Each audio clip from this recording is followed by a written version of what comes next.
make their move. Would they strike tomorrow? Next week? They clearly weren't the type to give up easily, and they had the resources to keep the pressure on. A normal letter would take days to reach the front lines, if it reached Father at all.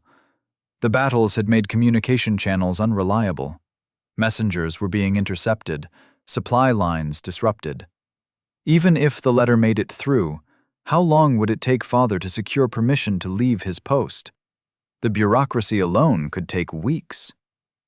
No, he needed something faster, something immediate, something that would cut through all the red tape and get Father moving right away. His hand brushed against his pocket as he sat up straight. Oh, the whistle!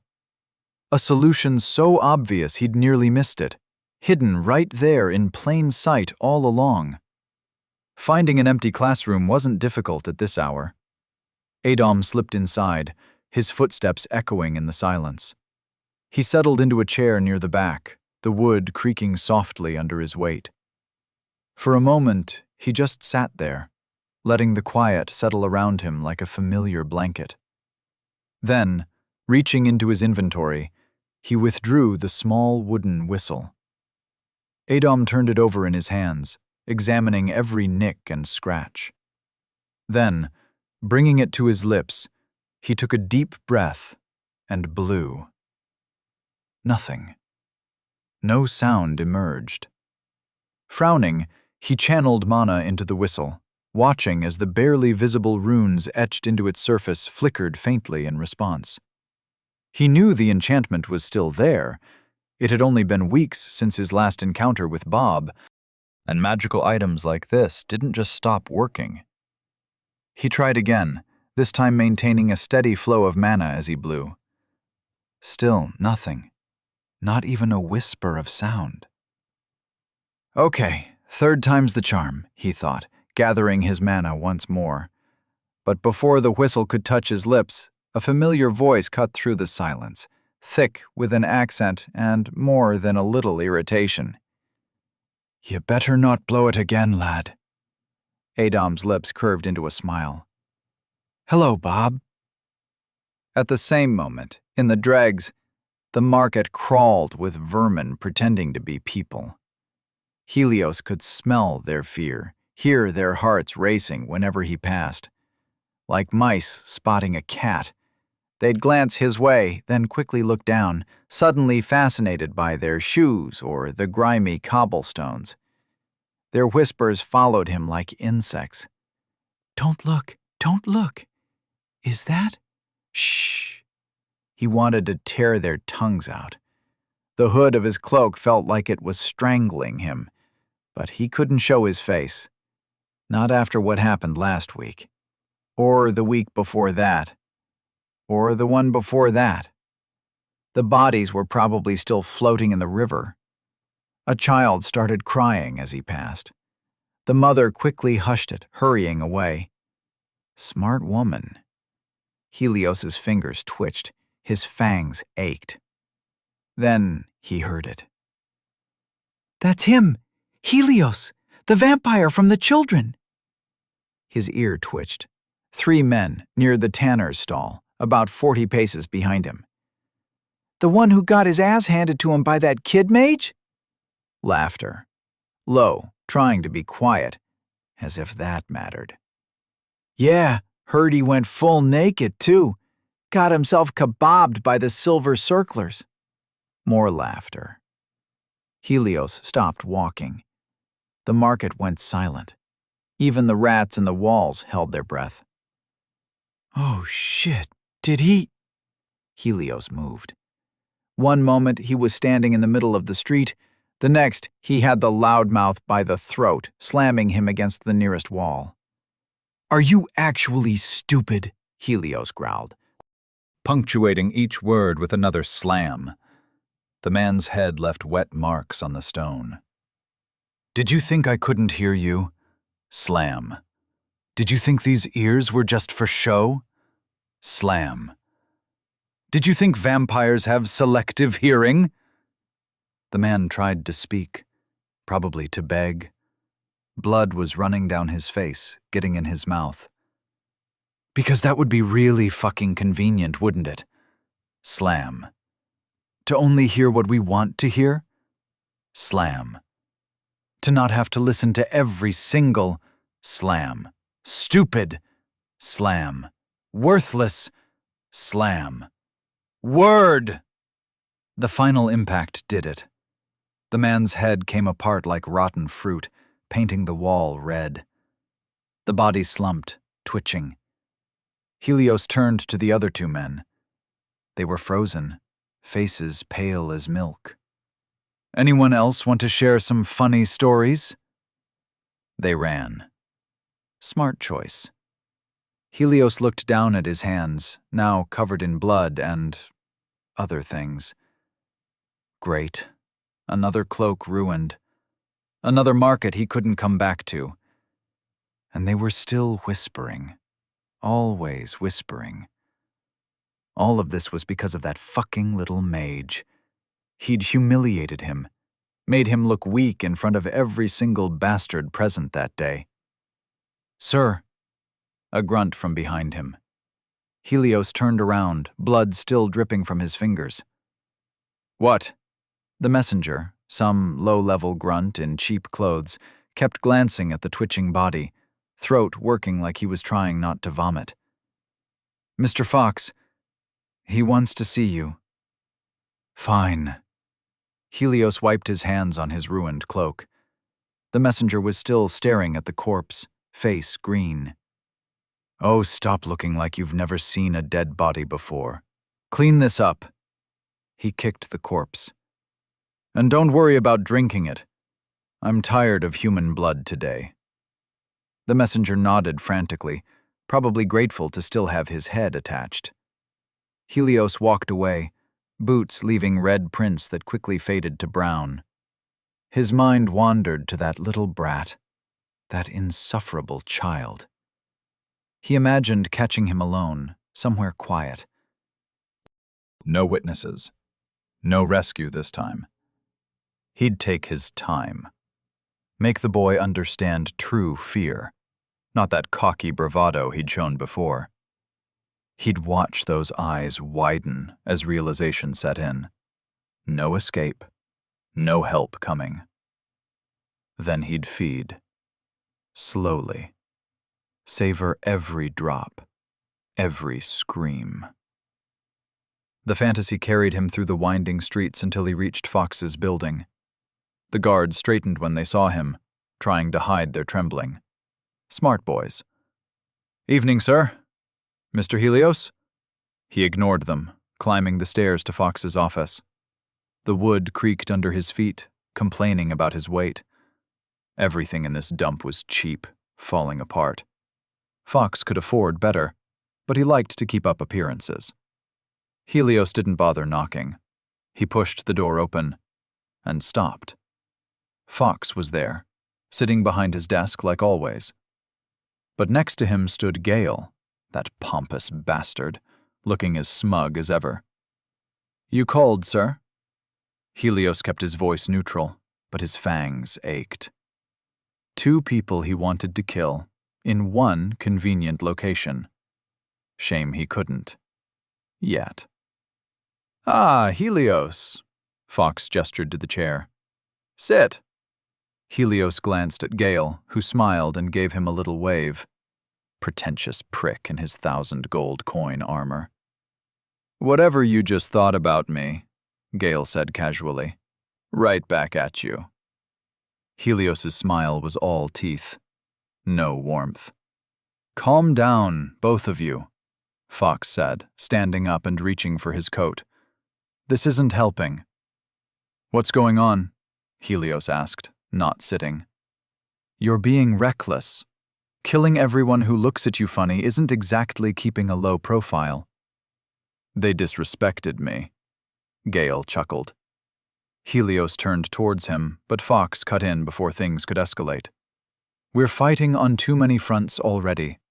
The last thing we need is you leaving bodies all over the city because someone whispered about you. Fox straightened his collar. Take a break. Cool off. Stay ready. We need to find the one who destroyed our cargo. Lost a fortune in crystals that night. Helios turned to Gale. You were there, weren't you? How'd that bastard get away from you? Magic, Gale said, examining his nails. But how? Am I talking to a magician? No. Then why ask me to explain magic? Gale's smile was infuriating. Would you understand if I did? Helios opened his mouth to respond, but footsteps in the hallway made them all turn. Someone was coming. A knock at the door. Fox's ears perked up. His actual fox beastkin ears, because apparently this idiot thought being subtle meant using your species as a code name. Who does that? Helios had hated him for it since day one. Just one more reason to want to tear his throat out. He says he wants to talk to you, sir, came a voice from outside. Enter, Fox called. And who might you be? A man stumbled in, practically reeking of fear. Helios could hear his heart hammering, smell the sweat beading on his forehead. Pathetic. Devon, sir. I'm so sorry to come this late. I know it's terribly inconvenient, and I wouldn't dare impose if it wasn't important, but I thought you should know. I have places to be, Fox cut in. Stop wasting my time. Devon's eyes darted to Gale, who smiled and wiggled his fingers. Hello there. The man actually squeaked, like a mouse. Helios's fangs itched. He hated weak people, hated how they cowered and stammered and... If you don't start talking, Helios growled, I'm going to tear you apart. Slowly. Devon was trying to steady himself, but his heart was still going crazy. Helios just wanted to rip it out, watch it beat its last in his palm. I'm one of the men you put a bounty on, Devon managed. Oh, Helios laughed, crossing the room in a blur, his hand wrapped around Devon's throat. Is that so? Which group are you from? Silver Circle? The clan? He squeezed slightly. Not that it matters, but I'd like to know who's about to lose a member. His arm stopped mid-motion. Just stopped, like hitting a wall of steel. Helios looked up. Gale had his hand wrapped around Helios's wrist, that infuriating smile still on his face. Helios tried to pull free. Nothing. Not even a twitch. How the fuck was this bastard so strong? Now, Gale said, casual as discussing the weather. It's not very smart to kill someone before they tell us why they're here, is it? Let go. Sure thing. Gale released him. Have a chocolate or something. Chill out. Devon was frozen in place, so terrified he'd actually pissed himself. The smell hit Helios's nose, making him pisking in disgust. Please, Devon sobbed, tears running down his face. Don't kill me. I'm one of Cisco's men. Cisco? Fox's ears perked up again. Well. Helios's attention snapped back to Devon. Now this was interesting. Oh, did Marco send you? Gale asked, lounging against Fox's desk. Devon nodded frantically. Marco? Helios turned to Gale. That piece of shit. What? Gale spread his hands, grinning. Being feared is useless if you can't leverage it properly. He pushed off the desk, walking in a circle around Devon like he was giving a lecture. See, while you were out there turning everything that moved into paste, some of us were actually working. Little Marco figured out they'd get caught eventually. He stopped, gesturing at Devon. So he came to me with a deal. He'd give us the mage who started all this mess, in exchange for their lives. His smile widened. Work smarter, not bloodier. Fucking arrogant piece of shit, showboating cocksucker. Right back at you, sunshine, Gale sang. Fox watched them both, ears twitching in annoyance. He cleared his throat. If we could focus on the matter at hand. Marco's setting up a meeting with the Mage, Devon stammered. Wonderful, Gale yanking him close. The Mage? Which Mage? Law, Devon squeaked. Helios froze, then laughed, the sound sharp and wild. Law, that's his name. Law. His grin stretched wider. Finally, a fucking lead. Where? When? Marco said they're deciding soon. The Mage placed an order with Cisco. He'll come collect it when it arrives. Wait. Helios shook him. Are we talking about the little Mage? From that day? Devon hesitated. Yes, he whispered. Louder! Yes! Law. Helios savored the name. Law, law, law. Gale's hand appeared on his shoulder, forcing him to release Devon. Thank you so much. Tell Marco we'll be in touch. Thank you. Devon practically ran out the door. Fox wrinkled his nose. It reeks of piss in here now. Helios didn't care. He couldn't stop grinning. Best news he'd had in weeks.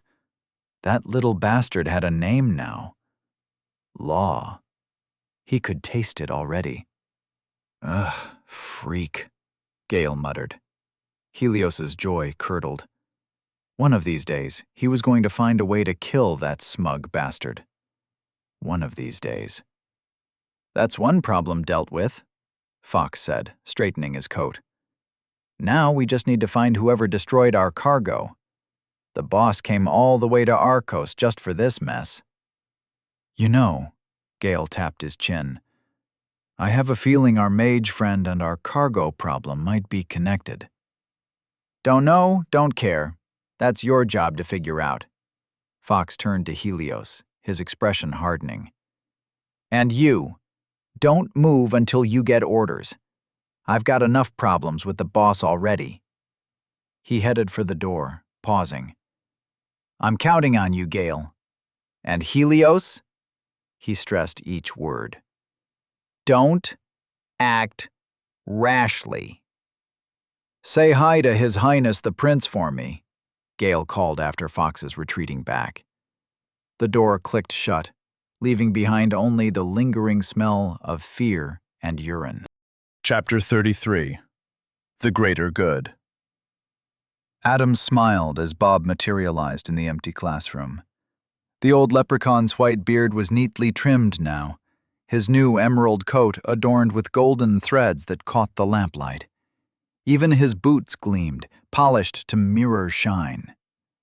You clean up nice, Bob. Business must be good. Aye, and you've put on some proper muscle since I last saw you. Bob circled him once, nodding in approval. About time, too. You were skinny as a twig. Wait, really? Adam flexed his arm, squinting at it. You can tell? Course I can tell. Who do you think I am? Bob snorted, reaching up to pat Adam's head. Still got that smart head on your shoulders, though. Good lad. These boots are incredible, Adam said, gesturing at Bob's footwear. Drake leather? Bob's chest puffed up. Finest craftsmanship north of the Silver Mountains. Tell you what, I'll make you a pair once you grow into them proper. He eyed Adam's current shoes with clear disapproval. Can't have you running around in those shabby things. They're not that bad. They're an insult to me's professional pride is what they are. Bob shook his head, then looked up at Adam with narrowed eyes. Now, what sort of trouble have you gotten yourself into this time? Adam told Bob everything. Well, almost everything. He started with his first time in the Undertow, the pickpocket who became an ally, the vampire who nearly killed him, the fight that followed. Bob's eyebrows climbed higher with each detail, his fingers drumming against his knee as he perched on a nearby desk. The story spilled out faster after that. The Children of the Moon's shipment, the explosion, the way the criminal underground erupted into chaos. Bob's drumming fingers went still when Adam described the aftermath, how the children had responded by hiring someone who could go toe-to-toe with Star Knights. Throughout the telling, Bob's face shifted between emotions like clouds across the sun. He scowled at the mention of the vampire, nodded grimly at the description of the fight, and actually grinned when Adam detailed how he'd blown up the shipment. But that grin vanished when Adam explained about Gale, replaced by something harder. When Adam finally finished, silence filled the classroom. Bob stared at the floor for a long moment, then looked up at Adam. "Bloody fucking hell," he spat, then switched to his own tongue. Adam didn't understand the words, but the venom in Bob's voice made it clear they weren't blessings. Bob sighed, running a hand through his beard. "A Star Knight's no joke, lad. Then again, you did take down a Sphinx." "The Sphinx underestimated me," Adam said. "This one won't make the same mistake." "Smart one," Bob nodded, then straightened. "So, you want me to take a message to your father?" Adam pulled out the sealed letter. "If possible. At the Twin Peaks." "The Twin Peaks? Border of the Empire?" Bob scratched his chin. "No problem. I'll be there by tomorrow morning. Give it to Commander... Scylla, was it? Tall fellow, blue eyes like yours, got that scar running across his right eye." "That's him." "Aye." Bob tucked the letter into his coat. "I'll head out now. Get there faster." He reached into his pocket and pulled out a 4-leafed clover, holding it out to Adam. "Here, enchanted for luck." Adam stared at the clover. As a mage, he found the concept of luck magic rather absurd. Probability was a mathematical constant, not something you could bend with a plant, enchanted or otherwise. Even accounting for magical theory, luck was too vague a concept to properly channel energy through. Still, he took the clover from Bob's hand. The old leprechaun had saved his life too many times to refuse such a gift, dubious magical theory aside. "Better not die before I come back with your father," Bob said, fixing Adam with a stern look. "I'll try not to," Adam replied. "And thanks, Bob, for everything." Again, there was that bells chiming underwater sound, a shimmer of green and gold, and Bob was gone, just like before, leaving nothing but the scent of clover in the classroom. Adam sighed as the scent of clover faded, his heart beating a little faster at the thought of seeing his father again. He'd imagined their reunion differently. Around a dinner table, perhaps, sharing a meal and stories, his father's rare laugh filling their home. Instead, he was sending a warning about a Star Knight. Time wasn't on his side with someone like Gale involved, and he couldn't risk telling everyone directly. Speaking of which, he reached into his inventory and pulled out the golem. The construct stood silently beside his desk as he sat down, closing his eyes. He visualized Headmaster Maris's office, the heavy oak door, the worn stone walls, the ever-present stack of papers threatening to avalanche off his desk. The talisman felt cool against his skin as he slipped it on. His consciousness shifted, that familiar, disorienting lurch as, blip, the golem materialized in the corridor outside Maris's office. Empty. Good. Blip. The next jump landed him, well, the golem, right into one of Maris's paper towers, documents scattered everywhere like startled pigeons. "Shit, sorry, Adam muttered from his classroom chair, making the golem scramble to gather the fallen papers. The metal and stone-made hands weren't exactly made for delicate paper sorting.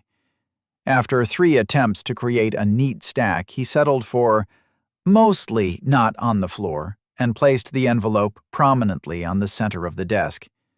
Maris couldn't miss it unless he was actively trying to. Blip! Back in his body, Adam rubbed his temples.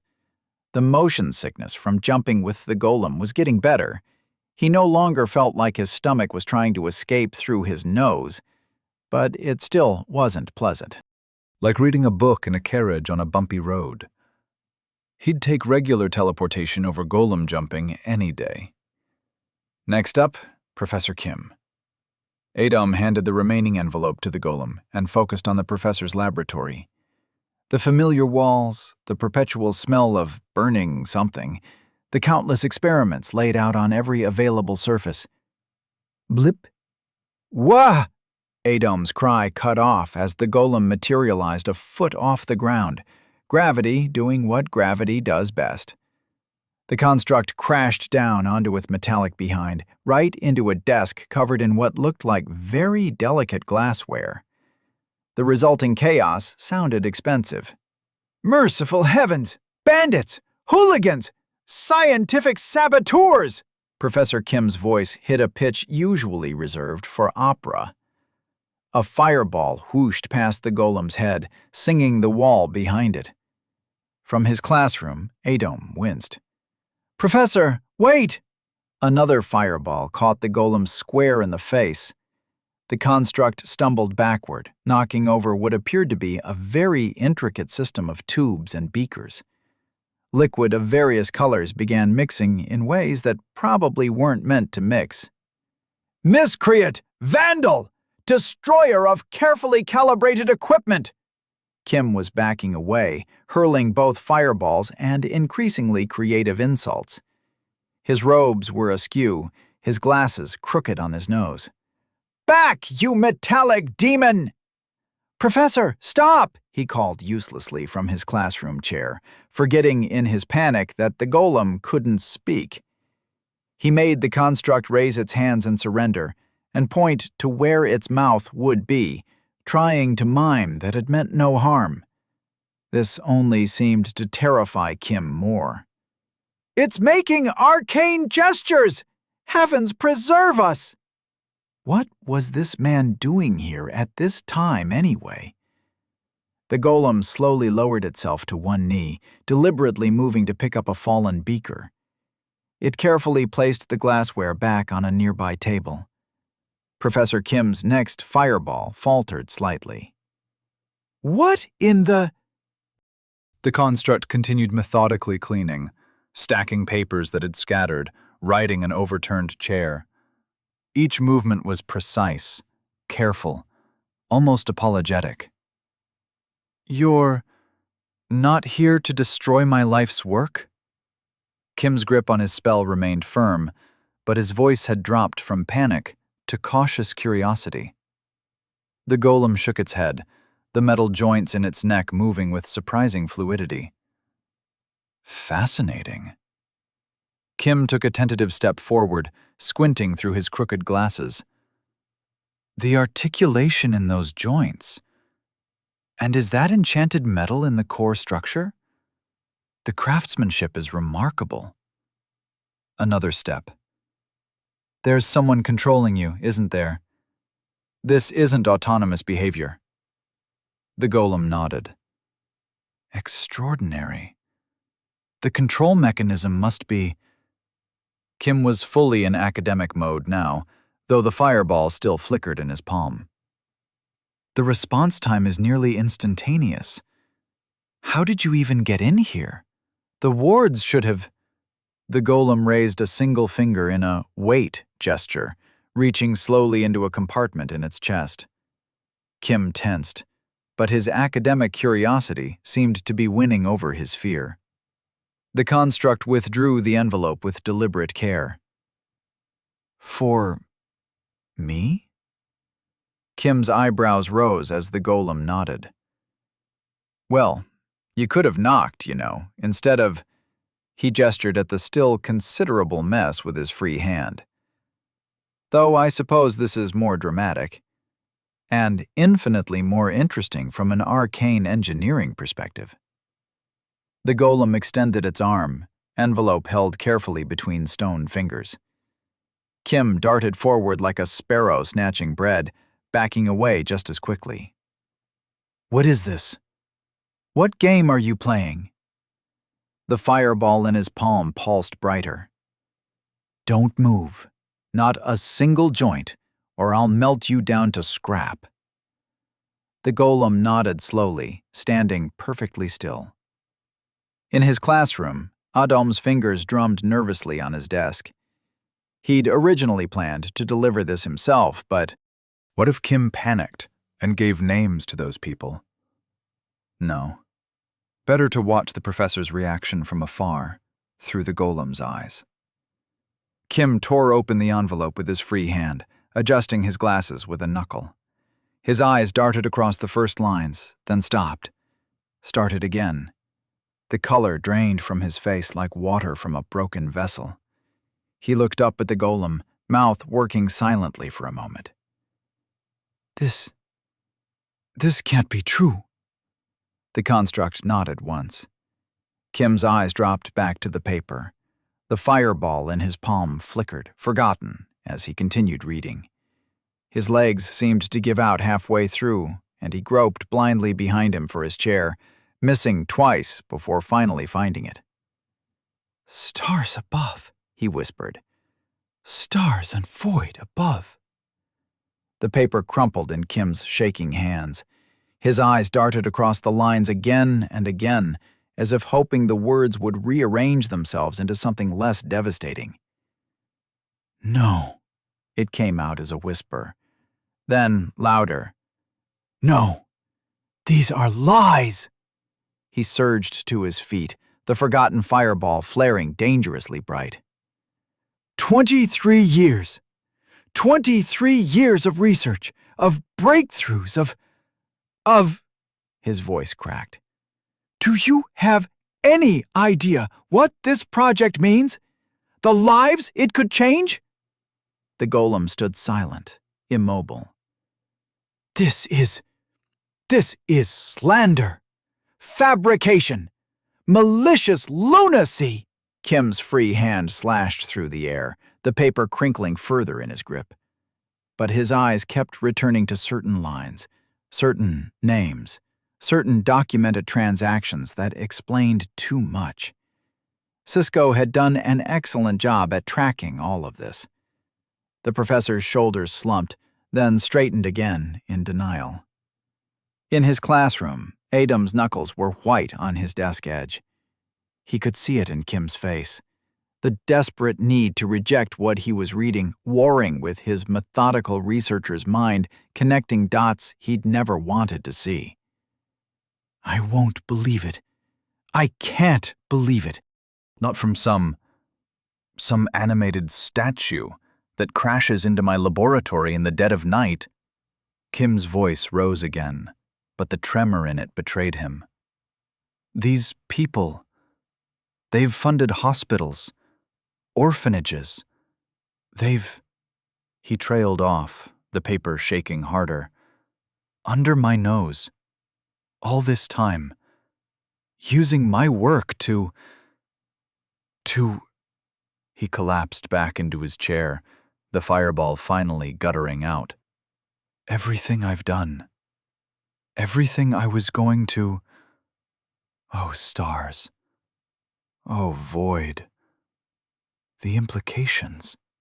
His head dropped into his hands, the paper falling to the floor. "If I stop now, 23 years, my life's work. But if they're really..." Silence. A broken sound escaped him, something between a laugh and a sob. "A good man's work in evil hands is still evil, isn't it? Even if he didn't know. Even if he didn't want to know." The golem stood motionless as Kim wrestled with his thoughts, the only sound in the laboratory being his ragged breathing and the occasional clink of disturbed glassware settling. Finally, he looked up, eyes red-rimmed behind his glasses. These documents, the connections they show. He swallowed hard. Even if half of this is true, I need to stop. At least until... His hands clenched. The Empire needs to know. The Academy Board. Someone has to investigate this properly. The golem moved suddenly, making Kim flinch, but it only reached for a piece of chalk on the nearest desk. Its fingers wrote in precise strokes. Headmaster Maris has been informed. Kim stared at the words. Maris knows? When did he... He trailed off, then his eyes narrowed. Who are you? Really? How do you know all of this? More chalk scratches. Who I am doesn't matter. The evidence does. Evidence that appeared out of nowhere. Delivered by a golem that broke into my lab in the middle of the night, Kim said. But his voice lacked conviction. His eyes kept drifting to his prototype. If you're right about any of this, if they're really using my work for... The golem wrote, Destroy the Protomeris. The Empire needs to know everything. Kim stared at the prototype. His life's work. Countless breakthroughs, years of dedication. Destroy it, but... He ran a hand through his hair. Maybe we could secure it somewhere, in a vault, or... They have people everywhere, the golem wrote. Not worth the risk. 23 years, Kim whispered. He looked sick. All those advancements, the possibilities. His voice hardened. But if they're using it for... No, you're right. Kim's breath hitched. Silence stretched for what felt like hours before he whispered, Take it. His voice broke. Do it. I can't. I can't do it myself. 23 years and I... Just do it. Please. The golem moved forward with measured steps, carefully lifting the prototype. It turned back to Kim, who couldn't meet its gaze, his head bowed as if the weight of his decision was physically pressing him down. Through the golem, Adam stared at the device, turning it slowly in his fingers. Such a small thing, to have caused so much death in his timeline. Would cause. Should have caused. The original intelligence had been wrong. He'd thought it was simple. Murderers stealing research from Kim's corpse, fumbling their way to apocalypse. But this? Quite possibly foreign money. Criminal organizations. A web of corruption spreading through multiple empires. It made things more complicated, but also made more sense. The weapon's rapid deployment in his timeline hadn't been luck. They'd been ready. Waiting. At least now Kim wouldn't develop it. That would buy time. Months, maybe years before they found someone else who could piece it together. Time enough to get to the Crown Prince, currently visiting Arcos. Time to show him the same documents that had broken Kim's resolve. Time to start dismantling the networks that had nearly ended the world. Mr. Fox would need dealing with. Gale, too. The whole rotten structure needed to face imperial justice, not just disappear into shadows to try again. Adam began methodically dismantling the prototype on Kim's workbench. One fire put out, bigger ones still burning. But for the first time since he'd returned, he could see a path forward that didn't end in ashes. The professor stood with his back turned, but his shoulders twitched at every snap of metal, every crack of crystal components being separated. "Forgive me," Adam whispered from his classroom, though Kim couldn't hear him. Crystalline matrices were crushed to powder, delicate enchantment lattices unwoven thread by thread. Retention coils snapped, each piece of Kim's life's work coming apart. The professor's hands were white-knuckled on the edge of a nearby table. His breathing was uneven, but he didn't look, not once. Though his trembling got worse when the distinctive sound of the primary core being crushed filled the silent lab. "Safer this way," Kim mumbled, almost to himself. "Safer. Had to be done. Had to." When the last piece lay in ruins, the golem picked up the chalk again. "Go to Maris tonight. These people are powerful. You need protection." Kim let out a shaky breath. "No, I know someone better." He straightened slightly. "Prince Callion is in the city. He's been a friend for years. A weak smile. "He'll listen. He has to listen." The golem nodded slowly, then wrote, "Be careful. Trust no one else." "My life," Kim whispered again, finally turning to look at the scattered remains of his work. "But better this than—" He couldn't finish. Blip! The golem materialized in front of Adam's desk. This should have felt triumphant. He'd succeeded, shown a good man the truth, prevented something terrible. And yet, Adam felt a deep ache in his chest. As a researcher himself, he understood. The countless nights of work, the breakthroughs, the setbacks, the moments of inspiration. All of it sacrificed in an instant of painful clarity. One problem partially handled, though handled felt like too clean a word for what had just happened. These people wouldn't simply accept their investment vanishing into thin air. They'd come for Kim, and soon. He needed a way to make them back off, something that would keep the professor safe. Another problem to solve, another fire to put out. But this one, significantly less apocalyptic. He glanced at the timepiece hovering in the corner of his vision. 1 month, 19 days, 23 hours, 45 minutes. The numbers pulsed gently as a constant reminder of the other crisis looming over him.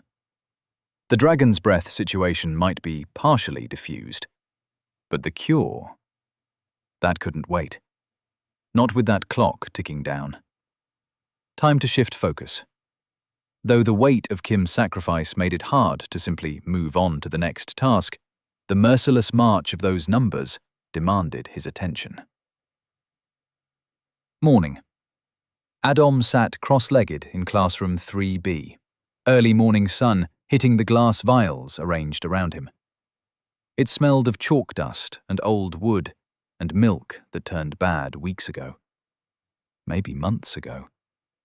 Failed alchemical arrays covered the floor, their runic patterns half erased, but still visible in the dusty stone. "For God's sake," Adam muttered as he adjusted his glasses, activating Riddler's Bane as he studied the open grimoire. The hidden notes shimmered into view, cramped handwriting filling the margins with observations and corrections. "Water, fat, protein," he muttered, checking the mixture in the nearest vial. "Simple components, complex arrangement." His first attempt went exactly as expected. The liquid turned an unpleasant shade of yellow and started smoking. The second wasn't much better, though at least nothing curdled this time. By the 5th try, he was beginning to see the pattern. Through Riddler's Bane, he could track how the components moved and interacted. The fat molecules didn't just need to be distributed, they needed to form specific structures. The proteins had to fold in particular ways. It's not about forcing the change, he realized, watching another failed attempt swirl in its vial. It's about guiding it. The next hour passed in a blur of attempts and adjustments. Each failure taught him something new. Too much fire destabilized the proteins. Too little left the fat improperly distributed. The balance had to be perfect. On his 12th try, something clicked. He could see exactly where he'd been going wrong. It wasn't about power at all. It was about precision, understanding, working with the substance's nature rather than against it. He drew the circle again, more carefully this time. 5 smaller circles around the edge, each with its rune precisely placed. The vial of water-fat protein mixture went in the center. This time, when he activated the circles, everything flowed naturally. Fire separated the components without breaking them. Water maintained the right consistency. Air distributed everything evenly. Earth stabilized the new structures. Mana bound it all together. The liquid turned white, then thickened slightly. No smoke, no odd smells, just milk. Adom picked up the vial, holding it to the light. Perfect consistency. He uncorked it and took a cautious sniff, then a small sip. It tasted like milk. Actual, proper milk. He set the vial down among its failed predecessors, a small smile tugging at his lips. One tiny step closer to understanding the principles he'd need for the cure. The clock in his vision pulsed. 1 month, 19 days, 11 hours, 32 minutes. Time to clean up and get to his next class. But first, he carefully copied the successful circle configuration into his notebook. He had a feeling he'd need it again soon. Adom trudged through the academy grounds, mind heavy with yesterday's mess. By now, Bob should be halfway to his father's position. Adom checked his timepiece. If the leprechaun kept the pace he promised, he'd arrive soon enough. Just had to trust he'd make it in time. Then there was the professor's disappearance. Hugo had caught Adom at dawn outside the club. The young man's usual smirk was gone, replaced by genuine concern. "He's not in his lab," Hugo had said, running a hand through his disheveled hair. "Always there when I check in the morning. Always. But today? Nothing. No notes, no signs of work, just empty." Adom rubbed his temples. The professor wouldn't just vanish, not with everything at stake. Not when they were so close to... A scream ripped through the morning air. Then another. Students were rushing toward the eastern gate, a crowd forming faster than morning dew. Adom felt his stomach drop. Something was wrong. Very wrong. "Holy shit!" someone yelled from ahead. "Don't get closer! Is that blood? Someone call a professor!" Adom shoved his way through the growing mass of bodies, dread building with each step. Through the wall of uniforms and mourning robes, he caught a glimpse of someone crouched at the gates. His heart stopped. Gus. The usually cheerful second year was hunched over something, his shoulders shaking. Blood stained his academy robe. "Gus?" Adom pushed forward, but a hand grabbed his shoulder. "Stay back!" Crowley's voice cut through the chaos. The professor strode through the parting crowd. "Everyone back to your classes! Now!" Nobody moved. "I said now!" Crowley's mana crackled around him, making the air heavy. That got them moving. Then Crowley saw who was at the gate. "Mr. Howell?" Gus looked up, face streaked with tears and dirt, lips trembling as he tried to form words. His hands shook as they cradled Gizmo's body, fingers running over and over the salamander's dulled scales, like he could somehow bring back their shine.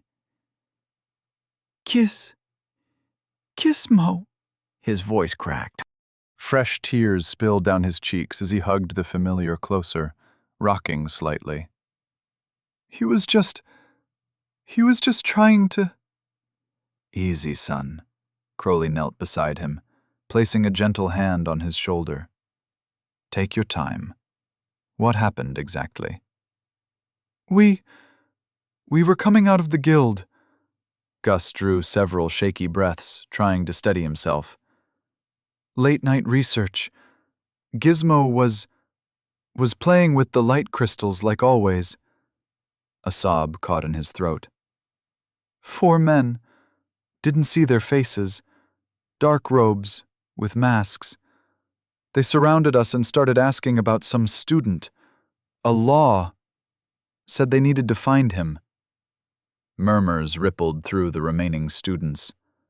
Adam's heart pounded against his ribs. Law. The name he'd given when he first introduced himself to Cisco. I told them I didn't know any law, Gus continued, his words coming faster now, more desperate. Said there were hundreds of students here. They got angry, started shouting, said they knew he was here, when I wouldn't. He clutched Gizmo closer, his whole body trembling. They were fluid users. Gizmo sensed them getting angry first. He always knew, always protected me. He tried, breathed fire at them, but they just... His voice dissolved into broken sobs, burying his face against Gizmo's cold scales. The familiar that had been his constant companion for 3 years, that small, warm presence that would curl around his neck during lectures, now lay lifeless in his arms. Professor, one of the teachers stepped forward. Should we alert? Get a raven and inform the headmaster. Crowley's eyes never left Gus. Now. Adam watched as Crowley helped Gus up, the boy still cradling his dead familiar. The morning sun caught the tears on Gus's face, the blood on his hands, the terrible stillness of what had been, just yesterday, a mischievous little salamander that would warm up students' hands and leave scorch marks on classroom ceilings. They were looking for him, and they were willing to kill to find him. Chapter 34. And then nothing remained. Kim counted cobblestones as he walked. Not intentionally, his mind just did that sometimes. 17 across on this street, 23 on the last one. The numbers helped steady his nerves, gave him something to focus on besides the shadows that seemed to move when he wasn't looking directly at them. The night air bit at his face. Clean streets, he thought. Too clean. The usual litter and debris had been swept away for the Crown Prince's visit, leaving the cobblestones eerily pristine in the lamplight. Everything looked wrong without its normal layer of city grime. A cat darted across his path. Kim jumped. Ah! Then immediately felt foolish. His hands wouldn't stop shaking. He shoved them into his pockets, fingers brushing against the folded documents. The paper felt like it was burning through his coat. 29 cobblestones across here. A couple walked past, laughing about something. Kim pressed himself against a wall to let them pass, heart hammering. Just normal people enjoying a normal evening. Not everyone was out to. He cut that thought off. Paranoia wouldn't help. Though maybe a little paranoia was warranted, given what he'd learned about his funders, about what they'd planned to do with his work. The royal quarter loomed ahead, its white stone walls gleaming under enchanted lamps. 32 cobblestones across. Guards in polished armor stood at attention, their faces impassive behind their helmets. And behind them, Kim swallowed hard. The other guards. The ones that didn't move, didn't speak, just watched. Their black armor seemed to drink in the light, making them look like holes cut into the night itself. Imperial shadows, some called them. The Crown Prince's personal guard. "State your business," one of the regular guards said as Kim approached. "I need to see Prince Callion." Kim's voice cracked. He cleared his throat. "It's urgent," The hour is late. Return tomorrow. Please. Kim stepped forward. The guards tensed. Tell him Professor Amadeus Kim is here. He knows me. We're... Friends felt too presumptuous suddenly. We've worked together for years. Please, it's important. The guard studied him for a long moment. One of the shadows turned its head slightly, the smallest movement, but it made Kim's skin crawl. Wait here. Kim counted cobblestones while they verified his identity. 47 across at the gate. The numbers weren't helping anymore. His mind kept spinning back to his laboratory, to the remains of his life's work scattered across the floor. 23 years of research. Gone. Because he'd been too blind to see how it was being twisted. Professor? Kim looked up. A different guard had returned. His Highness will see you. Follow me. They led him through torchlit corridors, past tapestries and suits of armor. Two of the shadows fell into step behind them, their footsteps making no sound on the stone floor. Kim tried not to think about them, tried not to imagine what they might do if they knew what he carried. More corridors, more turns. Kim lost count of the cobblestones. Finally, they stopped before an ornate door. The guard knocked twice. Enter. The door swung open, and there was Callion, bent over a desk covered in papers. He looked up, and Kim nearly collapsed with relief at the familiar face. Amadeus? The prince's brow furrowed with concern. What's wrong? You look like you've seen a ghost. Callion looked exactly as Kim remembered. Those striking blue eyes, dark raven hair, and that carefully trimmed beard he'd started wearing in recent years. 12 years Kim's junior, but you wouldn't know it from the way he carried himself. Even hunched over his desk like this, there was something quietly regal about him. Strange to think that once upon a time, this man had just been an eager young noble who'd spend hours in Kim's laboratory, pestering him with questions about magical theory. Kim hadn't even known he was speaking to the future crown prince until the announcement was made. Now, 15 years later. On the dais? Callion stood, concern etching deeper lines in his face. Sit down before you fall down. When was the last time you slept? Kim tried to remember. Had it been 4 hours ago? 6? Everything before the golem's visit felt like one long blur. Here. Callion was already moving to a cabinet near his desk. You look like you could use this. He pulled out a dark bottle, its surface covered in spiraling runes that pulsed with a soft purple light. The cork came free with a soft pop that seemed to release the scent of summer flowers. Moonbloom wine, Callion explained, pouring 2 glasses. From the floating vineyards of Celestia. They say the grapes absorb starlight, and the wine soothes troubled minds. He handed one to Kim. From my private collection. Kim wasn't much of a wine person. Most of it just tasted like spoiled grape juice to him, but he took the glass gratefully. His hands were still shaking. He drained half of it in one swallow. Oh. This wasn't like any wine he'd tasted before.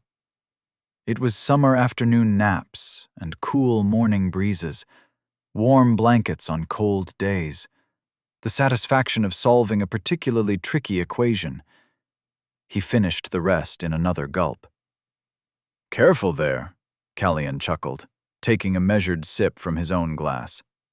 This isn't tavern swill. 1 glass of this could buy a small house in the merchant district. And yet he'd opened it without hesitation, just because Kim looked troubled. That was Callion all over. The same generosity he'd shown as a young man, always ready to share whatever he had.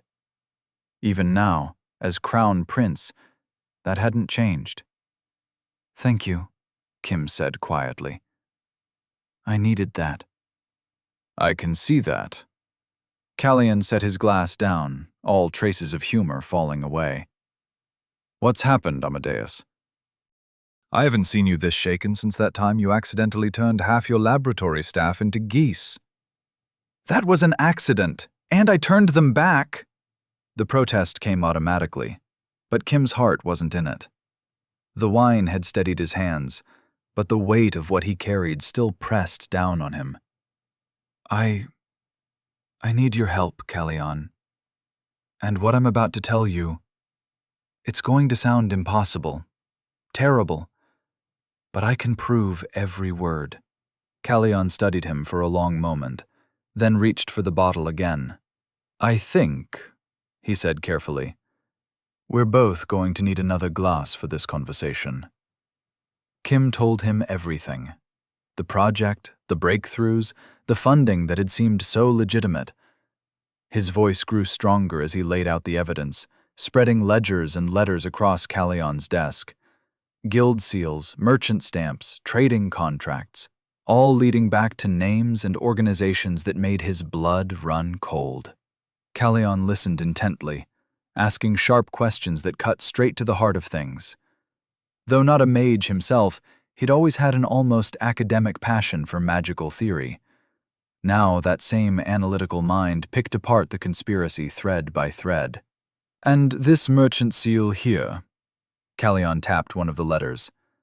You're certain it connects to those children of the moon you talked about? The markings match their known trading houses. Kim's hands shook slightly as he pulled out another parchment. And look at the timing of these shipments. Every major breakthrough, every advancement, gold and resources moved through these same channels. Something flickered across Callian's face. So brief, Kim almost missed it. Anger?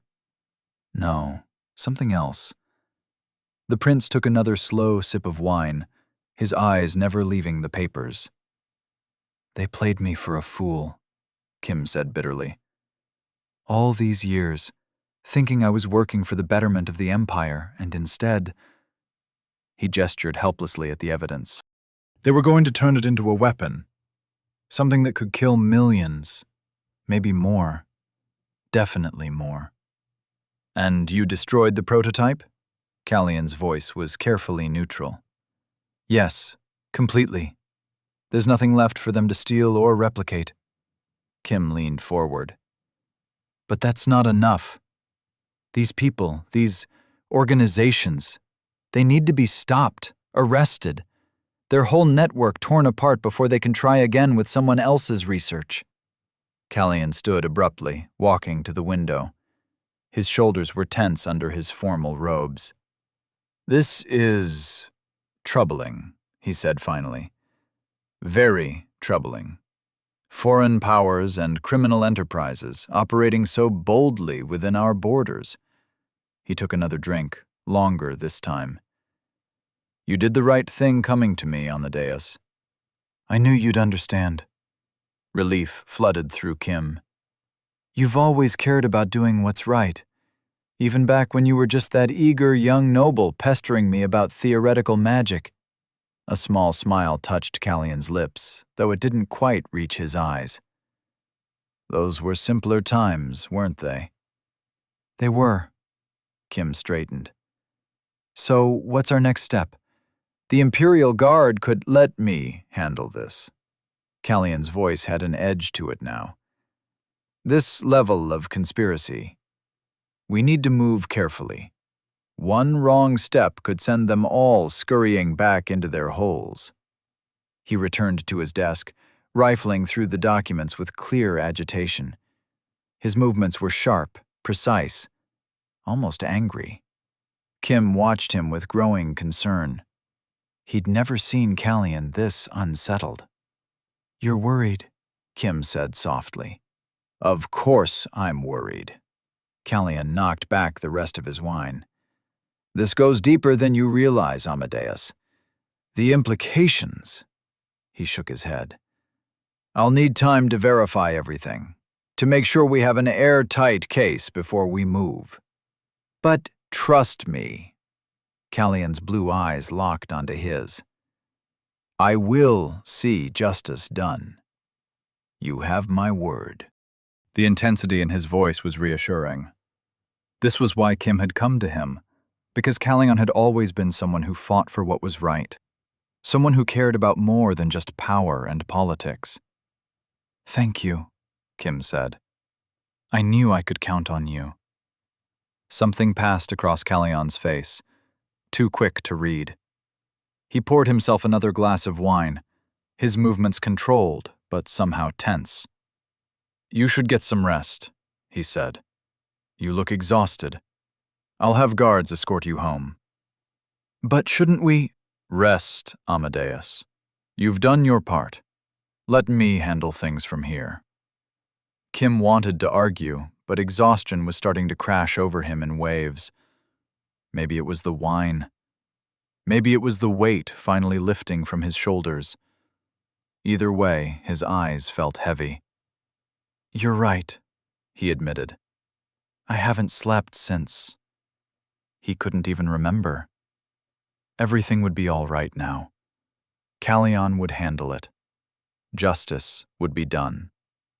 Kim pushed himself to his feet, muscles protesting after sitting so long. I'll be counting on you then, Your Highness.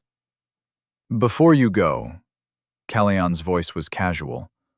Too casual. Who gave you these documents?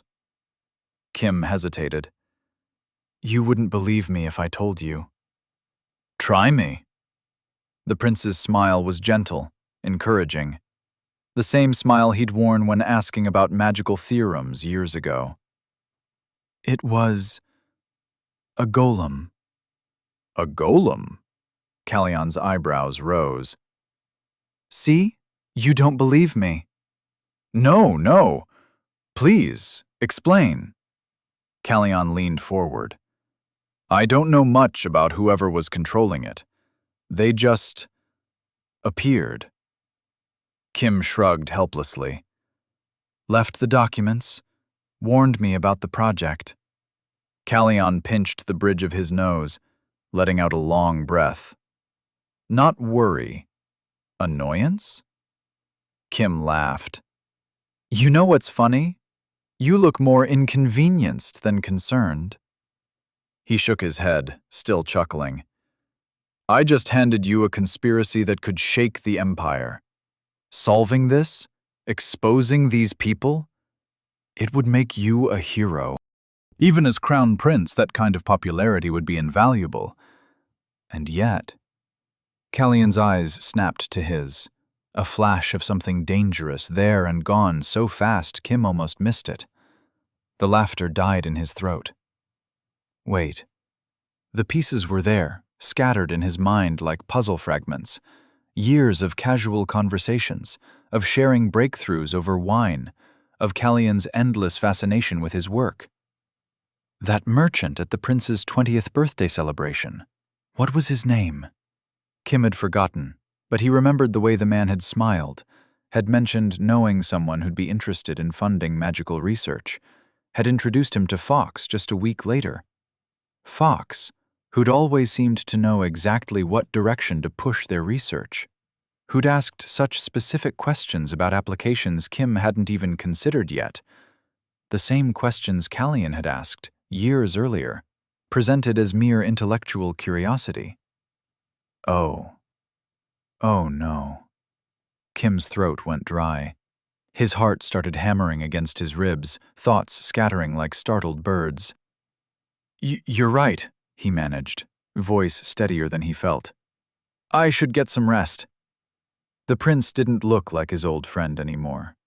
He looked like what he truly was, a lion who'd been playing with his food for years. Stay calm. Stay calm. His hands were trembling. He forced them still. Good night, Your Highness. Kim turned toward the door, pulse thundering in his ears. Just a few steps. Just... Stop. Callion's voice had changed.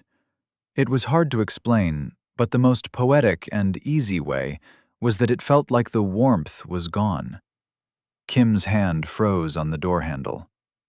"You know," Kellyan said conversationally, "I always admired how quick your mind was, how you could take scattered pieces of information and assemble them into a coherent whole." The sound of wine being poured. "It's part of what made you such a valuable asset." Kim's fingers tightened on the handle. His thoughts raced, analyzing options, calculating odds. The guards outside, the distance to the window, the drop to the courtyard below.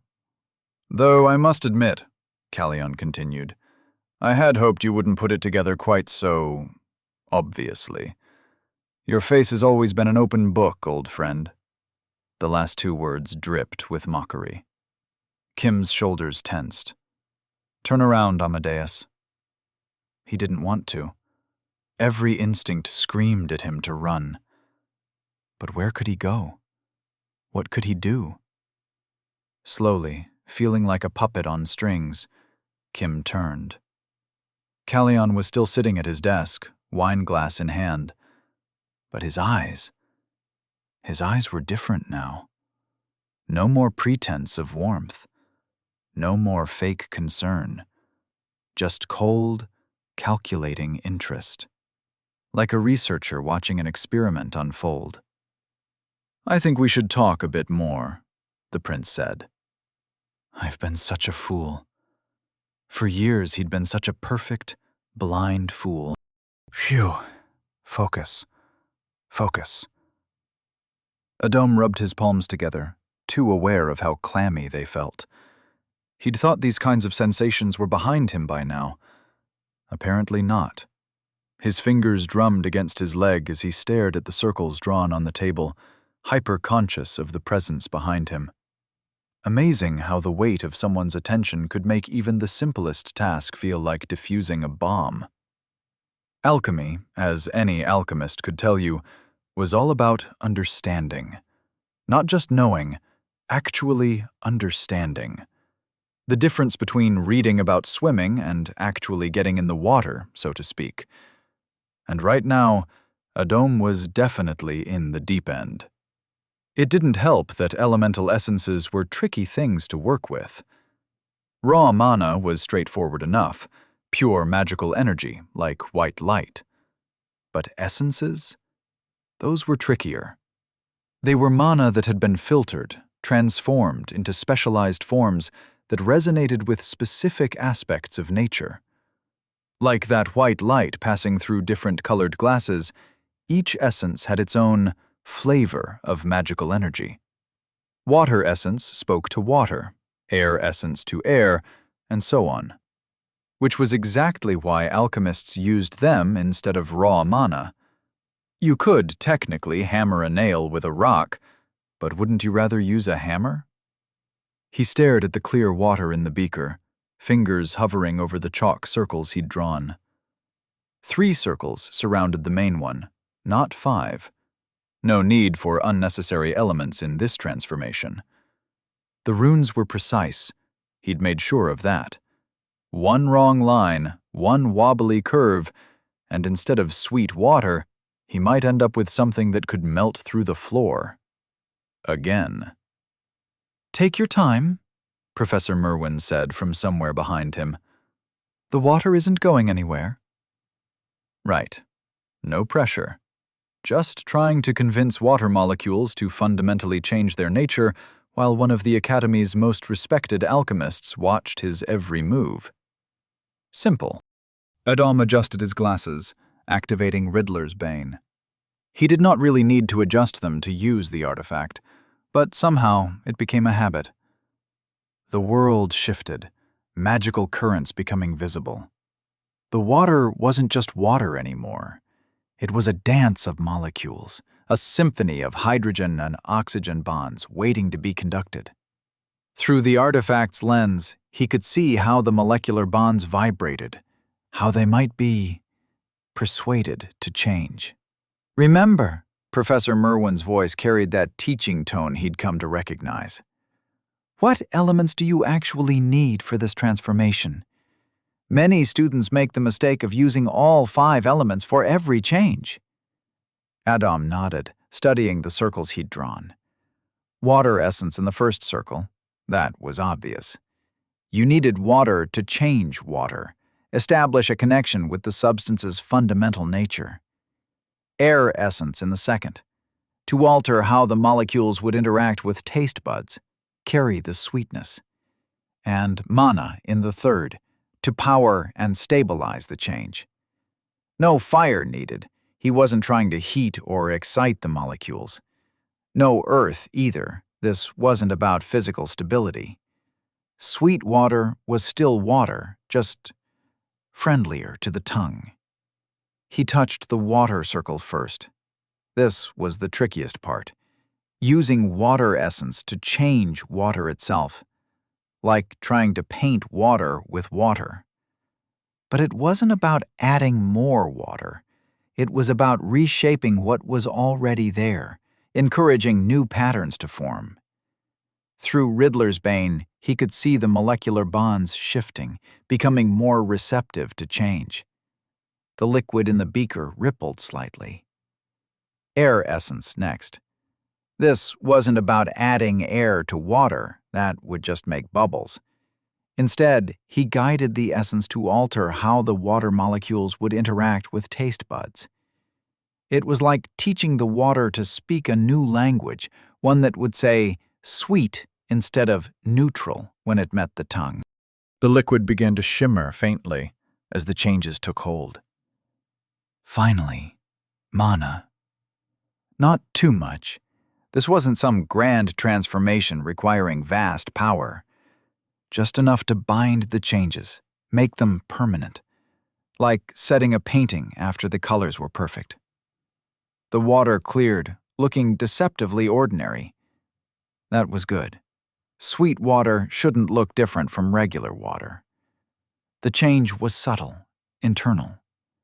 Professor Merwin stepped forward, her rings catching the light as she reached for the beaker. Adam held his breath as she dipped one finger into the liquid, then brought it to her lips. Time seemed to stretch. She didn't immediately spit it out. That was good. She wasn't turning purple or growing extra limbs. Even better. But her expression remained neutral, unreadable. Adam's palms were sweating. He'd checked and double-checked every step, balanced each essence carefully, followed every law to the letter. But alchemy was finicky. One microscopic mistake in how the molecules were arranged. Finally, Professor Merwin smiled. Perfect. Clean, sweet, with no artificial aftertaste. She set the beaker down with a satisfied nod. And, more importantly, you understood exactly what elements were needed. No more, no less. That's the mark of a true alchemist in training.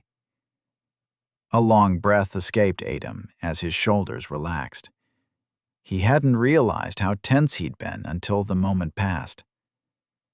That was amazing!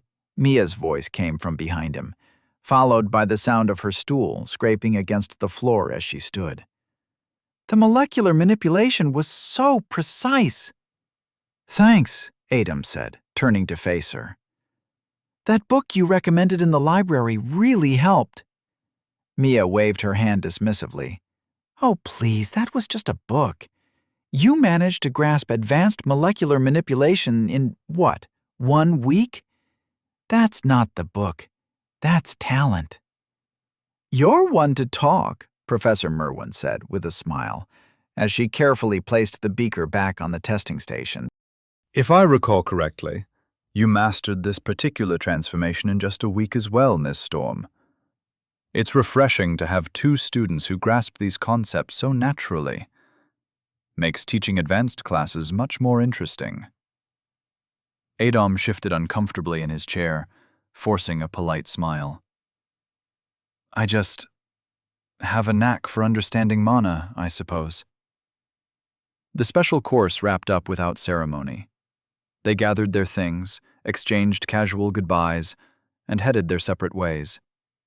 As Adam walked through the academy's stone corridors, His mind wandered to the possibilities his growing alchemical knowledge might offer.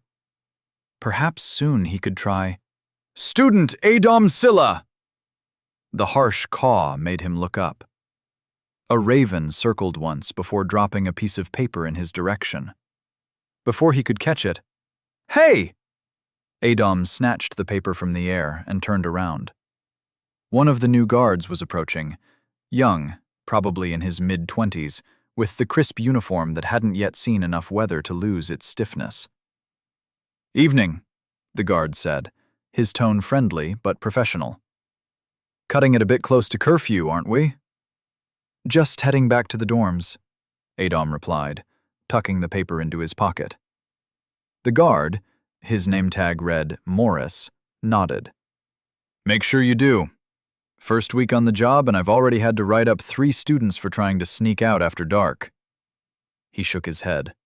"You'd think with everything that's happened, people would be more careful." "Some students don't like being confined," Adom said diplomatically. "Better confined than dead," Morris replied, then winced. "Sorry, that was blunt. Just, we're here to keep you lot safe, you know?" Adom nodded, knowing all too well why such measures were necessary. The past week had been chaos incarnate. Ever since Gus and the death of his familiar, Gizmo, Xerxes had transformed from a prestigious magical institution into something approaching a fortress. The murder of a familiar was no small matter. It left permanent scars on both the magical and emotional level. That someone would do it so casually spoke volumes about what they were dealing with. The investigation hadn't helped matters.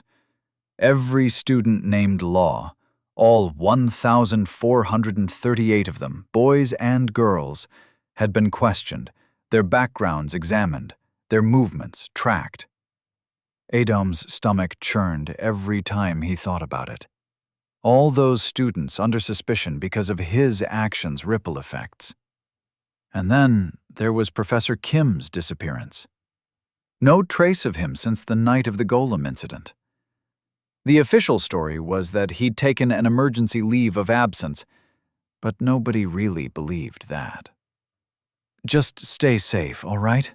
Morris said, breaking into Adom's thoughts. "Whatever's going on out there, it's not worth risking your neck over." "No argument here," Adom replied, managing a small smile. "Have a good evening."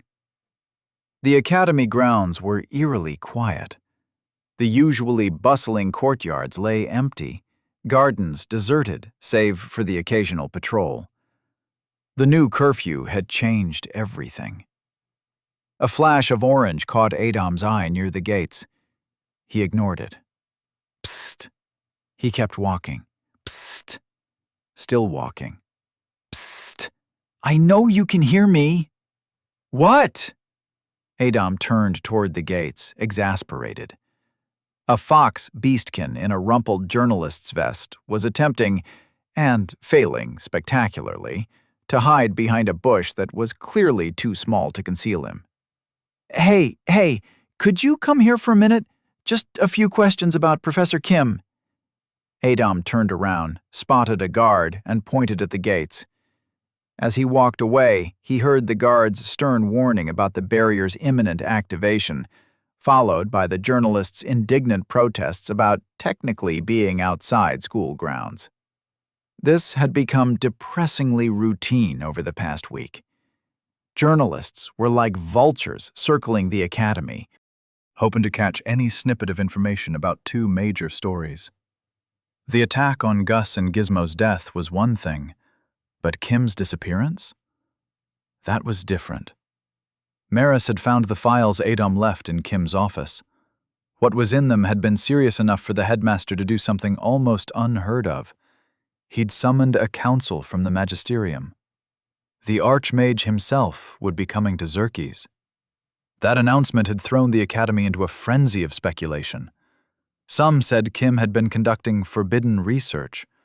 Others whispered about conspiracy, about dark forces moving in the shadows. A particularly popular theory suggested he'd discovered something so dangerous that he'd been disappeared for everyone's safety. Adom paused at his dorm room door, hearing the rhythmic count of Sam's new evening workout routine through the wood. 18, 19. The paper crinkled in his pocket. He pulled it out, unfolding it carefully. The Raven's message was brief. Order ready for collection. Find us where the Merchant's Old Road meets the Three Sisters' Tears, when the moon kisses the eastern tower. The corner of his mouth twitched up. Adom wasn't aware Cisco liked dramatic codes. Or was this Aaron's idea? The Old Road was obvious enough. The abandoned market district. Three Sisters' Tears would be the fountain with the triple spouts. And the moon's position. That gave him the time. Tomorrow night, then. A smile spread across his face. With those two elements, he could finally synthesize a proper cure. One more problem solved without... The smile vanished as quickly as it had appeared. He mentally kicked himself for even thinking that. Nothing was ever that simple. The moment you thought things would go smoothly was exactly when the universe decided to remind you just how wrong you could be. 21. 22. Shaking his head, Adom pushed open the door just as Sam hit his final count. 24. 25. Sam's arms trembled slightly as he held the last position before letting himself drop to the floor. He rolled over, grinning up at Adom from his spot on the worn dormitory carpet. Hey. 25? New record! Adom grinned back. Right? Sam's face lit up. Started with 10 last week. Pretty good, huh? You're actually sticking to it, Adom said, dropping his bag by his desk. I'm impressed. Sam sat up, wiping sweat from his forehead with the back of his hand. Well, what else am I gonna do? Can't exactly go anywhere after 6. He stretched, joints popping. Besides, check this out. He flexed his arm, and Adom had to admit there was definitely more definition there than a week ago. The daily routine was paying off. See? Sam's grin widened. Feel it. That's actual muscle. Yes, you're very impressive, Adom said, but he was smiling too. It was good to see Sam focused on something productive, even if it was just a workout routine. Give me another week, Sam declared, standing up. His shirt was dark with sweat patches. I'll be able to bench press you. Please don't try. No promises, Sam called over his shoulder, already heading for the door with his towel. Gonna grab a shower before the hot water runs out. Sammy, you're literally a mage. Yeah, but heating cold water isn't the same as properly hot water. It gets all weird, like reheated tea. Sam and Adom both made a face. Reheated tea. What an odd thing to drink. Horrible, actually. Besides, do you know how much concentration it takes to maintain the right temperature while you're trying to wash your hair? I'd rather just have normal hot water. The door clicked shut behind him, leaving Adom alone with his thoughts and the lingering smell of exercise in the air. Which, when you thought about it, was basically sweat particles. Gross. The sound of running water filled the quiet room as Adom settled on his bed, mind drifting through his mental checklist. The notification from the Academy's office this morning still made him smile. His mother would be here in 3 days. She'd been held up by her healer duties, but soon she'd arrive by boat in Arcos. How should he even react when he saw her? Play it cool, like he used to? Try to maintain that aloof dignity he'd worn like armor in his younger days? He snorted. Who was he kidding? Full-on bear hug. That was the only way. He'd wrap his arms around her and refuse to let go. Simple as that. But first things first. His health. The cure would need 2 weeks of careful brewing once he had everything mixed properly. Aaron had already gotten most of the ingredients. They sat waiting in his inventory. Just the water and the heart left to go. He'd picked up alchemy, hoping to reverse engineer the elixir of rebirth. But maybe that wouldn't be necessary anymore. And the day after tomorrow would bring the armor and gauntlets, too. His mind wandered to what they'd look like, how they'd feel. Another piece of the puzzle falling into place. Adam kicked off his shoes and changed into his new nightclothes, inhaling deeply. That fresh clothes smell never got old. The 3-headed spider silk felt nothing like what one would expect. Instead of sleek and cool, it was more like wearing a cloud, soft, and somehow both sturdy and gentle against his skin. One of those materials that just knew what you needed. Cool when you were warm, cozy when you were cold. He reached for the small pouch the Vaishari sorceress had given him. The Identify skill had revealed it as a Class B calming herb. Maybe she'd noticed how worn out he'd looked. He brewed it carefully, watching the water turn a soft amber color. The aroma slowly filled the room, sweet and natural, like someone had stirred honey into it. But better, somehow. More real.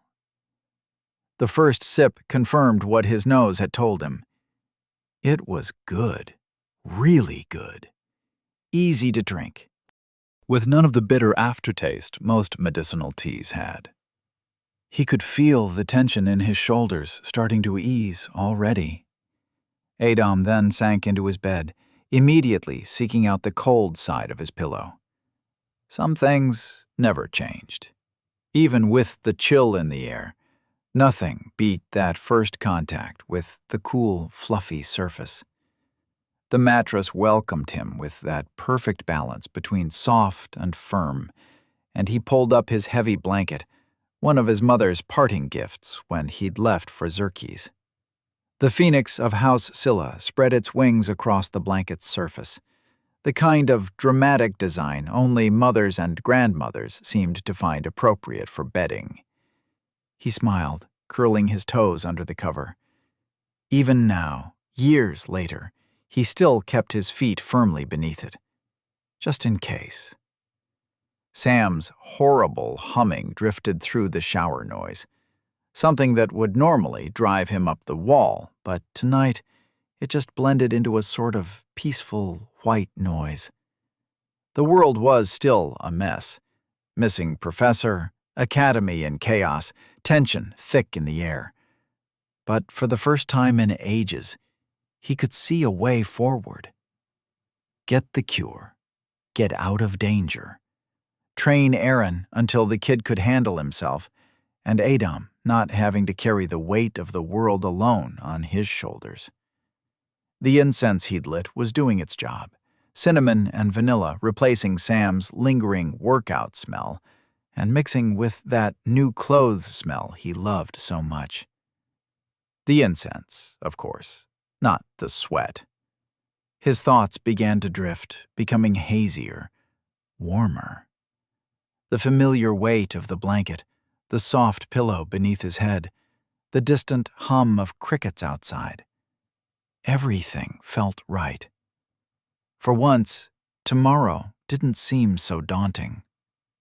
Adam woke before his alarm, stretching out like a cat in the warm patch of sunlight that had found its way through the window. For once, he'd actually slept well. Really well.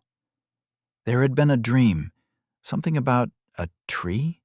An apple tree, maybe. The details were already fading, leaving behind only a vague sense of peace and the image of branches swaying in a breeze. Birds were chattering outside, having their usual morning debates. He lay there for a moment, watching dust motes dance in the early light, joints popping as he stretched again. The bed was almost too comfortable to leave, but his stomach had other ideas. "Look who's up early," Sam commented from his side of the room, already halfway through his morning push-ups. 9, 10. Adom just hummed in response, joining him for a shorter set. His arms protested at first, but the movement helped shake off the last bits of sleep. Besides, he'd promised himself he'd at least try to keep up with Sam's new fitness kick. The cold water from the tap made him hiss. Someone really needed to fix the temperamental heating runes in their bathroom. With the new curfew in place, students had nothing better to do than shower or bathe at the same time, and the ancient heating system clearly wasn't built for this kind of strain. At least 2,000 people trying to get hot water at once did funny things to the runes. He splashed his face anyway, the shock fully waking him up. The mint taste of toothpaste helped too, though he had to dodge Sam's elbow twice while they shared the small mirror. "Dining hall today?" Sam suggested, adjusting his tie. "They're doing the full breakfast spread." The suggestion was enough to break their usual routine of tea and whatever they could scrounge up in their room. The dining hall was quieter than usual this early, the morning light streaming through the high windows, making everything look a bit softer, a bit more welcoming. Adom loaded his plate with poached eggs that actually looked poached instead of drowned, the yolks still perfectly runny, ready to burst. The bacon was crispy enough to snap, and they were glistening. Literally glistening. The pancakes came in a tall stack, golden brown and fluffy, with butter melting slowly down the sides and pooling with the maple syrup. Warm buttered toast, perfectly crisp on the outside and soft inside, sat next to a generous helping of slow-cooked beans in a rich sauce that begged to be soaked up with the bread. The food at the academy was usually good. They had to keep their mages in training well fed, after all. But lately it seemed they were pulling out all the stops. Maybe guilt over the curfew had the kitchen staff feeling generous. The black tea was proper black tea, too, not the watered-down stuff they usually served later in the morning, strong and fragrant with just the right amount of bite. "They have slimy for dessert," Sam pointed out, already reaching for the wobbling, iridescent dish. There was no need to elaborate on why it was called slimy, nor discuss its ingredients. Some things were better left unquestioned, especially when they tasted that good.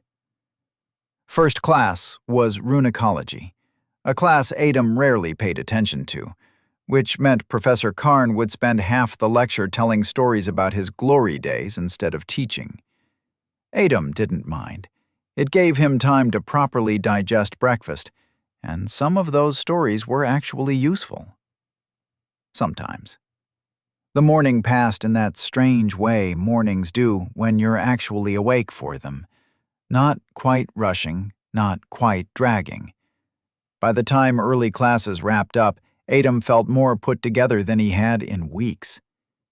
Maybe there was something to this whole proper sleep and actual breakfast thing after all. Classes wrapped up earlier than usual. Something about a staff meeting that no one questioned too closely. Adam was packing his books when Sam appeared at his shoulder, that familiar grin on his face. "Club tonight," Sam said, not really asking. "Found a way to control ice spells for frozen desserts. Think I finally cracked it. Plus, brought that board game from home, the one with the moving pieces that try to eat each other." Adom shouldered his bag. "I'll join later tonight." "Promise?" Sam raised an eyebrow. "And try not to get into trouble before then?" That got a laugh out of Adom. "We have a curfew. How much trouble could I possibly get into?" "I don't know how you do it," Sam shook his head, "but you seem to have a special talent for finding it lately. Your confidence in me is touching. Just be there tonight. The dessert actually works. Probably won't even give anyone brain freeze." "That's a low bar." "Better than zero." They parted ways at the corridor junction, Sam heading toward the club room, Adom turning toward the east wing, where an empty classroom was being renovated. The sound of Sam's footsteps faded, replaced by the quiet echo of his own against the old stone floors. The classroom door clicked shut behind him, lock sliding into place with a quiet snap. Dust motes swirled in the air, disturbed by his movement through the half-renovated room. Paint cans and tarps created strange shadows in the corners as Adom settled by the window, watching as the moon climbed higher. Right on schedule, the Academy's barrier shimmered to life, that familiar, almost invisible ripple in the air that meant curfew was starting. Perfect timing. The golem emerged from his inventory with a soft hum. He draped a heavy cloak he recently bought over it, adjusting the fabric until it hung naturally enough to pass for a person, at least in the dark. The talisman felt cool against his arm as he secured it. No way he was going out there himself, not with everything going on. He'd told Eden to make that clear to Cisco. The children were watching too closely now. So he'd stayed put all week, sending Eden on errands instead. Poor kid. Adom made a mental note to treat him to one of those fancy places in the merchant district once this was all over. Maybe that new place near the textile market that Eden kept looking at whenever they passed by. He did miss going out, though. The thought of Mr. Biggin's shop crossed his mind. Had the old man returned yet? Another problem for another day, one crisis at a time. Less than a week ago, before curfew started, Aaron had shown him the meeting spot Cisco had chosen, the old fountain tucked away in one of those forgotten courtyards the city seemed to collect. 3 spouts, all broken now, hidden behind overgrown vines and decades of neglect. Smart choice. The kind of place locals avoided out of habit and visitors never found. The perfect spot for exchanges that needed to stay quiet. Adom checked the moon's position one last time, then activated the talisman. Consciousness split, crystal activated, then blip. The golem materialized in a narrow alley 3 blocks from the meeting point. Intentional. Through its eyes, Adom scanned the surroundings, the newly added night vision-based rune in the construct giving everything a subtle blue tinge. Back in the classroom, Adom's real body settled more comfortably against the wall, but his shoulders remained tense. Safe or not, this kind of remote work always left him feeling exposed. The golem moved with measured steps, its cloak barely rustling. The empty streets felt quiet, the kind of quiet that made every small sound seem important. Water dripping from somewhere, wind moving loose tiles, the distant echo of what might have been footsteps, or might have been nothing at all. Adom guided it past boarded-up shop fronts, keeping to the shadows. Each corner meant stopping, listening, looking. Everything, ordinary or not, looked suspicious. A hanging sign became a crouched figure, a pile of crates transformed into potential hiding spots. Not paranoia if they're actually looking for you, he reminded himself, forcing his real breathing to stay steady even as the golem's magical senses strained for any sign of movement. A sudden flash of movement to the left. The golem's arm came up, flame-brand sword flaring to life beneath the cloak, ready to... Oh. It was a rat. It sat on its haunches, whiskers twitching as it stared directly at the golem. Through the construct's eyes, Adom stared back at it. Did you know you were about 2 seconds away from being turned into very small, very crispy pieces, little guy? The rat scratched its ear, distinctly unimpressed, then disappeared into a drain. 2 more blocks to go. The fountain's courtyard would be just past that row of abandoned houses, through the narrow passage that Aaron had shown him. Every step brought him closer, and every step made the back of his neck prickle more, despite his physical body being safely behind academy walls. Just because he couldn't see anyone watching didn't mean they weren't there. The fountain's courtyard was empty. Completely empty. It was not supposed to be empty. Strike 1. The golem moved forward and stopped, its cloak rippling against something invisible. Oh? Adom made it reach out, fingers pressing against a barrier that definitely hadn't been mentioned by either Cisco or Aaron. Strike 2. Maybe he should just... A shiny, bald head suddenly popped through the barrier like a particularly aggressive mushroom. It swiveled left, then right. The golem's sword was out in an instant, the blade getting that one reddish tone before it caught on fire. "Wait, stop! Don't kill me!" the head whispered urgently. "I'm with Cisco, one of his guys." The golem kept the sword steady, but didn't advance. Damn! Almost got killed for nothing. The man's eyes darted around before settling back on the cloaked figure. Huh. You're pretty tall for a kid. He squinted. Wait, aren't you supposed to be like 14 or something? Through the golem, Adom processed this information with growing confusion. 14? Look, come here, the head whispered, glancing around again. It's not exactly safe out there, you know? The golem pointedly gestured for him to come out instead. Oh, you can't talk? The head tilted. Right, makes sense. Security and all that. Another glance around. But seriously, you should... The golem's "you come here" gesture became more insistent, followed by a universal, "Who even are you?" shrug. Fine, the head sighed, disappearing. A moment later, the entire man materialized right in front of the golem, making Adom jump slightly in his classroom chair. Sorry about that. Barrier's a bit wonky. Shows everything shifted to the left from my side. Kept thinking you were standing next to that broken cart over there. The golem lowered its sword, but kept it out. Well, coming in? The man gestured at the barrier. The golem remained perfectly still. Not coming? He sighed. Look, we don't have all night. The golem made a series of gestures, pointing at the man, then making a "don't know you" motion, followed by a "get someone else" wave. What are you... Is this charades now? The man squinted, trying to decipher the movements. Listen, kid, I'm trying to help here. You want to stand out here all night? The golem responded by pointing more emphatically at the barrier, then making an X with its arms. I don't... What does that even... Egg, what's going on out here? Marco emerged from the barrier, looking between them.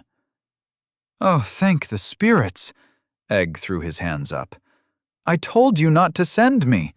The kid, who's big as fuck, by the way, he turned to the golem. No offense. None taken, Adom said, back in the classroom. Won't come in because he doesn't know me, which, fair enough, I guess, but how was I supposed to know that? And now we're playing magical charades out here in the open like a bunch of... Marco pinched the bridge of his nose. My apologies. He looked up and down at the golem.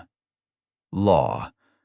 Our lack of foresight is rather evident. He shot Egg a look. Cisco is waiting inside to finalize your order. The barrier rippled as the golem passed through. It looked like walking through a sheet of water. Behind it lay a narrow alley, barely visible in the dim light. Broken crates and discarded barrels lined the walls, creating shadows within shadows. At the end, a small house hunched in the darkness, its windows dark and shuttered. Marco led the way. I wasn't told you would be sending a golem instead of coming yourself. Quite an advanced one at that. He kept his voice low, barely above a whisper. That ain't a kid.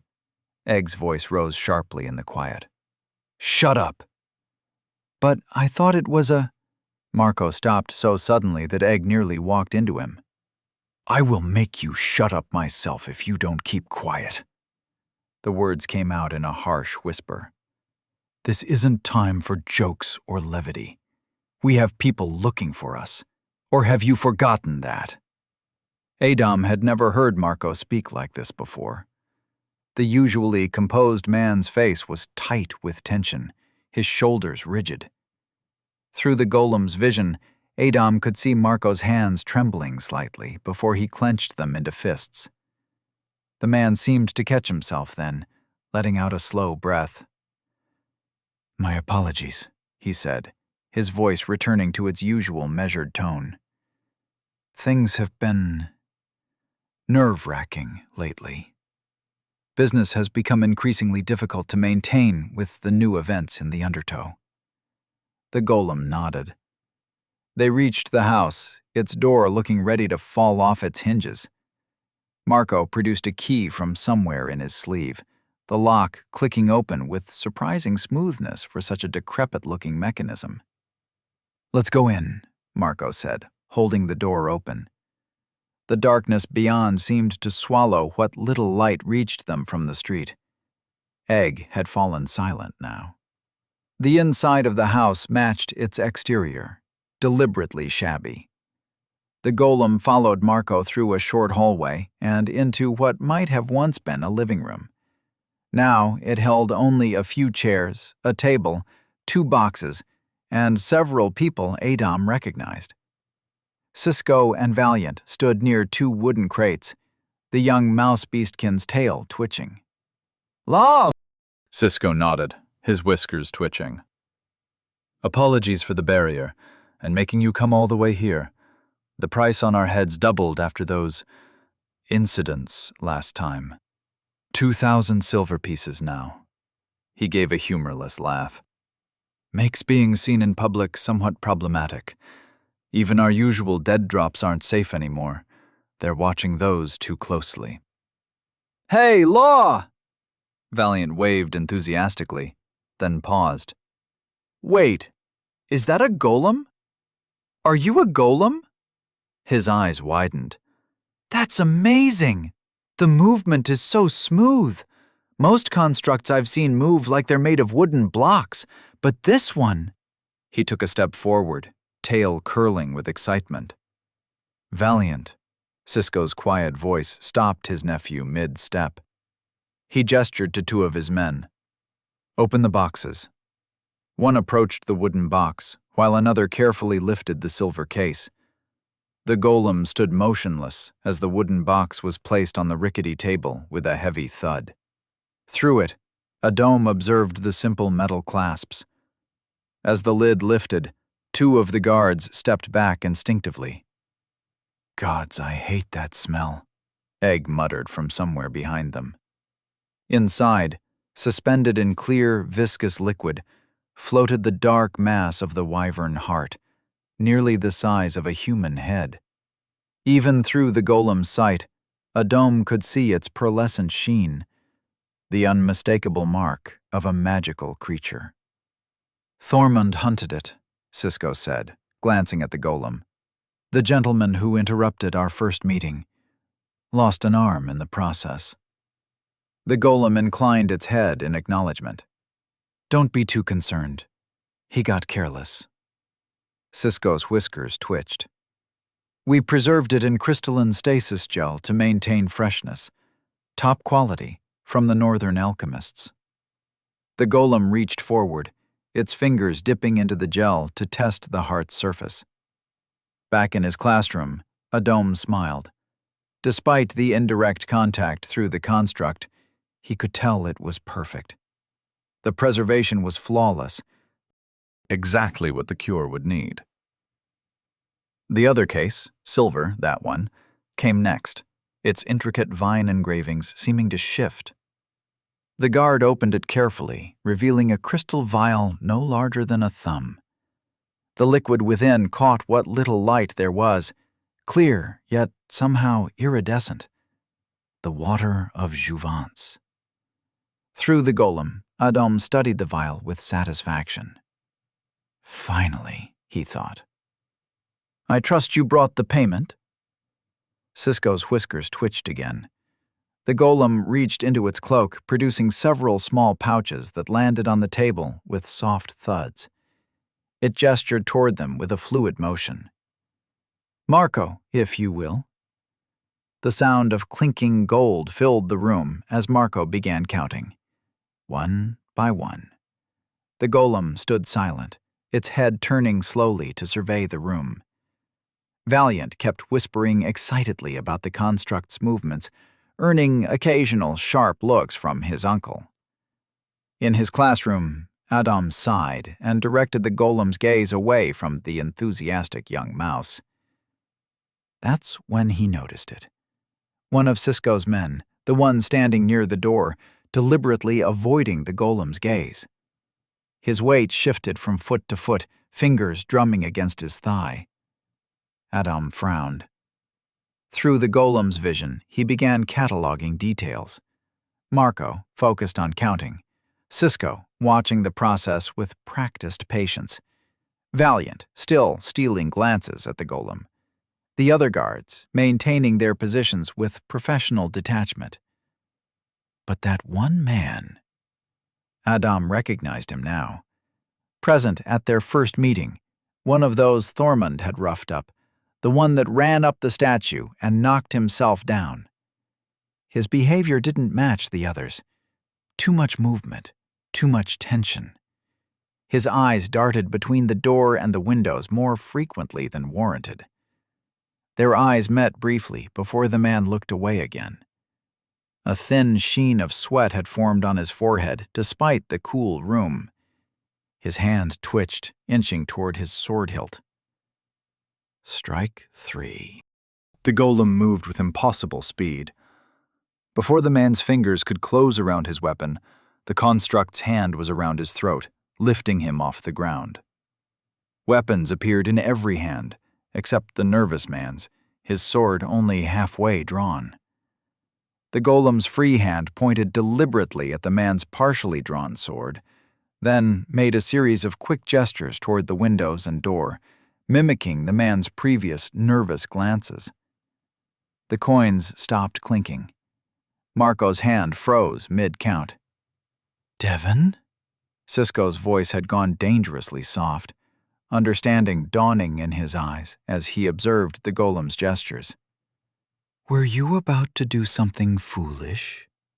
Devon screamed. "We've been compromised! Move! Now!" Cisco's words cracked through the air like a whip. The golem hurled Devon at the other guards in a single fluid motion. Just one touch. That's all Adam needed to jump with the boxes. 3 steps to them. 2. 1. The construct reached for them, fingers almost brushing A pinpoint of light bloomed in the corner of its vision. The world twisted. Bam! The golem crashed through the floorboards, wood exploding outward like shrapnel. In his classroom, Adam's heart slammed against his ribs as a heavy hand clamped down on the construct's shoulder. Yesterday's thoughts mocked him. Everything will be fine, as he looked up into Gale's face. Gotcha. Helios stood beside him, smiling that knife-edge smile. Adam couldn't jump, not with Gale's hand on him here. They jumped together. A scream suddenly tore through the air, Valiant's voice, high and terrified. Through the construct's eyes, Adam saw what the young mouse was seeing. Marco, trusted right hand, faithful soldier, with one arm locked around Cisco's throat. The mouse beastkin's feet kicked uselessly at air, his tail thrashing in desperate arcs. Then came the crack, sharp and final. Cisco's body went limp, his tail dropping like a cut puppet string. Marco let the corpse fall. Valiant's uncle crumpling to the floor like discarded waste. Time slowed to a crawl. Blue fluid, looking like flames, erupted across the golem's surface as it drew the flame-brand sword, the motion singing through the air. If it could just strike Gale once. Aha! Not so fast. Gale's fist descended like a meteor. Stone shattered, the shabby house's floor cratered, dust billowing up around them. Across the house, chaos exploded. Cisco's remaining men charged forward with Valiant, weapons glinting. Marco's knives answered, 2 flashes of steel. Egg stumbled back, blood flowering at his throat. The second guard crumpled, blade buried between his ribs, his sword clattering uselessly to the floor. The golem blazed, raw power surging through its frame. No more restraint. Adom unleashed everything, the sword's flames turning white-hot, melting the floorboards beneath it. Interesting trick. A golem using fluid. Gale's grip never wavered, even as the golem's sword carved a burning arc through the air. He caught the blade with his free hand, the metal screaming against his palm. But where's the real you, Mage? The house erupted into chaos. Marco's knives flashed in deadly arcs as the remaining guards charged. Valiant lunged at him with a roar of grief, tears streaming down his face. "You killed him! You killed my uncle!" "Where is he, Marco?" Helios's voice boomed through the carnage, his eyes wild as he tore through the room. "Where's the fucking mage?" Marco slammed the young mouse into the ground with brutal efficiency, letting go of what appeared to be a transportation crystal of his own. The light, Adom realized. The sudden appearance. It's the golem. The mage controls it remotely, Marco answered Helios. The golem's sword broke free from Gale's grip, leaving a smoking gash across his palm. But Gale just smiled, his other hand still locked on the construct. "You used a transportation crystal last time, didn't you? Clever escape trick." His fist crashed into the golem's chest, cratering it. "Where are you hiding it now?" Bodies hit the floor, blood sprayed. Marco's knives found 2 more throats, while Helios upended furniture, growing more frenzied with each empty corner. Valiant scrambled back up, throwing himself at Marco with desperate fury. The golem's flames intensified, turning the air itself into a furnace. Its fist connected with Gale's jaw. Finally, a solid hit, but the man barely flinched. "Mage!" Helios roared. Valiant broke free from Marco, charging toward Helios with a dagger. "I will kill you all!" No choice. Adom jumped.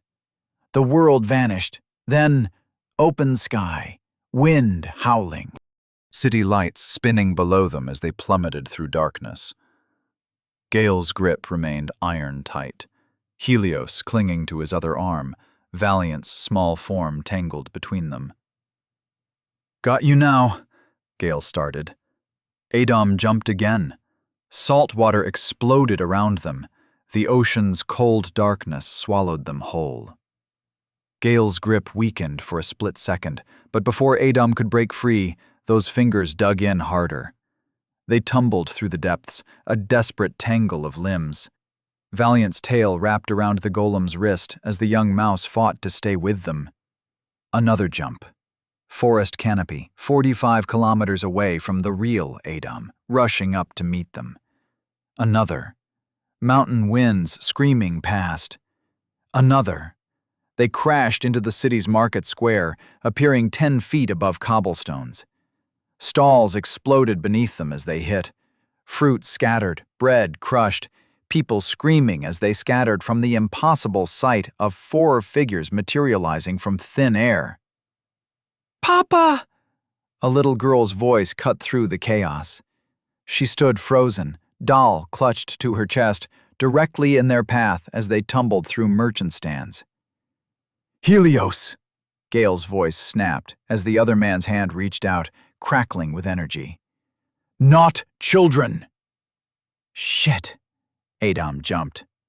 The girl's scream cut off mid-breath as reality twisted again, leaving only destroyed stalls and terrified witnesses behind. The last thing Adom saw was a man running toward the girl, arms outstretched, before the world dissolved once more. And so, another jump. 70 kilometers above the earth. The air burned with cold, so thin it could barely hold sound. Far below, the sprawling city was nothing but a constellation of dim lights, impossibly distant. Gale's fist cratered the golem's chest with devastating precision. Metal shrieked. Running out of places to run? "Where the fuck are you, Mage?" Helios's scream tore through the freezing air, his grip like iron bands around the golem's other arm. The construct fought with calculated brutality. No wasted energy. Every strike aimed at weak points, pressure points, joints. He did everything right. But these men, they moved like they'd spent lifetimes learning how to kill things that weren't supposed to die. In his classroom, Adom's mind raced through options, discarding each one faster than the last. Then his thoughts settled on one thing: the rune. The last resort failsafe he'd built into the golem's chest, the kind of paranoid precaution that seemed excessive until the moment you needed it. It would reduce the construct to atoms. Valiant would die instantly, probably the kindest death available right now. But it had to be triggered. For it to work, the chest cavity had to be breached, exposing the crystal and talisman within, and Gale's fist punched through the metal plating. Perfect. The rune blazed to life, its intricate patterns catching moonlight like liquid silver. Anyone who understood runic magic knew what came next. It was simple physics, really. Runes needed time to propagate their effects across a surface. The average was 1.1 seconds. The best runesmiths could optimize down to 0.8. Adom had managed 0.85 seconds on the golem's frame. More than enough time for... Gale laughed, a sound like broken glass. "You clever bastard." Adom's blood froze. He recognized it. What happened next redefined everything Adom thought he knew about combat speed. The metal plate containing the rune, his failsafe, his trump card, separated from the golem's chest in a single, perfect sword strike. The plate was already beginning to glow with imminent detonation as it spun away through the thin air. Gale had known exactly where to cut, when to strike, how to disarm the trap before it could even properly arm itself. Time slowed to crystalline clarity as Gale's fingers closed around the exposed control crystal. Raw mana, his mana, poured into the transportation crystal like liquid lightning. He's a mage. He knew exactly what he was doing, disrupting the control matrix, trying to jump back to Adom's location. But this was not the end of it. The rune-inscribed plate still tumbled through the air nearby, its patterns growing brighter with each fraction of a second. Not yet detonated. Not yet dead. The golem's hand shot out, snatching the metal in the air. Adom poured every ounce of intent into the construct's final motion. Kill him. A perfect right cross aimed at Gale's chest, the glowing plate clutched in its fist like the world's deadliest brass knuckles. Physics took over. The explosion turned the night into day. The golem's arm disappeared in a spray of superheated shrapnel. The blast wave hit like a hammer, finally breaking Gale's grip as it threw him backward through the thin air. Helios screamed. A sound cut short as the explosion claimed his leg, blood instantly freezing in the high-altitude cold. Valiant clung to Helios's waist like a rabid animal, eyes wild and unseeing, mouth twisted in a silent scream that the thin air couldn't carry. Even with his leg obliterated, frozen blood crystallizing in the stratospheric cold, Helios's grip on the golem remained unbroken. Fingers dug so deep into the metal they left permanent gouges. From his classroom, Adom felt sudden warmth against his thigh. Gale. The mana injection. The twin crystal. His pocket was glowing. No. No, no, no. He bolted for the window, fingers closing around the crystal that now pulsed with dangerous light. Had to get it outside. Had to. The world went white. The explosion threw him backward, ears ringing with that unique, high-pitched whine that follows massive detonations. His visions swam with afterimages, lungs struggling to pull in air through the shockwave that had just emptied the room. Papers swirled in the chaos, desks overturned, glass from the shattered window tinkling as it rained down. He didn't even register the pain, adrenaline and battle focus drowning out everything but survival.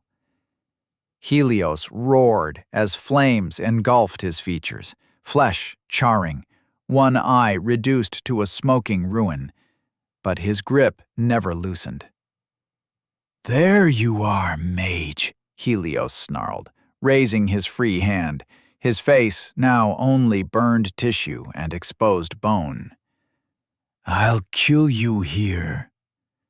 Valiant struck, claws raking across Helios's ruined face. The vampire screamed, but maintained his grip even as blood poured down his already regenerating cheeks. A movement caught his eye through the smoke. Voices were already shouting outside about the explosion, professors rushing towards his classroom. Perfect. If he could just teleport to them, even Helios wouldn't dare.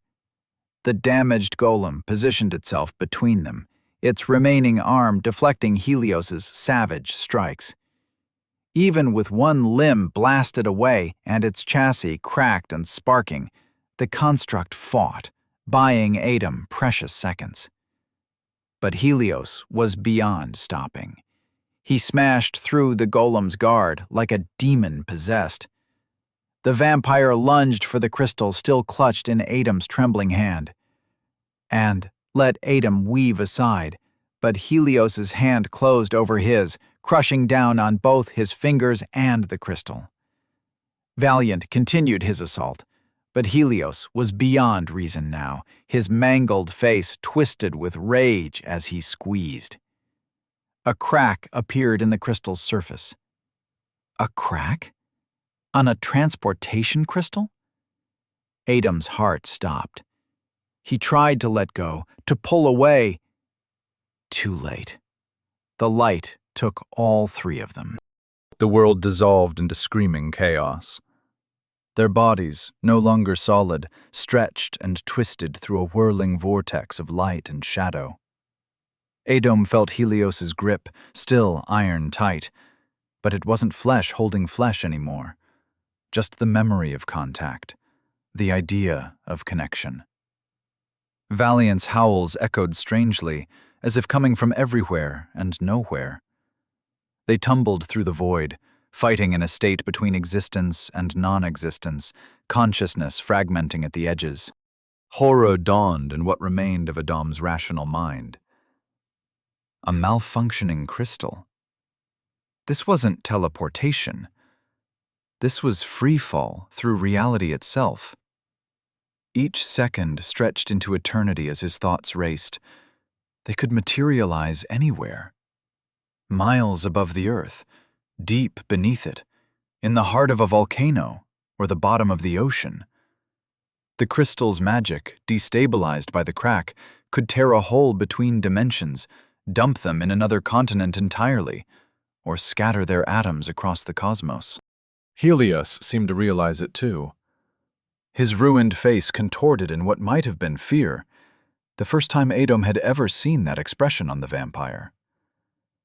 The light grew brighter, reality thinning around them like tissue paper about to tear. Their screams merged into one continuous note as the void reached up with hungry fingers. And then, nothing remained. Chapter 35. At least I kept my glasses. They say drowning is peaceful at the end, a gentle surrender as your lungs fill with water, your mind drifting away into darkness. That was untrue. There's nothing peaceful about the way your body betrays you, fighting against itself in blind panic. The way your chest spasms, desperate to draw breath where there is none. The way water seeps into your ears, muffling everything, until all you hear is your own thundering heartbeat and that horrible, hollow, rushing sound. The pressure crushed him from all sides, icy water forcing its way down his throat, his nose, into his lungs. His wrist throbbed where Helios had gripped it, probably broken the bastard. The pain felt distant now, inconsequential against the burning in his chest. Strange how clear his thoughts were. Wasn't he supposed to be unconscious? The broken crystal's magic had torn them apart, scattered them through wherever this was. Ocean? Lake? Did it matter? Ah, there it was. That peace they spoke of. As his consciousness began to slip away, the panic subsided, replaced by an almost gentle lethargy. For a moment, just a very little moment, it didn't feel so bad after all. Maybe they were right after all. The darkness beckoned, promising rest. Release. Just let go. What am I even thinking? A pulse, deep in his core. Blue light rippled through his veins. Again and again. His mana transformed, crackling with desperate electricity. Every cell screaming to live. There was so much he hadn't done, so many words unsaid, so many promises unkept. Not like this, not so soon. The pulses came faster now, each one stronger than the last, pure survival instinct converting his remaining mana into raw electric life force. His heart stuttered, then burned. Neurons fired like lightning storms in his brain, adrenaline flooding every pathway. Muscles seized, lungs spasmed. Wake up! His body remembered what it meant to be alive, what it meant to breathe, To fight, to burn against the dying of the light. Another pulse, stronger, brighter, fury incarnate. Wake up. Fluid control, 100% capacity. His eyes snapped open, a scream tearing from his throat and echoing strangely through the water. Clarity was forced back into his mind, even as his body revolted against the impossible situation. He could think. He could move. He could fight. A faint glow pulsed somewhere above. Or was it below? Direction had lost all meaning in this watery void. But it was light, and light meant hope. Surface or salvation, it didn't matter. Anything was better than drowning in this endless dark. Something moved in the darkness behind him. The water rippled with its passage. The spell launched him through the water, his body cutting through the pressure like an arrow. The light grew brighter, closer. His lungs burned despite Iron Lung's effect. The skill could only do so much. Spots danced at the edges of his vision. The thing followed, faster now. He could feel the currents of its pursuit, the water churning in its wake. Just a little further. The water exploded around Adom as he burst through the surface, launching into open air. His body convulsed violently mid-flight, stomach heaving as water erupted from his mouth and nose. The sky spun sickeningly overhead, stars blurring into streaks of light. That first desperate gasp turned into racking coughs that tore at his raw throat, each spasm sending needles of pain through his chest. His lungs felt like they'd been scrubbed with glass. The electrical aftermath of his mana conversion left his muscles twitching and burning, nervous system still crackling with residual energy. The broken wrist screamed back to life as the adrenaline began to ebb. Too much. It was all too much. His stomach lurched again, expelling more water as he fought to stay conscious through the sensory overload. The stars kept spinning. Or was he the one spinning? Direction seemed like a distant concept as his brain struggled to reorient itself after the near-death experience. Then heard it, through water-filled ears. The sound of water below, something massive following his trajectory. Adom managed to twist mid-air, liquid streaming from his clothes. His heart almost stopped again. A fish. No, calling it just a fish would be like calling a dragon a lizard. Scales like polished obsidian gleamed in the moonless sky, each one larger than his palm. Its maw gaped wide enough to swallow a horse whole, rows of teeth glinting like daggers.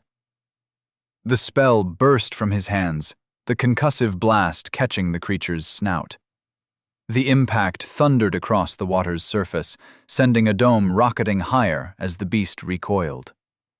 Great carp, level 75 in water, /35 out of water. Hack RP! The sound ripped from his abused throat, half word, half gag, before the reality of his situation hit him.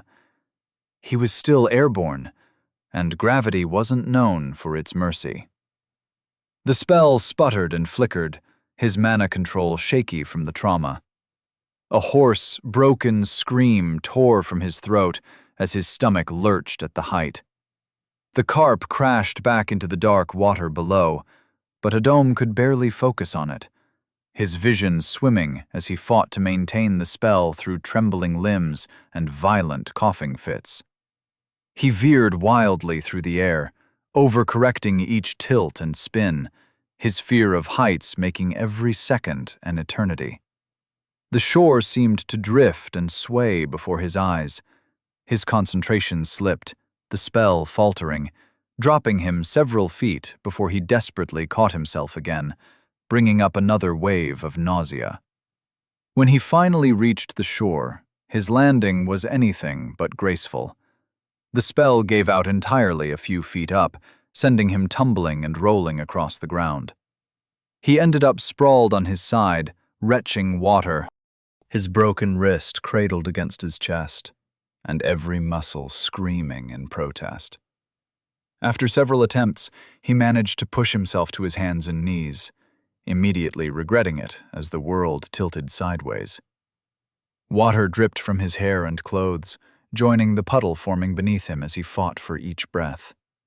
Adom retched again, bringing up the remains of this morning's breakfast, bits of half-dissolved pancake and bacon that now tasted like ash on his tongue.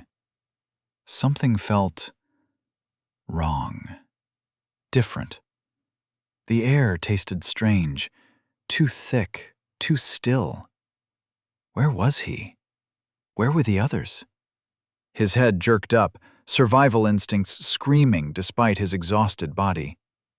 The movement sent the world spinning again, but what he saw through his blurred vision made his blood run cold. The sky, that wasn't the night sky. No moon, no clouds. Just an endless expanse of deep, dark purple stretching overhead, dotted with stars that seemed too bright, too close. Stars that didn't move quite right.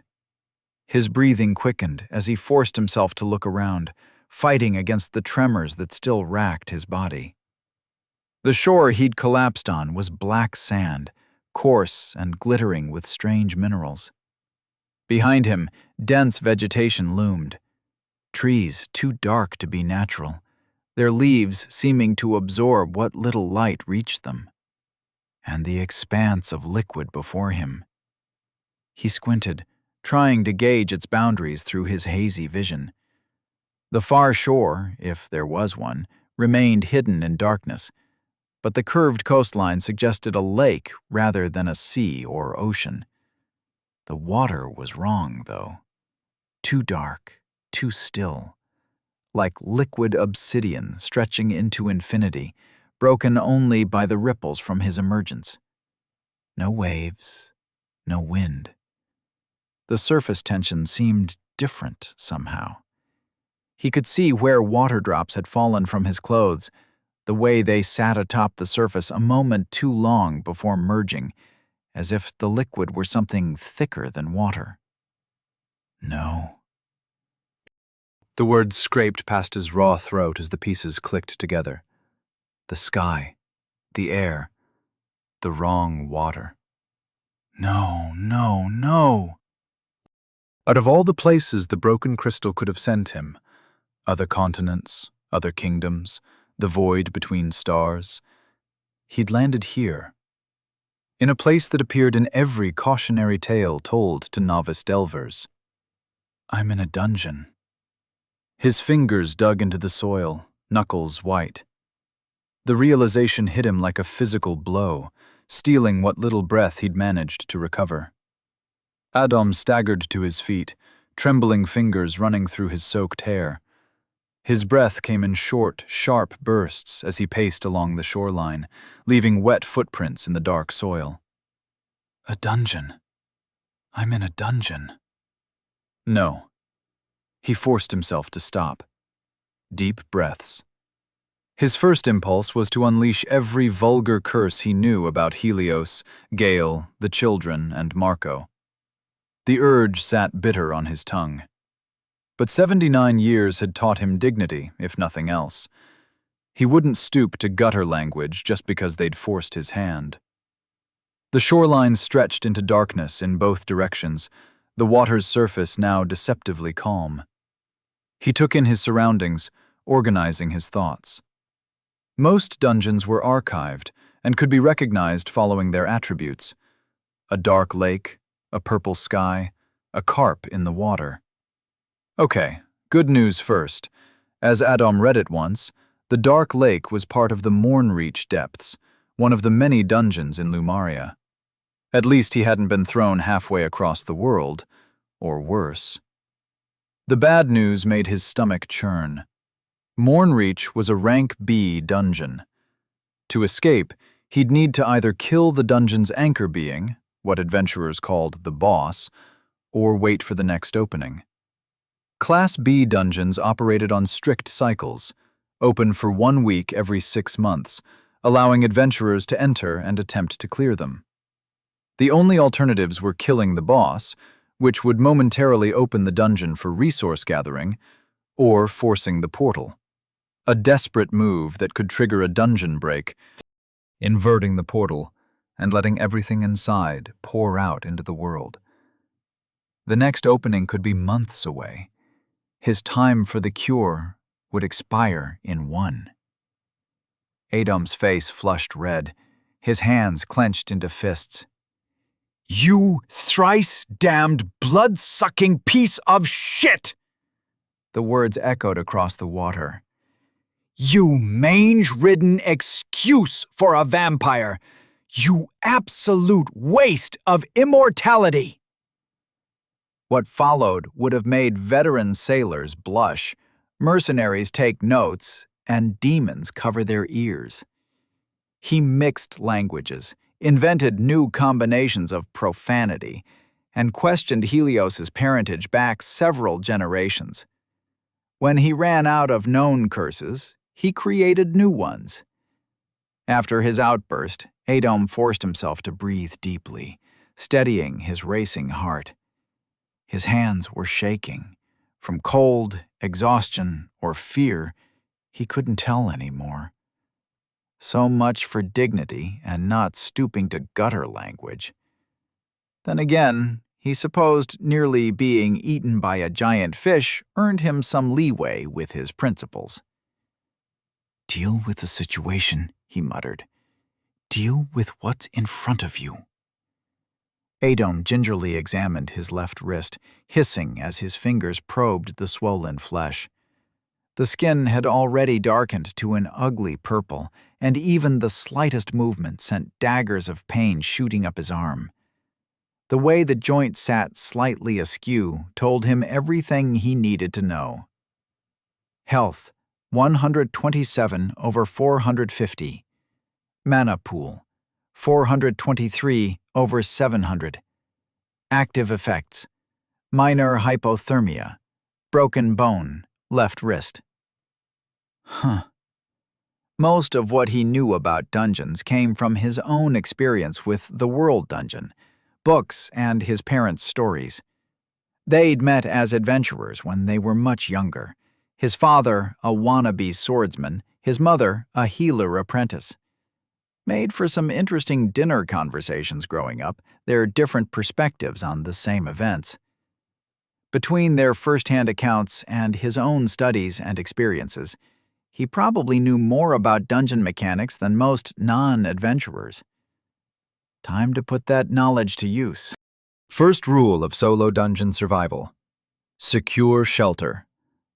But to find shelter, he needed to orient himself. The dark water stretched out before him, its surface now deceptively peaceful. The bioluminescent growths above cast just enough light to see by, their blue-green glow reflecting off the black pebbles at his feet. His sodden clothes clung to his skin, each gust of wind sending fresh shivers through his body. "North," he muttered through chattering teeth. "The exit portal is always north, and the safe zones cluster around it." But which way was north? He closed his eyes, thinking it through. Dungeons had their own logic, their own patterns. The most dangerous areas were always furthest from the exit. The lake, with its level 75 monster, had to be deep in hostile territory. He opened his eyes, scanning the shoreline. To his left, the bioluminescent growths seemed slightly brighter, the ground slightly more elevated. To his right, the darkness grew deeper, the water seeming to stretch endlessly into shadow.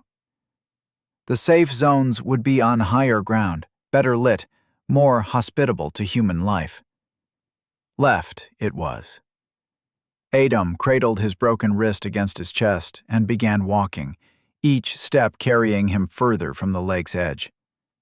Something suddenly crunched beneath his foot, accompanied by a soft green glow that caught his eye. Adam stopped, frowning. In this place, anything glowing was either a threat or... He bent down, wincing. There, partially buried in the dark sand, was Bob's four-leaf clover. As he picked it up, one of its leaves detached, floating down to join the black granules below. 3 leaves now, he muttered, turning the clover between his fingers. Just my luck. But was it bad luck? The odds hit him then. The broken crystal could have scattered them anywhere. The void of space, the core of a star, dimensions where reality itself broke down.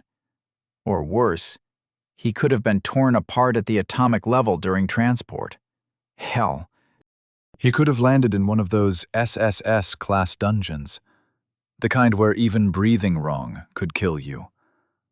The ones where reality warped and twisted until your own thoughts turned against you. Places that had driven even veteran adventurers mad.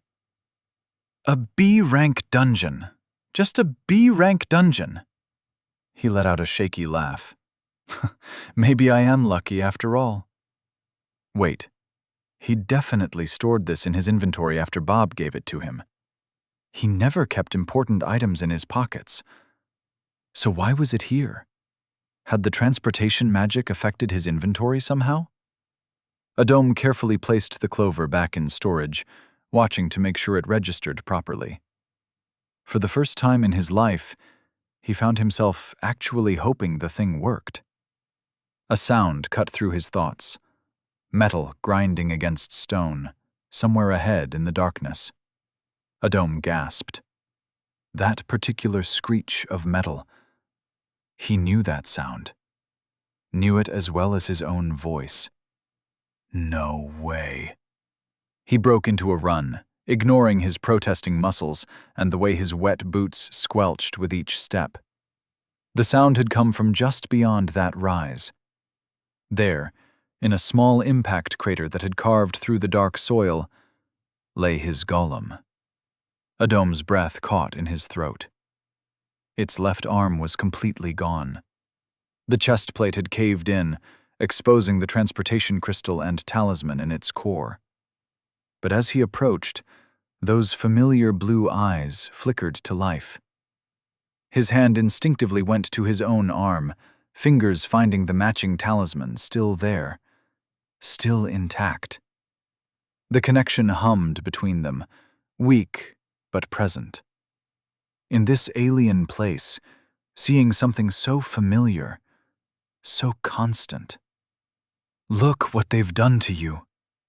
He knelt beside the golem, hand hovering over its damaged plating. Its remaining hand still clutched the crystal that had started this whole mess. And suddenly, he noticed something else gleaming beside the golem. The flame-brand sword, its metal catching what little light there was, despite being half buried in the dark soil. He carefully retrieved it, the familiar weight somewhat comforting in his hand, as he examined it for damage before he sighed, opening his inventory. The golem's eyes dimmed as it disappeared with the sword into storage. He'd need to find shelter before attempting repairs. Maybe he could salvage something useful from the damaged parts. At least the core systems seemed intact, even if the chassis was a mess. Seeing the golem brought back painful memories. The wyvern heart. It had been right there, perfectly preserved. The water of Jouvence, just waiting to be collected. He'd been so close. So damn close. Status. Time remaining. 1 month, 11 days, 21 hours, 45 minutes. The numbers seemed to burn into his vision. Not even 6 weeks. The crushing weight of it all pressed down on him. Trapped in a dungeon, broken wrist, depleted mana, damaged golem, no supplies, no allies.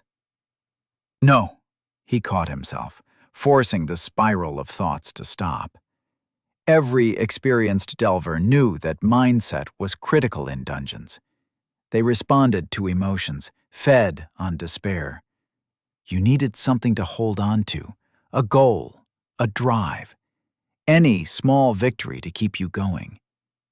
The silence pressed in around him as he searched for a silver lining, anything to. His fingers absently adjusted his glasses, and a dry chuckle escaped his throat.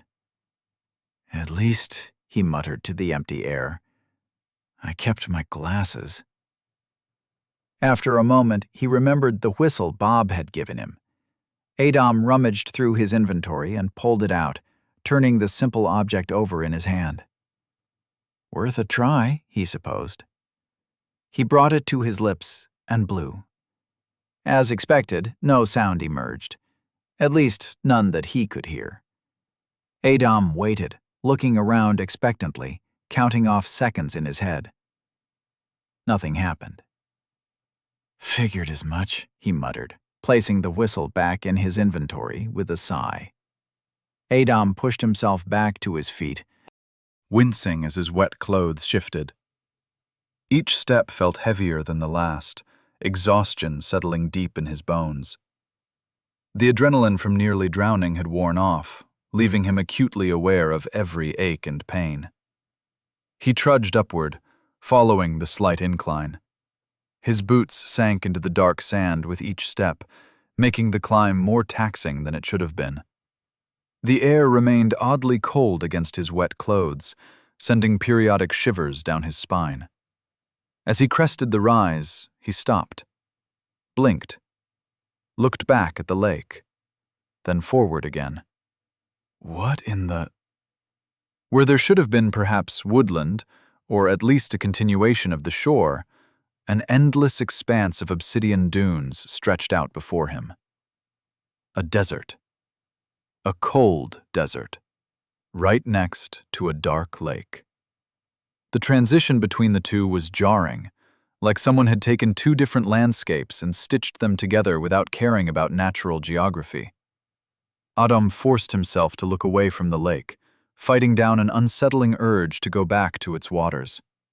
His throat felt parched, despite, or perhaps because of, the amount he'd swallowed while drowning. The black surface seemed to beckon, promising relief. He knew better. The archives in Arcos held horrifying accounts of what happened to those who drank from the dark lake. It wasn't toxic. That would have been merciful. Instead, it triggered something in human minds, an overwhelming compulsion that grew with each sip, like a drug that corrupted every survival instinct, bending even the strongest willpower against itself. The official records were clinical, detailing symptoms and timeframes. But the personal journals, those haunted him now. Adventurers writing their own death sentences in increasingly desperate scrawls, begging companions to tie them up, to knock them unconscious, anything to stop them from returning to the water. In the end, they always broke free, always returned, always drank until their stomachs ruptured, crying even as they lifted handful after handful to their lips. 2 hours. That's all it took from first voluntary sip to death. Adom swallowed hard, his throat clicking. The water he'd ingested while drowning hadn't quite reached the threshold for full addiction. If it had, he'd already be running back to the shore. But the pull he felt, the way his eyes kept drifting back to those dark waters, he was close, very close. A distant rumbling made him freeze mid-step. The obsidian sand trembled beneath his feet, tiny grains dancing across his boots.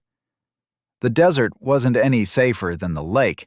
The dunes were known to be home to massive worms that could swallow a house whole.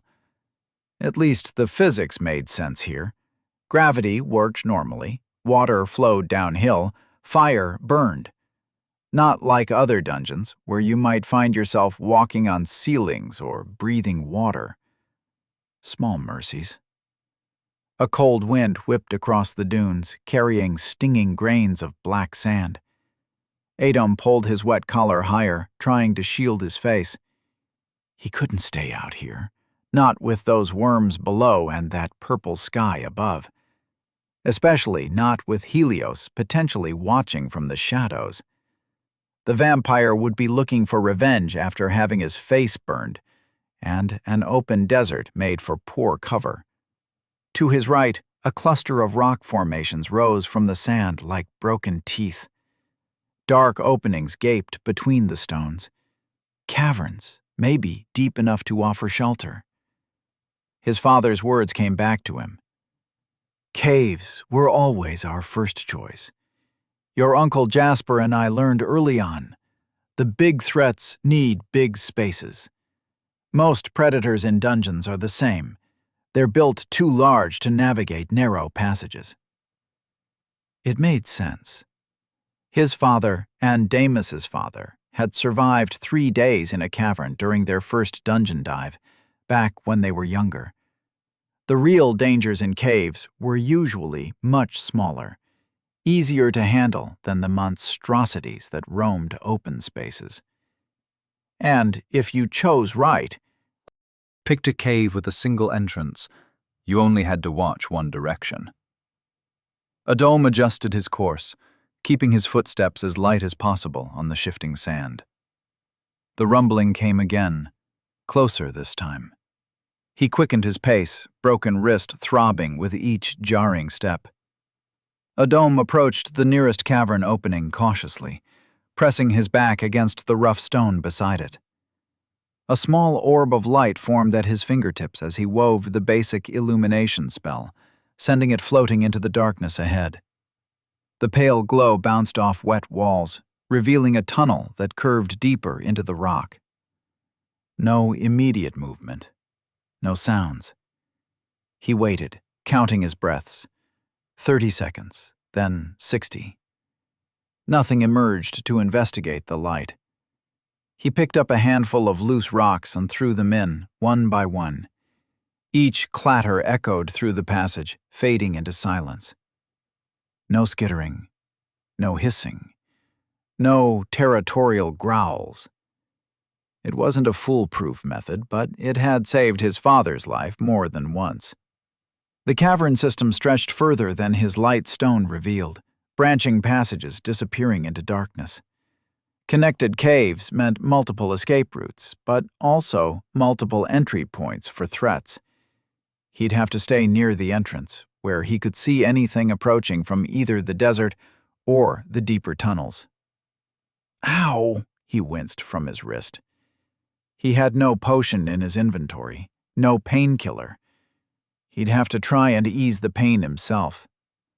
Settling against the wall just inside the mouth of the cave, Adom crossed his legs and closed his eyes, focusing on his breath. In, out. In, out. Each cycle deeper than the last, his mind settling into familiar patterns. On the seventh breath, activated, and the world shifted. It was like someone had pulled back a veil he hadn't known was there. The ambient mana, previously a vague presence at the edge of his senses, suddenly became crystal clear. It swirled through the air in invisible currents, far denser than anything he'd experienced outside. The sheer concentration of magical energy was staggering. Where a normal environment might offer a gentle stream of mana to work with, this was like standing in a river. Every breath drew in more power than he could gather in an hour of meditation outside. Out of all the types of adventurers out there, mages thrived in dungeons the most, because their greatest limitation, the relative scarcity of ambient mana, simply didn't exist here. It was like giving a master painter an endless supply of colors, or handing a swordsman a perfectly balanced blade. Mana pool, 425/700. Each breath pulled the energy inward, filling his depleted reserves with shocking speed. The warmth spread from his core to his limbs, dulling the sharp edges of pain in his broken wrist. Mana pool, 445/700. How many times had he read about this in his hospital bed? Countless stories of adventurers drawing power from dungeon depths, facing down impossible odds with enhanced abilities. The books made it sound thrilling, romantic even. Mana pool, 508/700. They never mentioned how your clothes could still be heavy with water that tried to kill you, how every shadow might hide something waiting to end your life, how the taste of fear could linger in your throat while your hands refused to stop shaking. Mana pool, 605/700.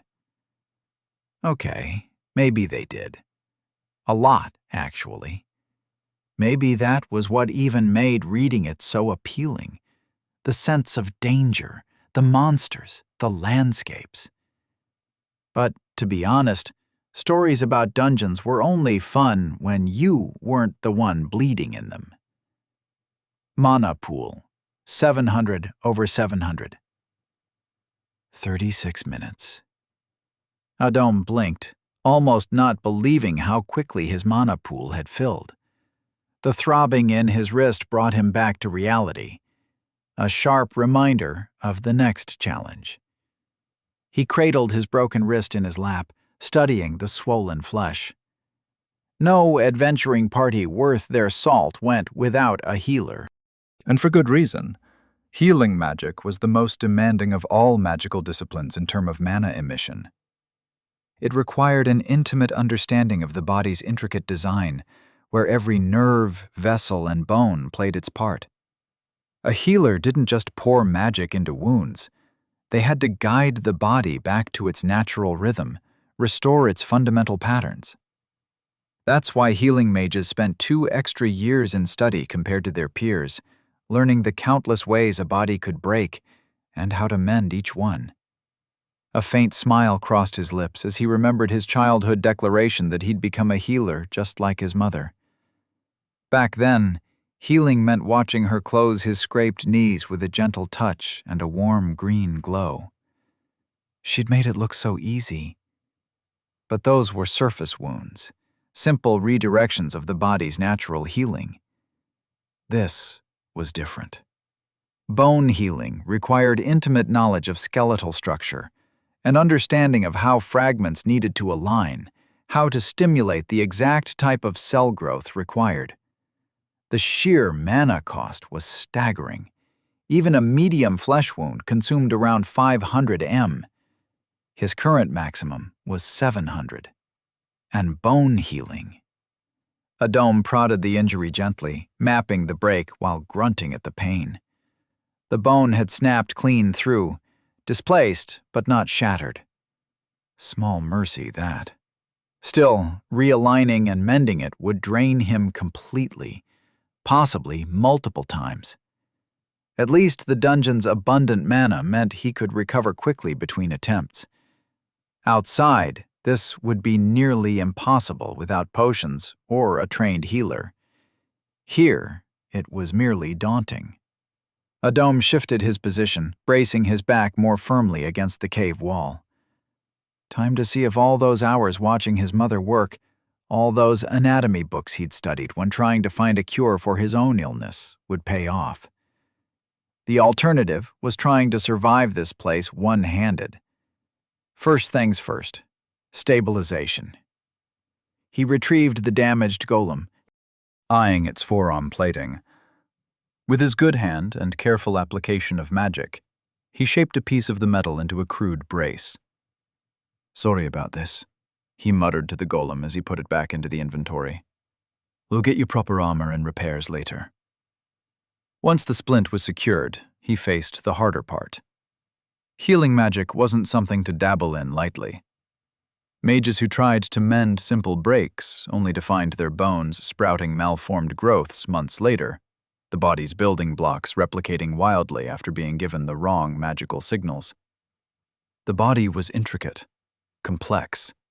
Forcing it to change without proper understanding was begging for disaster. But he knew enough basics to at least support the natural healing process. Just a little. Nothing ambitious. The first attempt drained his mana almost immediately, with barely any noticeable effect. He waited, watching the purple-tinged darkness above while his mana slowly replenished. The second try yielded similarly disappointing results. Just a slight warmth around the break. Hours passed this way. No monster in sight.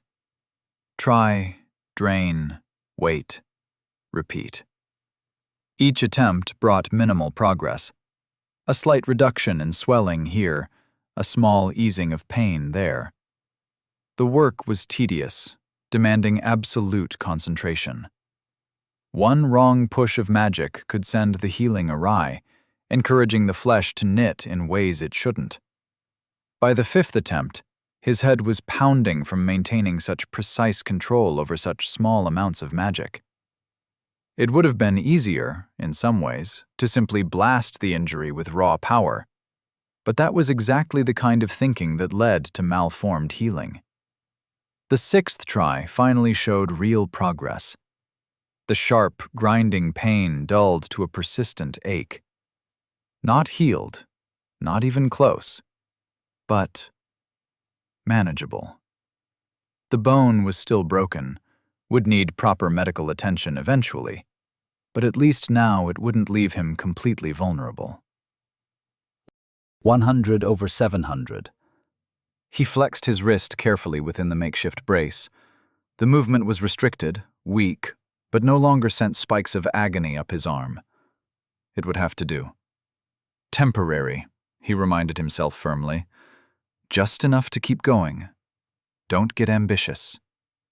He'd kept his mana at around 100 all the time in case a monster would attack. No wonder healers were so rare and valuable. Adom was in the middle of a session when a scream pierced his meditation. Not human, more like a bleating cry.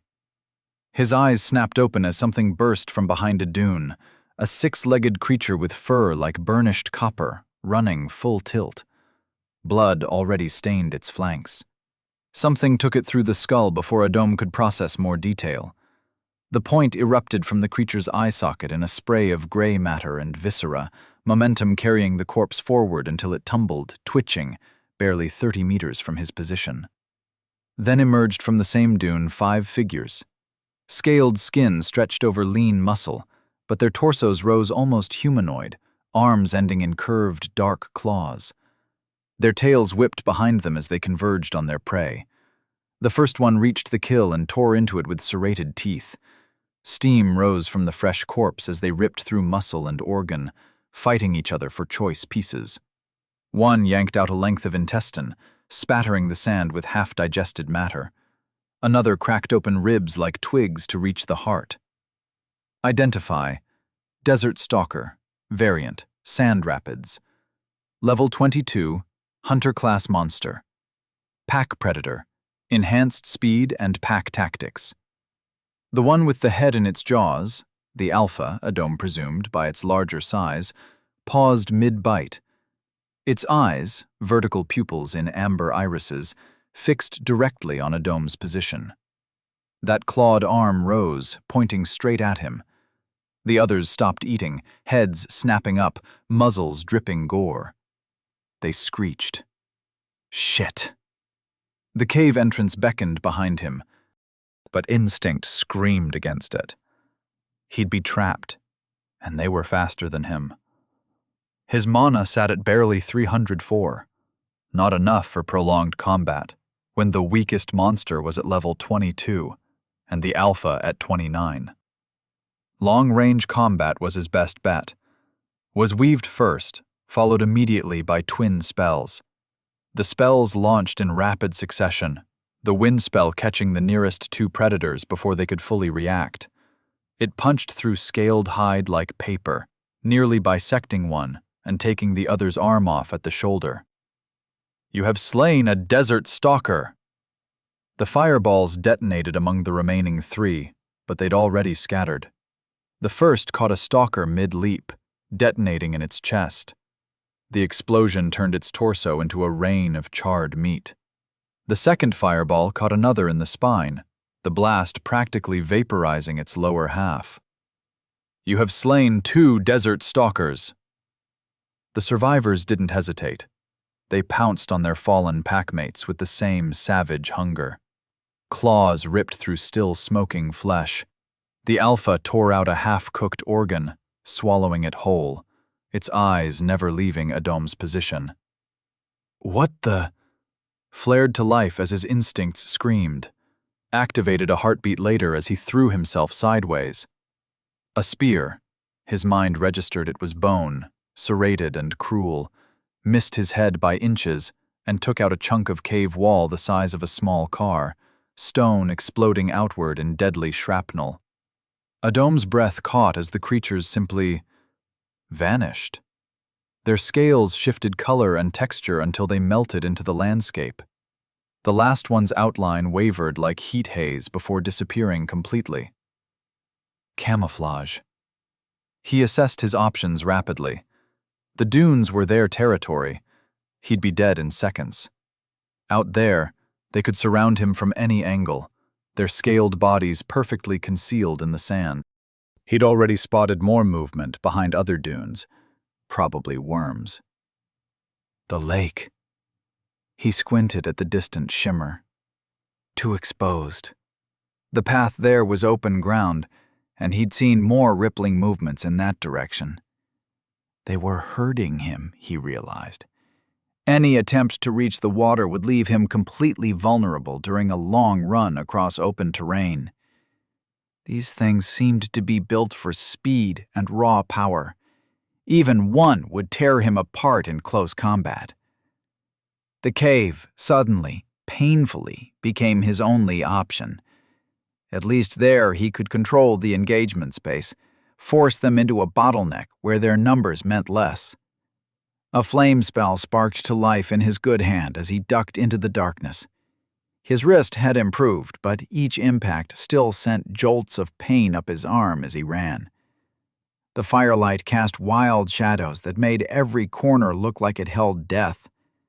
6 passages gaped before him like hungry mouths. Damn it! Pure instinct made him choose the left middle tunnel. He sprinted forward, throwing frequent glances over his shoulder, trying to track any movement in the dancing shadows. The screeches hit his ears. They'd entered the cave. Already? His mind raced. They'd been at least 30 meters behind him. To close that distance so quickly. His foot met empty air mid-thought. The world tilted sickeningly. Something caught him. Not ground, not stone. It clung to his clothes, his skin, resisting every attempt to pull free. The more he struggled, the more entangled he became. A sickly, sweet smell filled his nostrils, making his head swim. Claws clicked on stone. One of the stalkers burst into his flame light, leaping, only to become caught in the same invisible trap. It thrashed mere feet from him, jaws snapping. Its breath hit Adom like a wave of rotting meat, each exhalation carrying the stench of old death. Rows of serrated teeth gleamed wetly, designed to grip and tear. The creature's head shot forward, mouth gaping wide enough to show the ridged palate. Shut! Adom focused everything into his index finger, condensing the flame spell into a single burning point. Your mouth! The monster's screech became a wet gurgle as the spell punched through the roof of its mouth like a bullet. Its head exploded in a spray of bone and brain matter, spattering Adom with gore that in the cool cave air. You have slain a desert stalker. The blood was not warm. It was almost cold, even. Adom's stomach heaved at the carnage, at the blood running down his face. A different kind of movement caught his eye. The Alpha, emerging into the light. It was massive. Adom fought against the sticky substance holding him. What is this stuff? The sweet smell grew stronger, almost narcotic. The Alpha stalked closer, tail lashing. Then it froze. Its head snapped up, pupils contracting to slits. A screech, different this time, almost fearful, and it turned and bolted back into the darkness. Adom hung there, blood-soaked and confused, as something massive shifted in the shadows above. Whatever could terrify a creature like that? His heart hammered against his ribs as he forced himself to look up. The movement was almost delicate. 8 legs, each longer than Adom was tall, stepped into the cave's natural glow with impossible silence. White chitin gleamed like polished bone, decorated with intricate black patterns that seemed to shift and flow in the light.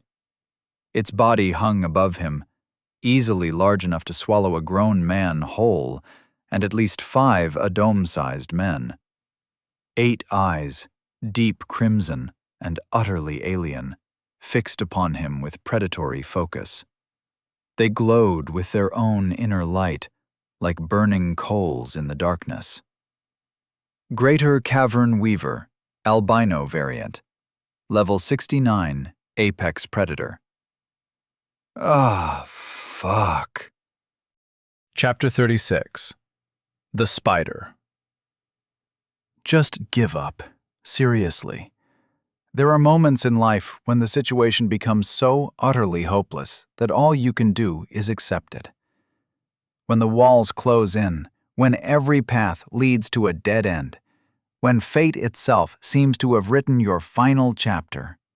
Sometimes the only peace comes from simply saying, "It is what it is," and letting go. Finding yourself in the depths of a dungeon, woefully unprepared, staring into 8 crimson eyes that seemed to pierce your very soul. Eyes belonging to a monster that could snuff out your life as easily as snuffing out a candle. Well, that's certainly one of those moments. It was simply too much in one day. The morning had started so perfectly, though. He'd slept better than he had in years, the kind of deep, restful sleep that made him feel truly alive again. The pancakes had been golden, the bacon crisp, the tea rich and dark. For one brief, beautiful moment, everything had felt right with the world. Then, 2 hours ago, he'd been drowning in water that wasn't quite water. An hour ago, he'd been dragging himself through black sand while desert worms hunted beneath his feet. 30 minutes ago, he'd been fighting for his life against scaled predators that could turn invisible at will. And now this.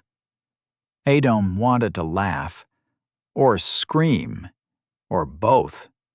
What was even the point? Fight one monster only to face another, survive one death trap only to fall into the next. The universe had made its position clear. He wasn't meant to walk out of this dungeon alive. Maybe it was time to accept that. Maybe. The spider moved closer, its legs making no sound as they touched the stone. Its mandibles clicked together. This did not feel right. To be quite honest, he was getting tired of having these profound moments of acceptance. Twice in one day was pushing it, even for him. No. Fuck acceptance. Fuck fate. And especially fuck this overgrown arachnid with its symmetric eyes and fancy patterns. Fight. Yes. That was more like it. Fight with every fiber of your being. Fight like each breath could be your last, because it probably will be. If death wants you, make it work for its prize. Take that 8-legged bastard with you if you can, or at least leave it with scars so deep that every time it looks at them, it remembers the human who did this. Blazed to life, answered its call. And Adom was on fire, literally and figuratively. It started small, a desperate spark of that caught on a single strand of webbing near his wrist. For a heartbeat, nothing happened. Then the web caught.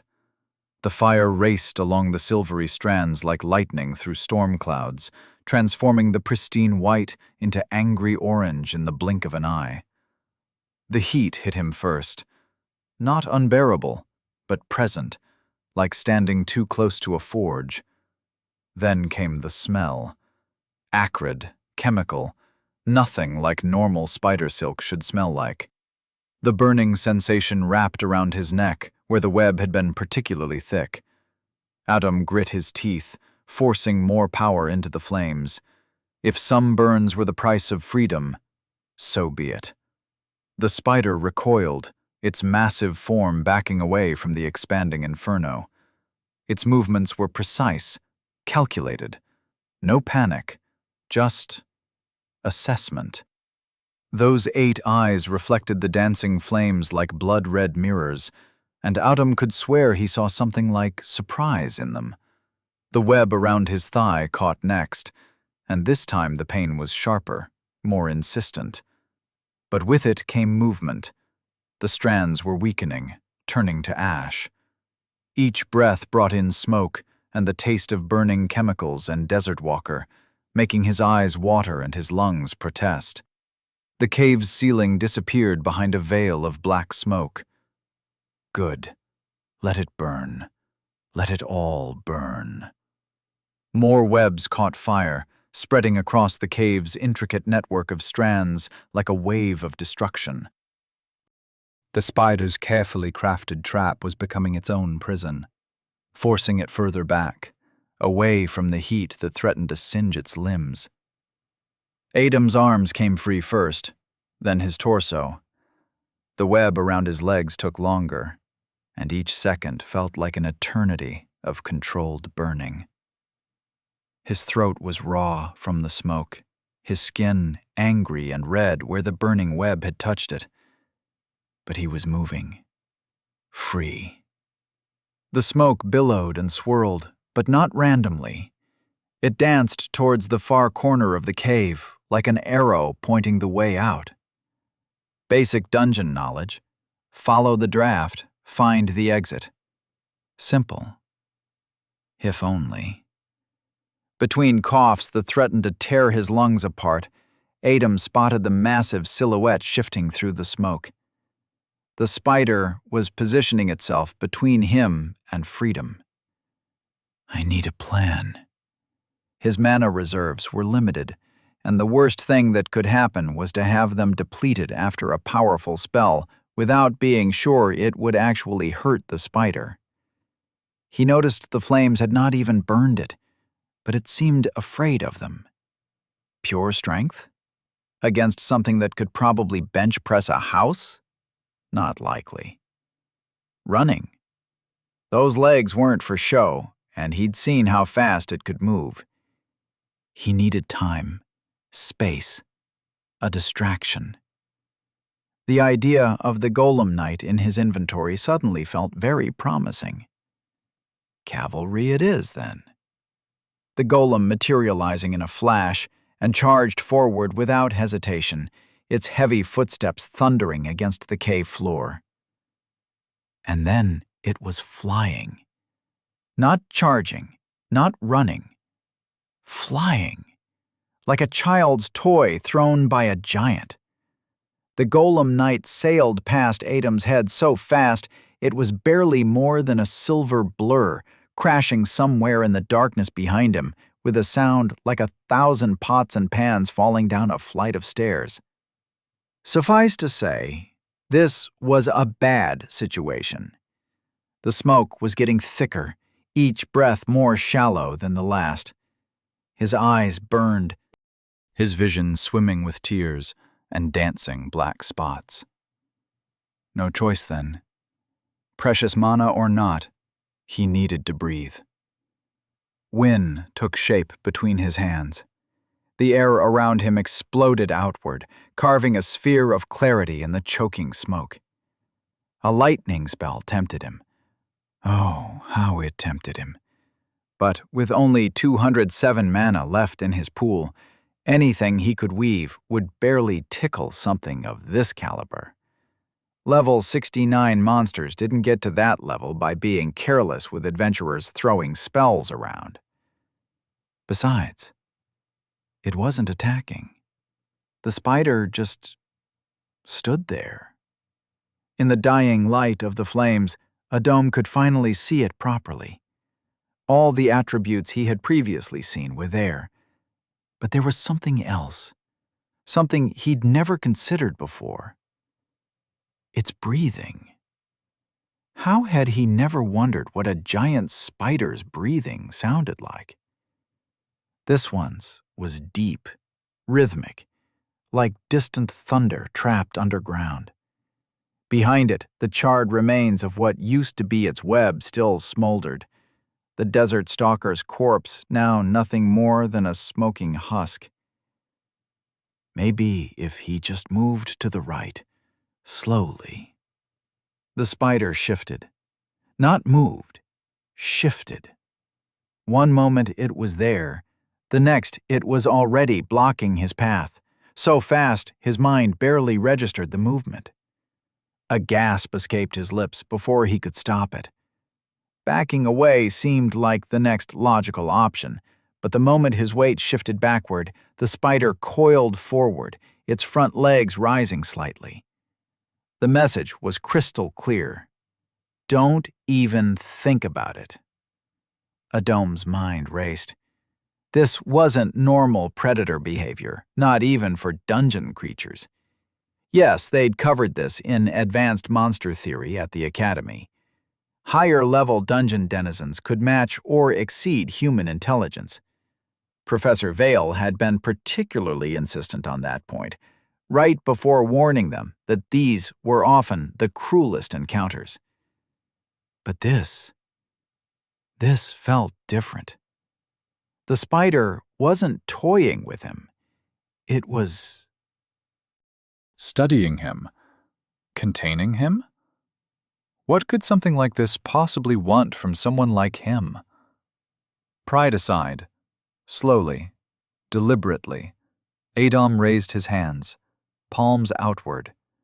The universal gesture of, I yield, that worked with most intelligent beings. Whether it meant anything to an arachnid, even one of clearly superior intelligence, remained to be seen. The spider's head tilted slightly, a disturbingly human-like gesture. Two of its front legs lowered fractionally, though the rest maintained their ready stance. That rhythmic breathing continued, unchanging, like a counterbeat to Adam's own racing heart. Those crimson eyes studied his hands with particular interest. Was it checking for signs of spell weaving? Looking for hidden weapons? Or was he just projecting human thought patterns onto something fundamentally alien? A drop of sweat rolled down his neck, stinging the burns there. The air still tasted of smoke and chemical residue. The spider's mandibles moved slightly, producing a soft clicking sound that seemed to have a pattern to it. Was it trying to communicate? Adam then frowned as he heard a high-pitched ringing, like a distant bell that somehow rang inside his skull. Then, pain. White-hot, all-consuming pain. "Ah!" Adam collapsed, his knees hitting the stone floor as his hands clutched his head. It felt like thousands of needles were being driven into his brain simultaneously, each one carrying its own unique agony. His screams echoed off the cave walls, mixing with the sound of his body thrashing against the ground. The voices came next. Hundreds, thousands of them, all speaking at once. Some whispered, some shouted, some sang in languages he'd never heard. They cascaded through his mind like a waterfall of broken glass, each syllable cutting deeper than the last. He started pushing back against the invasion. The pain began to recede, the voices growing fainter until... You have successfully resisted potent mind control. Mind control? That thing had tried to... The spider's shriek cut through his thoughts like a physical blow, sending him sprawling backward onto his bottom. It was an ugly sight, but its mouth was wide open. A plan formed quickly. A concentrated fire bullet, just like with the desert stalker. If the carapace was too tough, aim for the mouth, right between those clicking mandibles. His right hand was suddenly pinned to the ground by fresh webbing, before his fingers had even twitched to begin the spell weaving. Not his whole body, just the exact hand he'd been about to use. It knew. Somehow it had known exactly what he was going to do before he did it. But how? Mind reading seemed the obvious answer, but hadn't he just resisted its mental invasion? The spider clicked its mandibles again, but this time no mental assault followed. Instead, it watched. Just watched. With an intensity that made Adom's skin crawl. Around them, the last flames from his escape attempt still flickered, the dancing shadows casting on the cave walls. The spider's eyes reflected each tiny fire like 8 blood-red mirrors. And then, one of the small flames suddenly wavered, as if caught in a non-existent breeze. Then another, and another. The fires didn't go out, they just moved, twisted, like something was trying to grasp them, to control them, but couldn't quite manage it. "What are you?" Adom's voice trailed off as the spider tried again, and again. Each time those 8 eyes fixed on him with an expectation that felt almost frustrated. Then it hit him. "Oh God," he whispered, the realization striking him as his eyes widened. "You're trying to weave magic." The spider stopped mid-attempt. The silence in the cave became deafening. The sheer impossibility of the situation made Adom's head spin.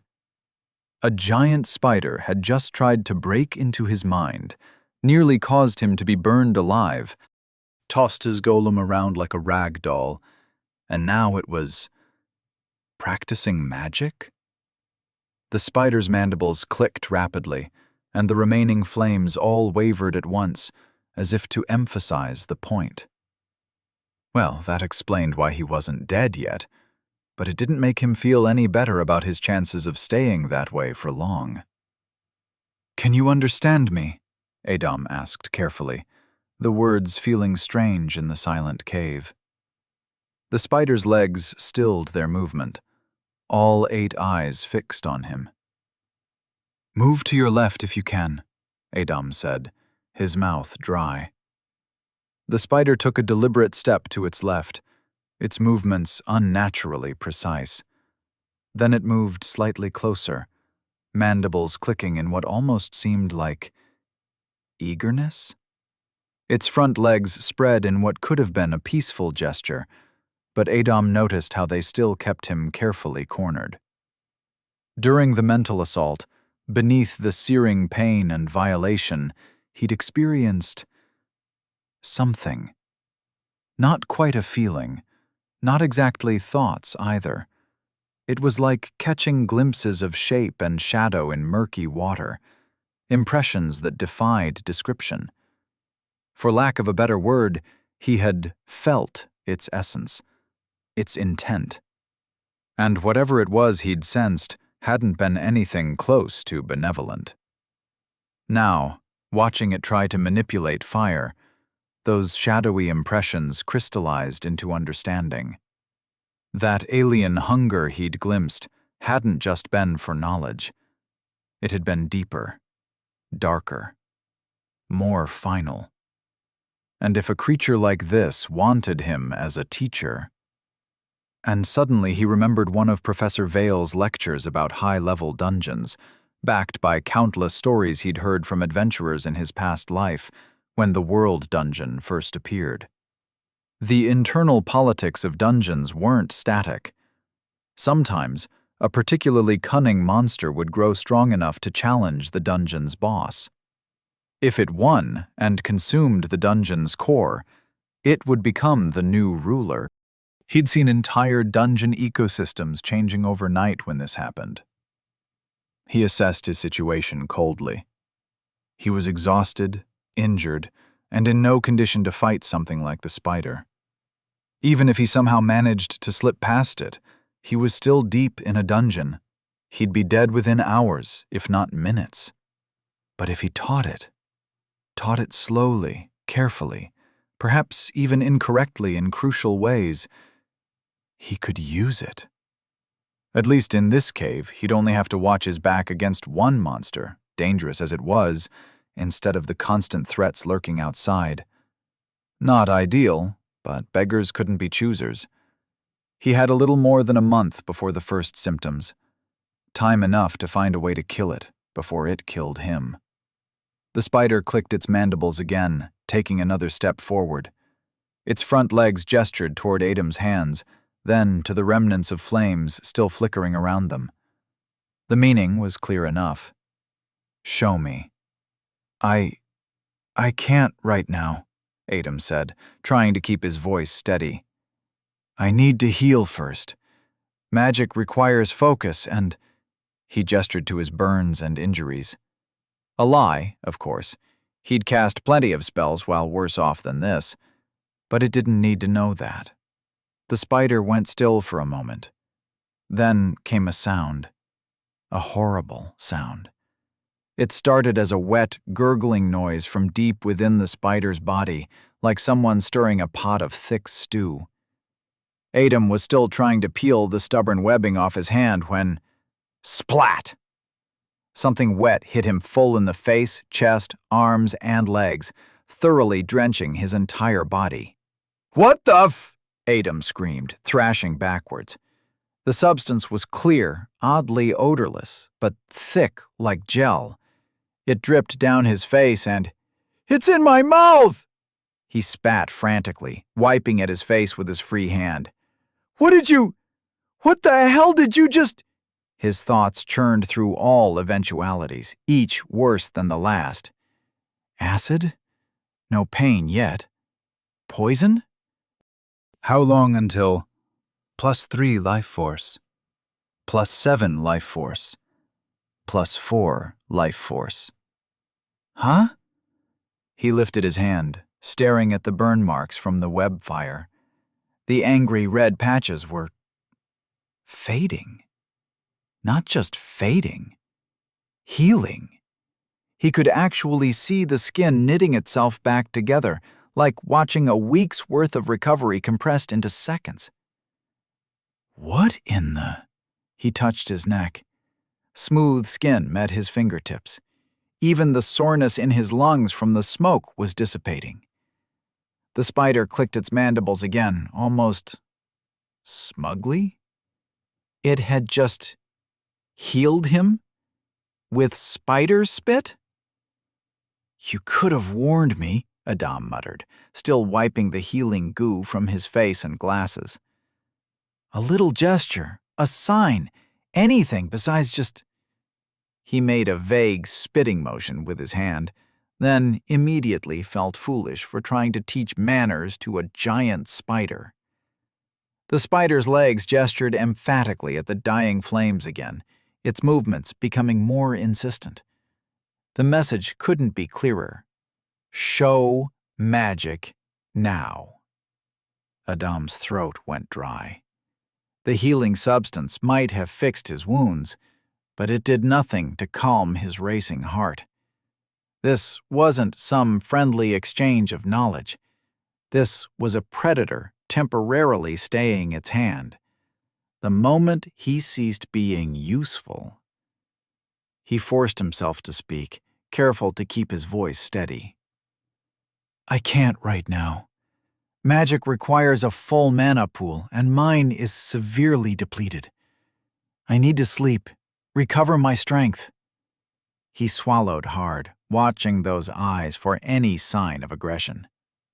Then I can show you properly. Tomorrow. The spider went completely still. Adam's muscles tensed, ready for... Well, not ready at all, really. What could he possibly do if it decided... The massive arachnid suddenly moved. Adam squeezed... Sealing the cave entrance? Layer after layer of silvery web created an intricate barrier. Was it protecting him? No. Protecting its investment, more likely. When finished, the spider positioned itself by the sealed entrance, settling into an alert stance. Guarding. Waiting. Well, apparently his request for rest had been granted. There was something almost reasonable about all this. Deadly, yes. Terrifying, absolutely. But also methodical. Considerate, even. A silver lining, if you could call it that. Though that thought did little to comfort him as he tried to find a position to rest, knowing those 8 red eyes would be watching his every move during his sleep. Freak. Consciousness crept in like an unwelcome guest. The hard ground beneath him felt wrong. His bed had never been this uncomfortable. Adam's sleep-addled mind tried to make sense of it, grasping at the familiar while pushing away the unfamiliar. Just 5 more minutes. Then reality clicked. His eyes snapped open, heart lurching as 8 crimson ones stared back from across the cave. Oh, Adam whispered. Not a dream, then. The massive spider remained at its post by the webbed entrance, patient and terrifying as ever. His scattered brain tried to process it all. The dungeon, the chase, the fire, the deal. Being forcibly recruited as a magic teacher to a giant spider. Said like that, it still sounded like it should have been a dream. But the cold stone floor beneath him and those unwavering red eyes suggested otherwise. He wasn't even aware he had fallen asleep, which made it all the more confusing. The spider covered half the cave in 2 fluid steps, its movement so graceful it seemed to defy its massive size. Those 8 eyes fixed on Adam with an expectant that horrible gurgling sound building up again. No! Adam scrambled to his feet, hands raised. "No spitting! I have food, He patted his stomach. "And I need to, you know." The spider's head tilted slightly. "I need to relieve myself," Adam said, face burning. Never in his life had he imagined having this conversation with a giant arachnid. One leg extended, pointing deeper into the cave. Several tunnels branched off from the main chamber, disappearing into darkness. "There?" The spider remained motionless. Adam took a careful step forward, eyes scanning the cave walls. The tunnels seemed roughly hewn, natural rather than carved. Some sloped upward, others down. Possible escape routes, assuming they didn't lead to worse threats. Or dead ends. He moved toward the nearest tunnel, but the spider materialized before him with impossible speed. Adam yelped, stumbling backward. A different leg pointed to another tunnel, the gesture somehow managing to seem both insistent and threatening. "That one! Got it!" The redirected tunnel was shorter, ending in a small chamber. Empty. No other exits. No hidden passages. Just a dead end that served its immediate purpose. "It's guarding something in that first tunnel," Adam thought, as he took care of business. "Something important enough to risk showing its hand by stopping me." He filed that information away carefully. The spider waited at the tunnel entrance when he returned, its patience somehow more unnerving than aggression would have been. "I need to eat now," Adam said, reaching into his inventory. The wrapped candies he bought at the weird stuff store were still there. As a breakfast, they felt absurdly inadequate. As he unwrapped it, a thought struck him. Maybe it was the exhaustion. Maybe it was the absurdity of his situation making him reckless.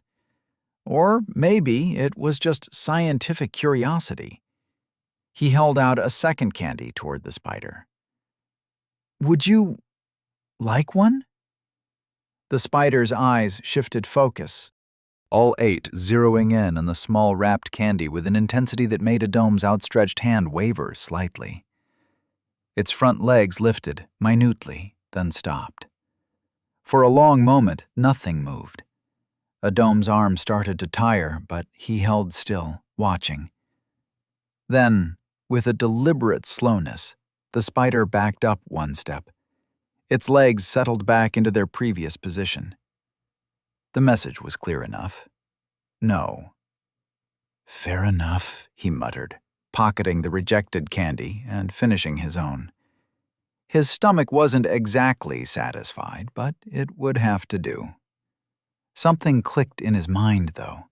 The spider's refusal wasn't casual.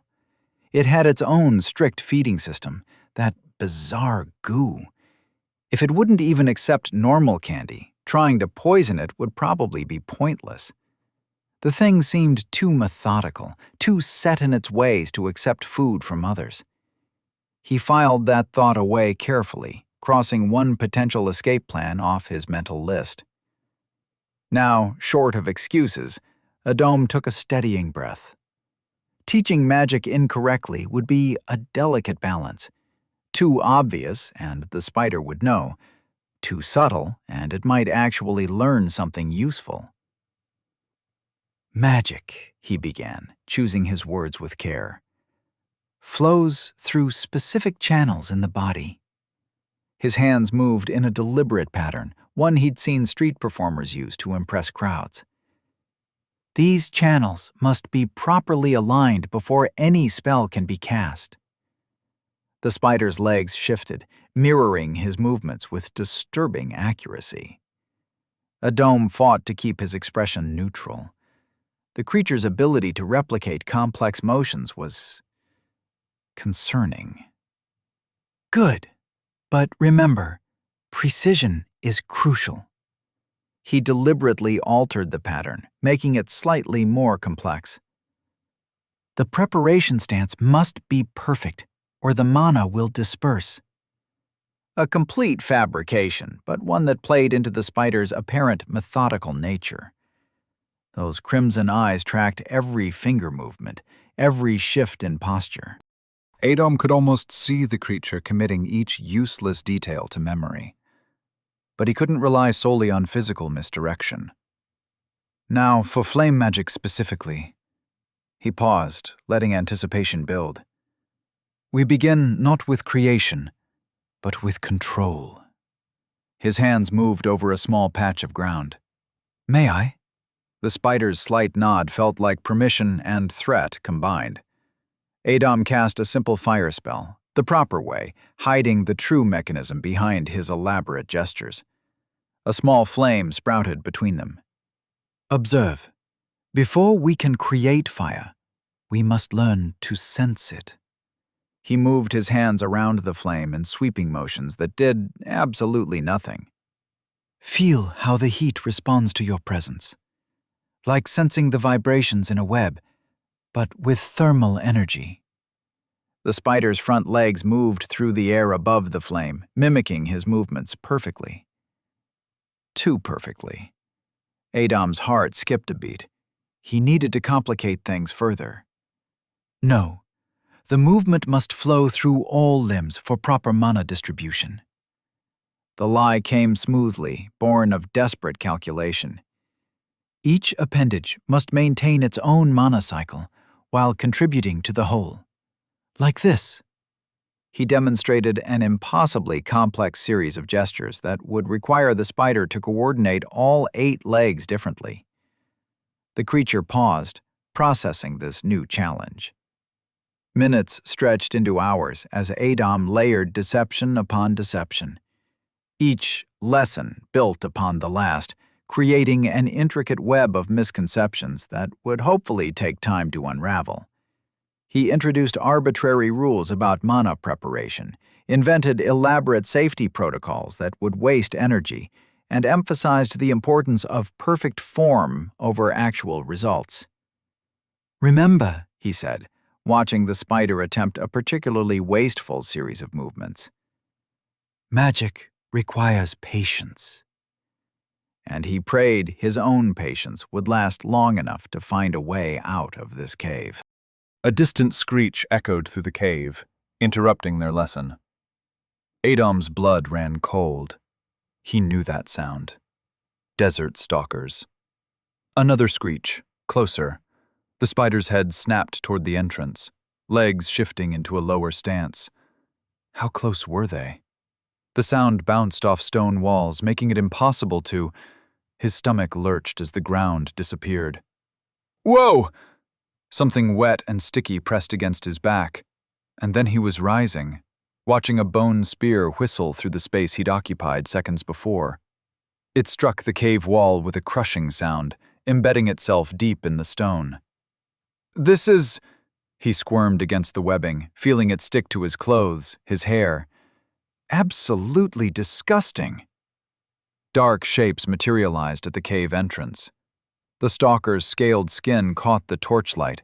One of them looked like the alpha from last time, black eyes reflecting nothing. Another one of them touched its torch to the webbed entrance. Flames raced up the strands. 3 stalkers entered, then 8, then 13.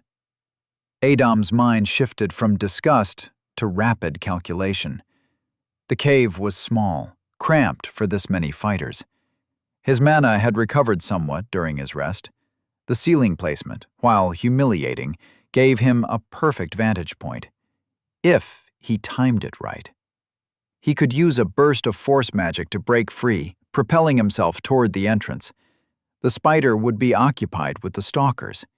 He could launch fire spells from above, then seal the entrance with a barrier spell once he was through. With luck, the collapsing cave mouth would take out several stalkers, and possibly the spider, too. The only wild card was those other tunnels. The spider might retreat rather than fight, but Adom's primary concern was escape. This might be his only chance. He flexed his fingers carefully, mentally preparing while trying not to draw attention. Below him, the stalkers spread out in a practiced formation, and the spider waited. The first stalker's head hit the ground before Adam could blink. The second followed. Third. Fourth. Fifth. Blood sprayed in graceful arcs across stone walls. 5 seconds. The remaining stalkers screeched, finally registering the threat. More poured in through the entrance. The spider moved. No, movement wasn't the right word. Limbs blurred, bodies fell, blood painted the floor in expanding pools.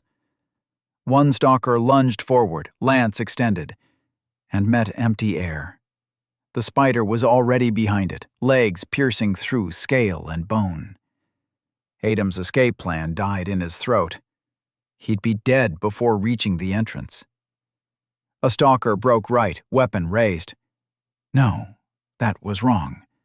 The spider had already moved to intercept its true path left, legs punching through its chest before the feint was complete. How? 3 more stalkers attacked in formation. The spider flowed around their strikes like water, dealing death with mechanical precision. More bodies, more blood. The pile grew. Wait. A stalker charged straight ahead. The spider shifted left before the stalker had even begun to turn that direction. As if flowing perception activated without conscious thought. The world slowed. Adam's vision sharpened, catching details his normal sight missed. +2 flowing perception. Another stalker died. Adam squinted, trying to understand. The spider moved before the attack came. But how? He focused harder. A second death. There had to be something he was missing. His flowing perception caught the usual tells: muscle tension, weight shifts, the flow of movement through air. But the spider was reacting before even these appeared. Third death. Fourth. He forced himself to look deeper. Not at the attacks, not at the movements. At the moments before. +1 flowing perception. There, a stalker's hand twitched. No, before that. The spider was already moving. Earlier still. Just before the stalker's muscles tensed to attack, before its brain had even fully formed the command, its body made microscopic adjustments. Preparing for a decision not yet consciously made, the spider wasn't reading minds or seeing the future. It was reading the body's betrayal of its owner's intentions. Simple. Mechanical. Like a leaf trembling before the wind actually hits it. His flowing perception caught these tells after they formed. The spider caught them at their source, in that razor-thin moment between thought and action. An armed stalker charged in, sword and shield probably scavenged from some fallen adventurer. It effortlessly got flattened. Metal scraped against stone as it stumbled, and for a split second, the spider's movements faltered. Another stalker's claw caught a fallen blade, sending it ringing across the floor. The spider's strike missed just barely before it compensated with terrifying speed. The slaughter continued. Each death taught him more. Every spray of blood revealed new patterns. When it ended, 43 bodies littered the cave floor. No survivors. No escapees. The alpha's severed head stared up at him from a pool of its own blood, black eyes now as lifeless as glass beads.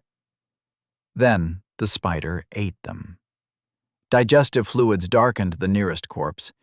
The spider's mandibles worked methodically, liquefying flesh and bone. Adam winced as it slurped the resulting soup through its mouthparts. That could have been him. As the spider consumed the first stalker, something strange happened. Adam blinked, unsure if he was seeing correctly. The spider's carapace seemed to shimmer slightly, almost imperceptibly changing. The pattern on its back shifted, taking on subtle scale-like textures similar to the stalker's hide. The transformation was slight, not dramatic enough to change the spider's fundamental appearance, but unmistakable to Adam's eye. It's evolving. And suddenly, with crystal clarity, Adam understood exactly why the spider was keeping him alive, why it was so intent on learning magic rather than simply devouring him immediately. It wanted his abilities after learning how to use them. 3 bodies disappeared this way. The spider moved to the others, spraying them with webbing and some viscous fluid. The corpses went rigid, suspended in a grotesque cocoon. Food storage, then. The web holding him suddenly gave. Adam dropped, catching himself with a grunt. His clothes stuck to his skin where the webbing had touched. The spider turned back to their practice spot, stepping over scattered limbs and congealing blood pools. Its leg tapped the ground twice, the signal to resume their lesson. Just like that. As if 43 deaths meant nothing. As if they weren't standing in a charnel house. Adam wiped sticky hands on his pants and took position. The copper stench of blood filled his lungs with each breath. Class was back in session. Adam stopped counting the days after the 7th. No sun, no moon, just endless stone and the spider's unwavering presence. Looking at his remaining time would only crack his fragile grip on sanity.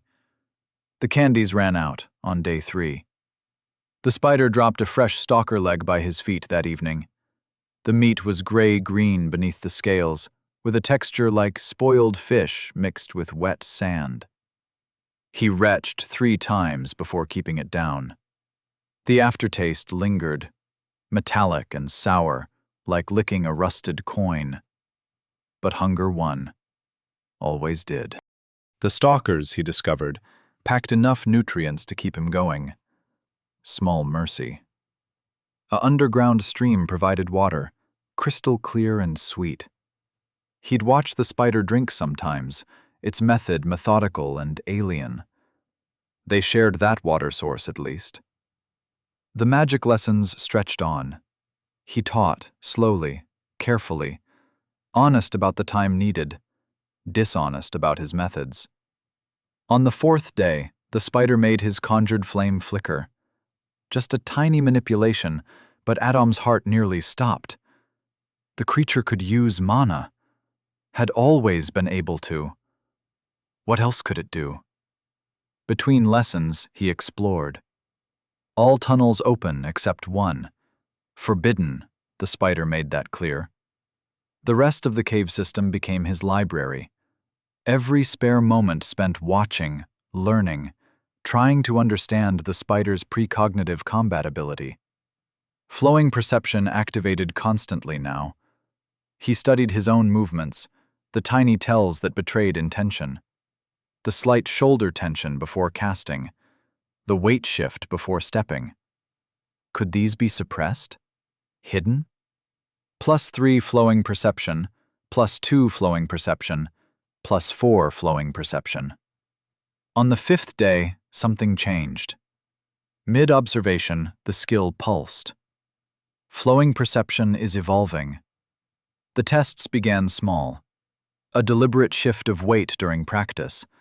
The spider's head would turn, tracking the motion before it happened. Scratch an itch, those legs would twitch toward the movement. Even thoughts of movement drew reaction. Days blurred. Better not to count. He layered his experiments. During magic practice, he'd create a flame while planning to move his hand left. The spider would orient itself left before he moved. Sometimes he'd abandon the planned movement entirely, studying how long the spider maintained its predictive stance. More complex tests followed. Multiple planned movements, false intentions, real ones hidden beneath. The spider caught them all, though sometimes there was a delay. Microseconds between his deepest hidden intentions and its response. He watched it hunt. Every stalker that entered became a lesson. The green bastards were either very stupid for coming still, or very brave, or both. It deserved some respect. Useless, but to be respected. The spider's movements weren't random. They followed flows, air currents, muscle tensions, the subtle symphony of pre-motion tells. Strained with each observation, the skill grew sharper, more refined. He started seeing not just current movements, but their origins, the way a stalker's neck muscles tensed before its arm moved, how weight distributed before a step. Sometimes, during lessons, he caught himself moving in response to the spider's motions before they happened. Brief moments of anticipation that felt more like instinct than thought. The spider watched him too. He sensed its scrutiny. Hopefully it saw only a teacher teaching magic, not one dissecting its every move. Time passed. How long? Don't think about it. Then, one day, after a lesson, something clicked. His mind emptied of everything except pure observation. The spider stood before him, demonstrating a mana manipulation. Right, he thought absently, his hand supporting his head. It moved. Right. Left. Left. His eyes widened as consciousness caught up to instinct. The system message appeared. Is evolving into acquired, flow prediction, rare, active/passive, ability, perceive and analyze pre-movement patterns and intent. Current level, 0-1. Warning, skill effectiveness heavily dependent on user's focus and physical condition. His heart raced. He forced his breathing steady, face neutral. Don't let it show. Don't let it know. The lesson continued. Don't check the time. Don't check the days. Focus. Adom had been tempted to do it a few times, but he knew it would distract him from what he was about to do. The spider's latest attempt at mana control made Adom's stomach clench. Not just flickering flames now. It could dim them, spread them. Progress too fast. Much too fast. Soon it would connect the dots between mana control and actual spell weaving. Then he'd outlive his usefulness. Simple math, really. His mana pool now sat at 750, full and ready. The wrist had partially healed, though phantom pain still lingered. The stalker's meat kept him strong, even if every bite still made him gag. Physical strength maintained. Mental strength, well, he was still sane enough to plan. Had to count for something. The golem sat in his inventory, retrieved during one of his bathroom breaks. The spider never followed him there, at least. Small mercies. In that dark, damp cave, he'd carefully pull out the broken pieces of the wakey bird, the same one he'd destroyed in frustration back at the academy. His hands would move slowly, methodically, trying to minimize any sound of metal against metal. Ah, the academy. It felt like a lifetime ago now. He'd hated the monotony then, the endless lectures, the strict schedules. What he wouldn't give to be back in those sun-filled halls, complaining about morning classes and bland cafeteria food. Everything to return to that simple life where his biggest worry was passing the next exam. But here, in this cave that reeked of stalker blood and spider webs, those memories served a purpose. Each time he went to relieve himself, he'd work on reassembling the construct, making small modifications to its design. He had an idea, not fully formed yet, but growing clearer with each session. The runes needed to be perfect. The mana circulation had to be completely silent. One wrong click, one metallic scrape too loud, and all his careful planning would be for nothing. He'd watched the spider's sleep patterns. Every rest period there was a window. About an hour in, when its legs would go completely slack, the twitching that usually responded to nearby movement would slow, almost stop. Deep sleep. As deep as something like that could manage, anyway. The plan was simple. Had to be. Complicated plans died fast against something that could read your moves before you made them. But even precognitive combat had limits. You couldn't dodge what you couldn't sense coming. Adam decided he would strike tonight. Or today. There was no sun or moon to know which was which. He would strike soon. Yes, better. Just had to wait for those legs to go slack. Chapter 37. Fight. The cave system had no secrets left. Well, almost none. That crack in the eastern tunnel's ceiling, just wide enough to squeeze through if blasted open. The underwater passage in the northern section that probably led somewhere. 3 potential escape routes, all mapped, all viable. All useless if he died here. The forbidden tunnel remained the only mystery. The spider's reaction whenever he even glanced that direction told Adam everything. Something important lay hidden there. Something worth protecting. Something worth dying for. Or killing for.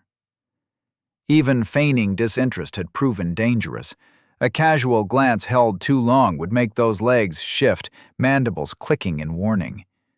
Once he'd taken 3 steps in that direction during a confused wandering.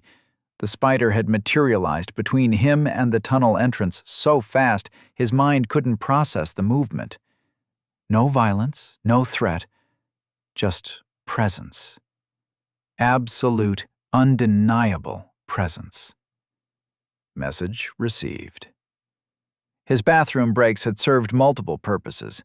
While reassembling the wakey bird, he'd realized the transport crystal's cracks weren't beyond repair. Mana crystals responded to careful manipulation. Each hairline fracture could be sealed with precisely controlled mana flow, like welding glass with heat. The crystal wasn't perfect anymore. New cracks would appear after every few jumps, requiring constant maintenance. But it worked. And right now, that's all he needed. Now, in the artificial night of the cave system, Adam waited. The spider's legs twitched in their familiar pattern, not quite the deep sleep he needed. His own breathing remained carefully measured, each inhale and exhale a practiced rhythm. The flow prediction skill thrummed at the edge of his consciousness, reading minute changes in the spider's posture. Twitch, still too alert. Twitch, getting closer. His mind reached for the golem, testing the connection. 70 kilometers of control range. More than enough in these cramped caves. The construct sat ready in his inventory, each component checked and rechecked during his bathroom breaks. One wrong sound, one metallic scrape too loud. Twitch. Almost. The spider's legs settled deeper into their rest position. The constant micro-adjustments that tracked nearby movement began to slow. Even those 8 eyes seemed less present. Their crimson glow dimmed, but never quite dark. Now. Adam kept his breathing steady, maintained his corner slouch. His consciousness split, half anchored here, monitoring every tiny shift in the spider's posture, half flowing through the golem's crystal eyes as it materialized silently in the forbidden passage. Dark. Darker than the main caves. The golem's enhanced vision cut through it. Time to see what the spider guarded so jealously. His real body remained still, breathing steady. Can't twitch. Can't tense. The spider's combat precognition worked even in sleep. One wrong move and... The golem's vision feed suddenly filled with something. Webs. Everywhere. Not the usual messy catching nets scattered throughout the cave system. These were different, precise, layered, almost architectural in their design. The darkness seemed thicker here. And there, at the center of this fortress, sat something that made all of Adom's mental preparations shift. An egg. Gray, oval, about the size of his torso. Well, that explained a few things. The golem's vision swept the rest of the chamber, revealing what lined these walls. Bodies. Dozens of them. Adventurers in torn leather and rusted chainmail hung suspended in silk cocoons. Most were little more than bones now, their remains picked clean. Others still had flesh, preserved by the web's chemicals. A face here, a limb there, frozen in various states of decay. Stalker corpses dotted the collection too, along with other dungeon creatures. Their remains were less preserved. The spider seemed to prefer their meat fresh. For once, Adom was grateful the golem had no sense of smell. The stench of decay in here must have been overwhelming. During his imprisonment, he had built what he called his scenario tree, each branch a different possibility of what the spider might be hiding. A maternal spider protecting its offspring had been one of his more confident theories. This was perfect. Better than perfect. An egg meant something to protect, something vulnerable, something that couldn't dodge or predict movements, and judging by the elaborate web fortress around it, something absolutely vital to the giant arachnid. The spider's snoring grew deeper. Perfect timing. Through half-lidded eyes, Adom watched its legs twitch less and less and less. Deep sleep phase. New branch forming in the scenario tree. If those protective webs were anything special, and they had to be, given how they practically hummed with energy, they might be connected directly to the spider's consciousness. Touch them, and only one way to find out. The golem's single arm shot forward, an arc designed to slice through the web and snatch the egg in one fluid motion. Break and grab. No hesitation. No. The snoring stopped mid-breath. The scream that followed wasn't just sound. It was primal fury given voice, echoing off every surface until the whole cave system seemed to vibrate with it. Adom jerked upright, putting every ounce of confusion he could muster into his voice. What's happening? What's wrong? Before he could blink, the spider was on him. Its mass slammed him against the wall, mandibles spread wide enough to show rows of hooked teeth inside its maw. The stench of rotting meat washed over him as those jaws opened wider. Wider. He could see clear down its throat, could imagine how those hooks would tear him apart, rip him to shreds while he was still alive. "I don't understand," he started, his voice high and trembling, trying to radiate pure confusion through every gesture. The spider's mandibles snapped shut, cutting him off. Its front legs pinned his shoulders with crushing force. One twitch, one wrong move, and those jaws would close. His heart slammed against his ribs, but he kept his face locked in what he hoped was perfect bewilderment. He couldn't fight it. Not like this, not at this range. All those careful plans, all that preparation, none of it mattered with death literally breathing in his face. Keep the act. Keep the act. Look confused. Terrified. He actually was terrified. The golem. Make it move. A sharp crack of stone against stone echoed from deep within the forbidden tunnel. The spider froze. Then its head whipped toward the sound, mandibles snapping shut inches from Adom's throat. 8 legs scrambled against stone as it launched itself toward the tunnel entrance. Fast. Faster than anything that size had any right to be. The golem had the egg, and Adom waited. About 3 kilometers away, The spider's massive form disappeared into the forbidden tunnel, its speed terrifying even from this distance. Wait, not yet. The thundering of 8 legs echoed through the cave system, getting closer to the golem's position. Just before the spider would reach his construct, Adom made his choice. The golem released the egg, setting it carefully on the tunnel floor before retreating into the shadows. Let the spider have its offspring back. He just needed the distraction to escape.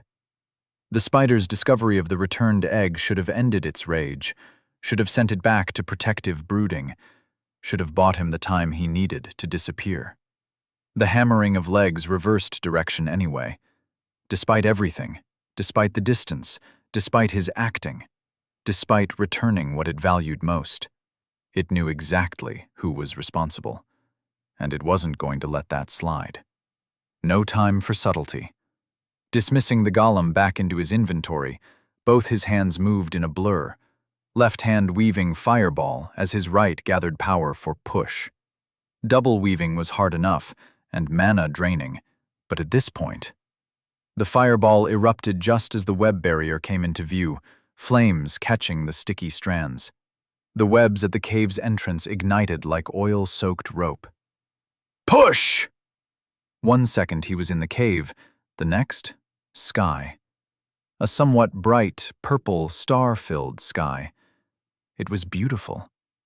Until it wasn't.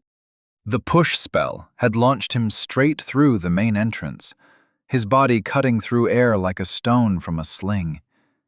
His stomach lurched into his throat as gravity realized what was happening. Levitate! He did not need to scream the spells, but for some reason, in this situation, screaming helped him calm down. The spell caught him mid-flight, but control was a joke. The world spun, ground, sky, ground, sky.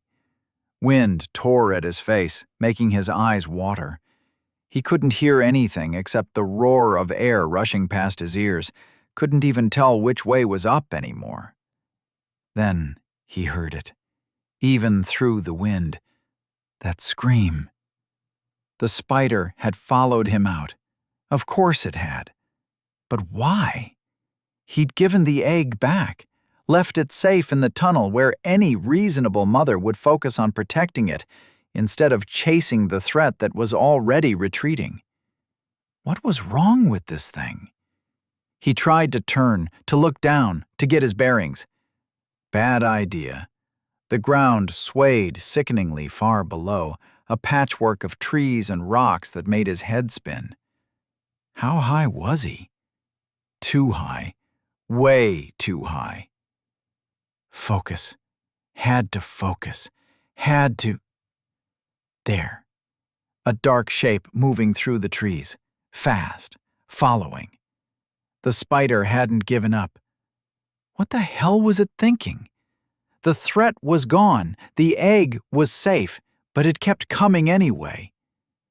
Adom tried focusing more, using flow prediction, but the skill required him to be calm and collected, and Adom was everything but calm and collected. A wet thwip cut through the wind. White strands of webbing shot past him like arrows. Adom twisted mid-air, the sudden movement throwing off his levitate. The world spun violently. Another volley. The spider was actually shooting at him from the ground, trying to bring him down. This was insane. He'd returned its precious egg, and it was still trying to kill him. His stomach lurched as another wild spin threw off his levitate. Too high. Still too high. One wrong move, one slip in concentration, and the fall would kill him before the spider got the chance. The thought kept screaming at the edges of his mind. He could die here. Actually die. Broken on the black sand, or torn apart by those mandibles when he eventually crashed. And he would crash. The spell wasn't meant for sustained flight, especially not while dodging web shots and fighting vertigo. He couldn't maintain this much longer. When he lost control, and he would lose control, where would he land?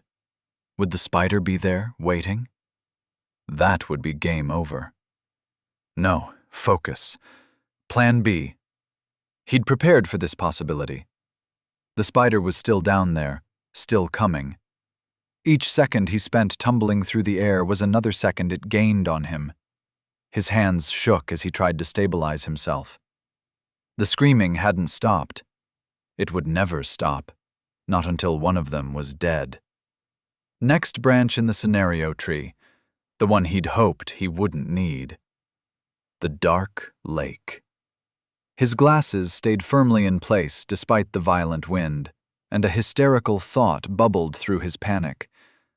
He really needed to thank that glasses lady if he survived this. Quality craftsmanship. The lake stretched out below, a black mirror reflecting the sky. Getting there would be the trick. His current trajectory was all wrong, and the spell wasn't meant for this kind of maneuvering. In moments like these, when plummeting through the air with precious mana to spare for the upcoming fight, efficiency became everything. Was as basic as spells came. Pure mana conversion into directional force. No fancy particle manipulation, no complex air current calculations. Just raw power, enough to knock a grown man off his feet. Or, in this case, redirect one falling mage. The spell jerked him sideways like a puppet on strings, fighting against his forward momentum.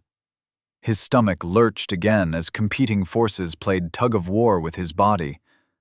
The world tilted, and he made a mental note that if falling from great heights was going to become a regular occurrence, he really needed to get better at this whole flying thing.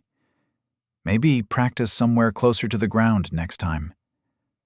"Win!" he screamed again, this time using it more like an air anchor. Another correction. Too sharp. His vision blurred. The spider's screams grew closer. No time for self-discovery. "Win!" The spell cut through his velocity, this time like a brake, but the sudden deceleration made his teeth rattle.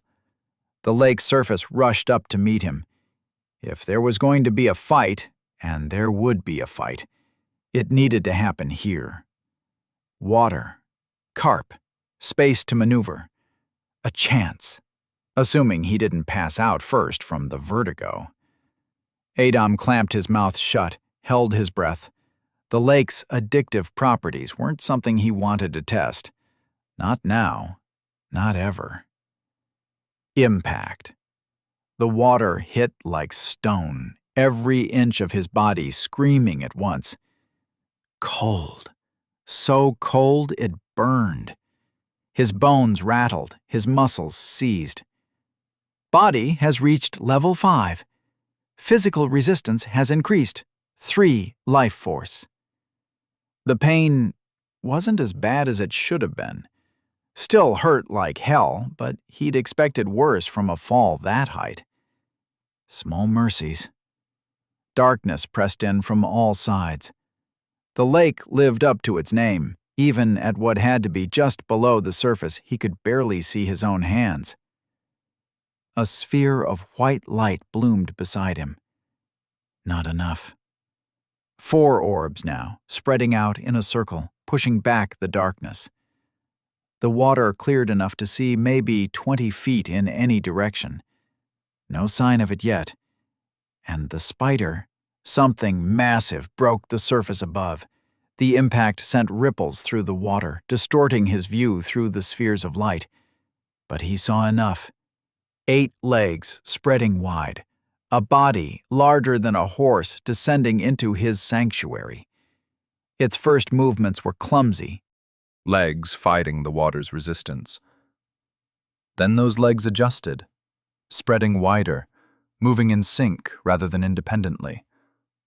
Not as efficient as land movement, but adapting. You stubborn bastard, Adam thought. Even here you refuse to be helpless. During his captivity, Adam had studied the spider's movement patterns obsessively, the way it distributed its weight across those 8 legs, how it used micro-adjustments to maintain perfect balance. That kind of locomotion relied on friction, on solid surfaces. In water, it should have been like watching a cat try to run on ice. Should have been. Yet here it was, charging through the water with frightening determination. Each movement showed growing understanding of the new medium, but the water's resistance still robbed its strikes of their usual lethal speed. His lungs burned. Time for that trick he'd been working on. Followed by, the spells merged, creating a temporary pocket of breathable air around his mouth. One deep breath. Release. The spell dissolved. Efficiency. No wasted mana. A leg swept through the water where his head had been a second ago. The tiny fire bursts propelled him backward, the water dampening the recoil perfectly. Small spells. Keep the mana pool full. He'd need it if that scenario came into play. Through the spheres of light, Adam watched the spider's descent. He gathered his mana, carefully separating tiny droplets from the water around them. Not one blast, but dozens of droplets accelerating simultaneously. The spider's movements blurred. Even underwater, its combat precognition was terrifying. Legs twisted, body contorting in ways that shouldn't have been possible as it dodged the barrage. But the water's resistance took its toll. One droplet caught its carapace, the impact barely more than a scratch. But it had hit. Something that hadn't happened once during their fights in the cave. Details had a way of sticking in your mind, even when you didn't realize their importance at first. Back in the cave, during the Strider attack, one of them had charged ahead of its group. The ring of metal had echoed through the chamber as its shield and sword knocked together mid-stride. Before the spider flattened the Strider against the cave wall, there had been that moment. A slight hesitation in the spider's movements at the sound. Just for an instant. But in a fight that fast, an instant was everything. The same spider that could predict and dodge almost anything, that could visibly process countless variables in combat, had been thrown off by simple sound waves. It made a certain sense. A being that relied so heavily on processing sensory input would be vulnerable to sensory overload. The modified wakey bird had been a gamble. During his captivity, Adam had rebuilt its resonance chamber, reinforced the striker mechanism. Each adjustment aimed at one goal: producing vibrations at strong enough frequency to overwhelm the spider's heightened senses. That's all he needed. And now, underwater, where sound traveled differently, moved faster, reached further. He pulled the device from his inventory, his fingers finding the activation mechanism through memory. The spider was still coming, its movements slowed by the water but no less deadly. The wakey bird activated. Through the water, Adam couldn't see the vibrations themselves, but he felt them. A subtle pressure against his skin, like standing too close to a ringing bell. The sound reached his ears distorted, deeper than it had been in air. The spider's reaction was immediate. Its charge faltered, legs twitching erratically. The massive body twisted in the water, movements losing their fluid grace.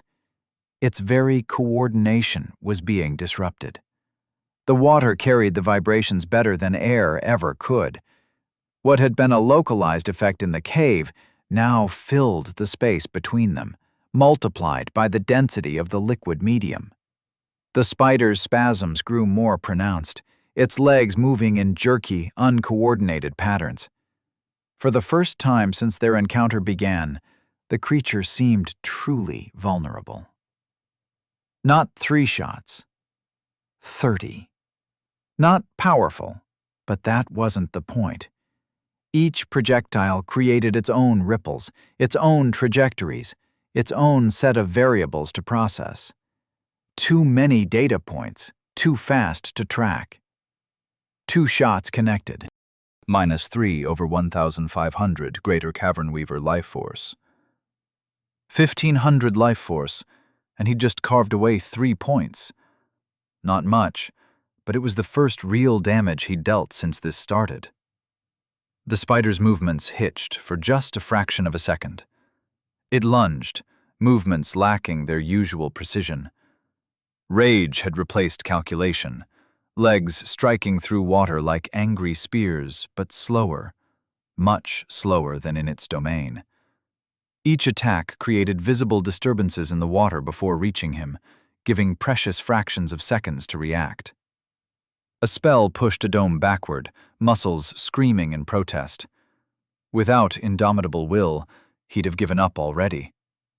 Every movement was a battle against water resistance, against burning lungs, against exhaustion creeping into his limbs.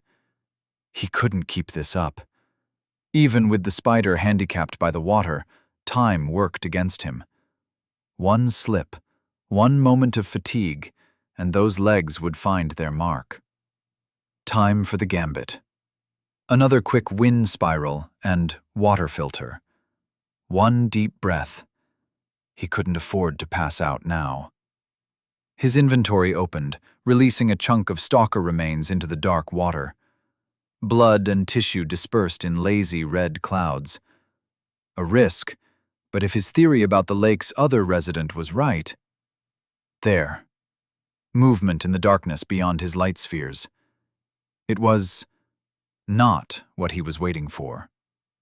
Something else had caught the scent first. A level 27 abyssal maw emerged from the gloom, its serpentine body easily twice the length of the spider. Rows of crystalline spines ran down its length, its jaw unhinged, revealing 3 concentric rings of teeth.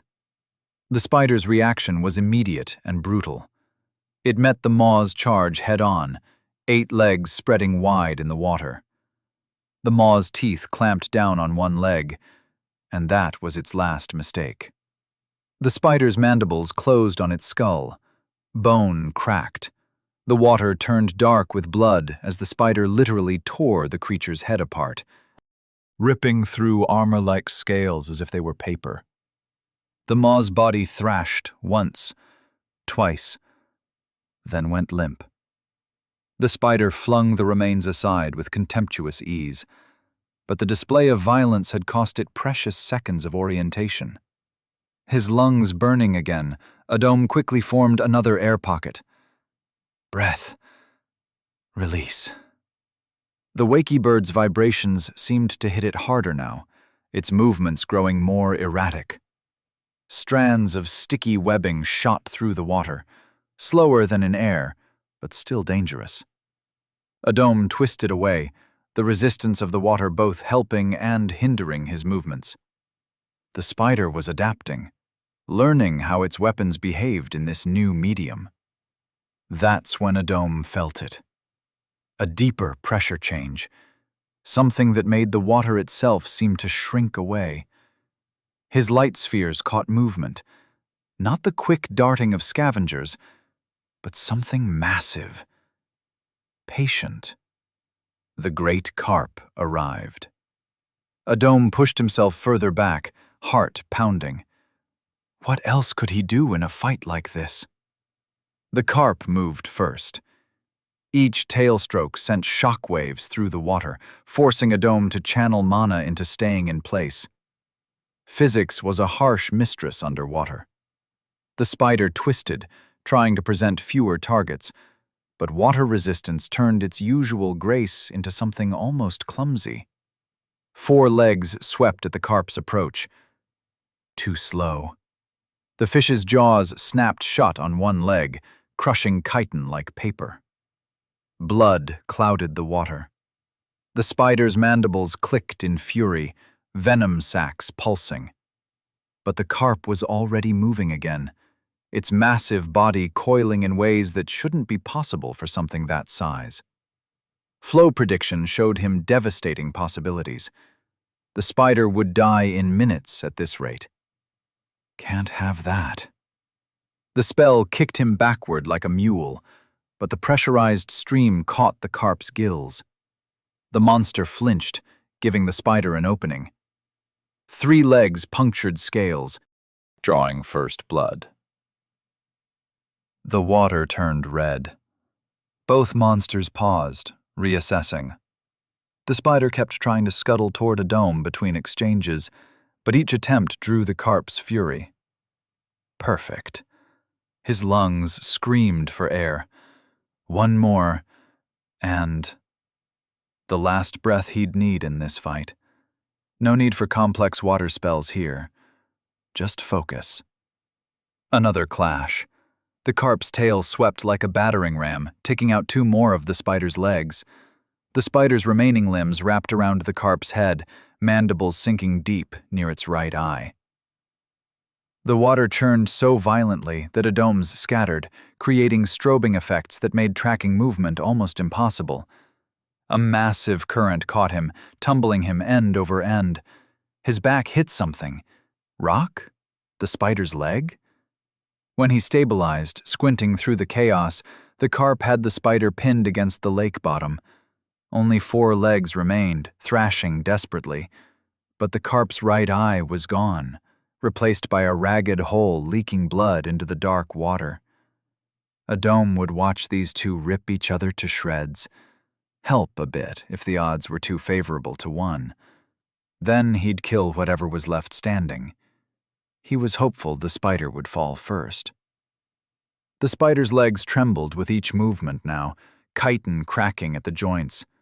Life force down to barely a third. The carp wasn't much better. Scales missing, blood clouding the water, but still twice as strong as its opponent.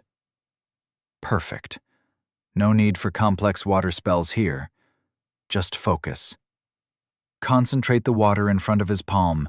Compress it until it screamed to be released.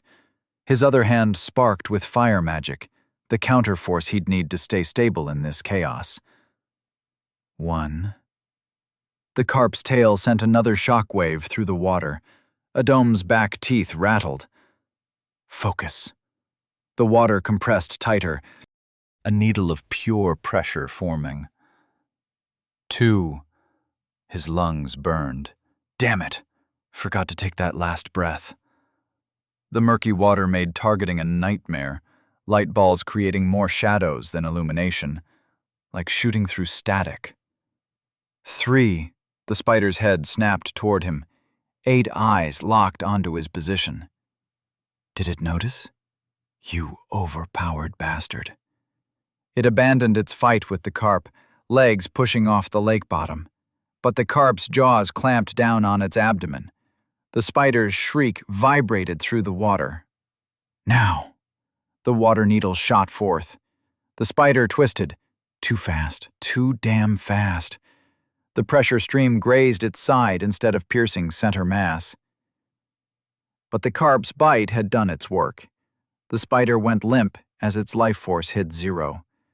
The carp's massive jaws worked once, twice, and the spider vanished down its throat. Adome's second shot was already forming. The carp began to turn, exposing its wounded side. That empty eye socket, a direct path to the brain. No armor, no bone, just soft tissue and victory.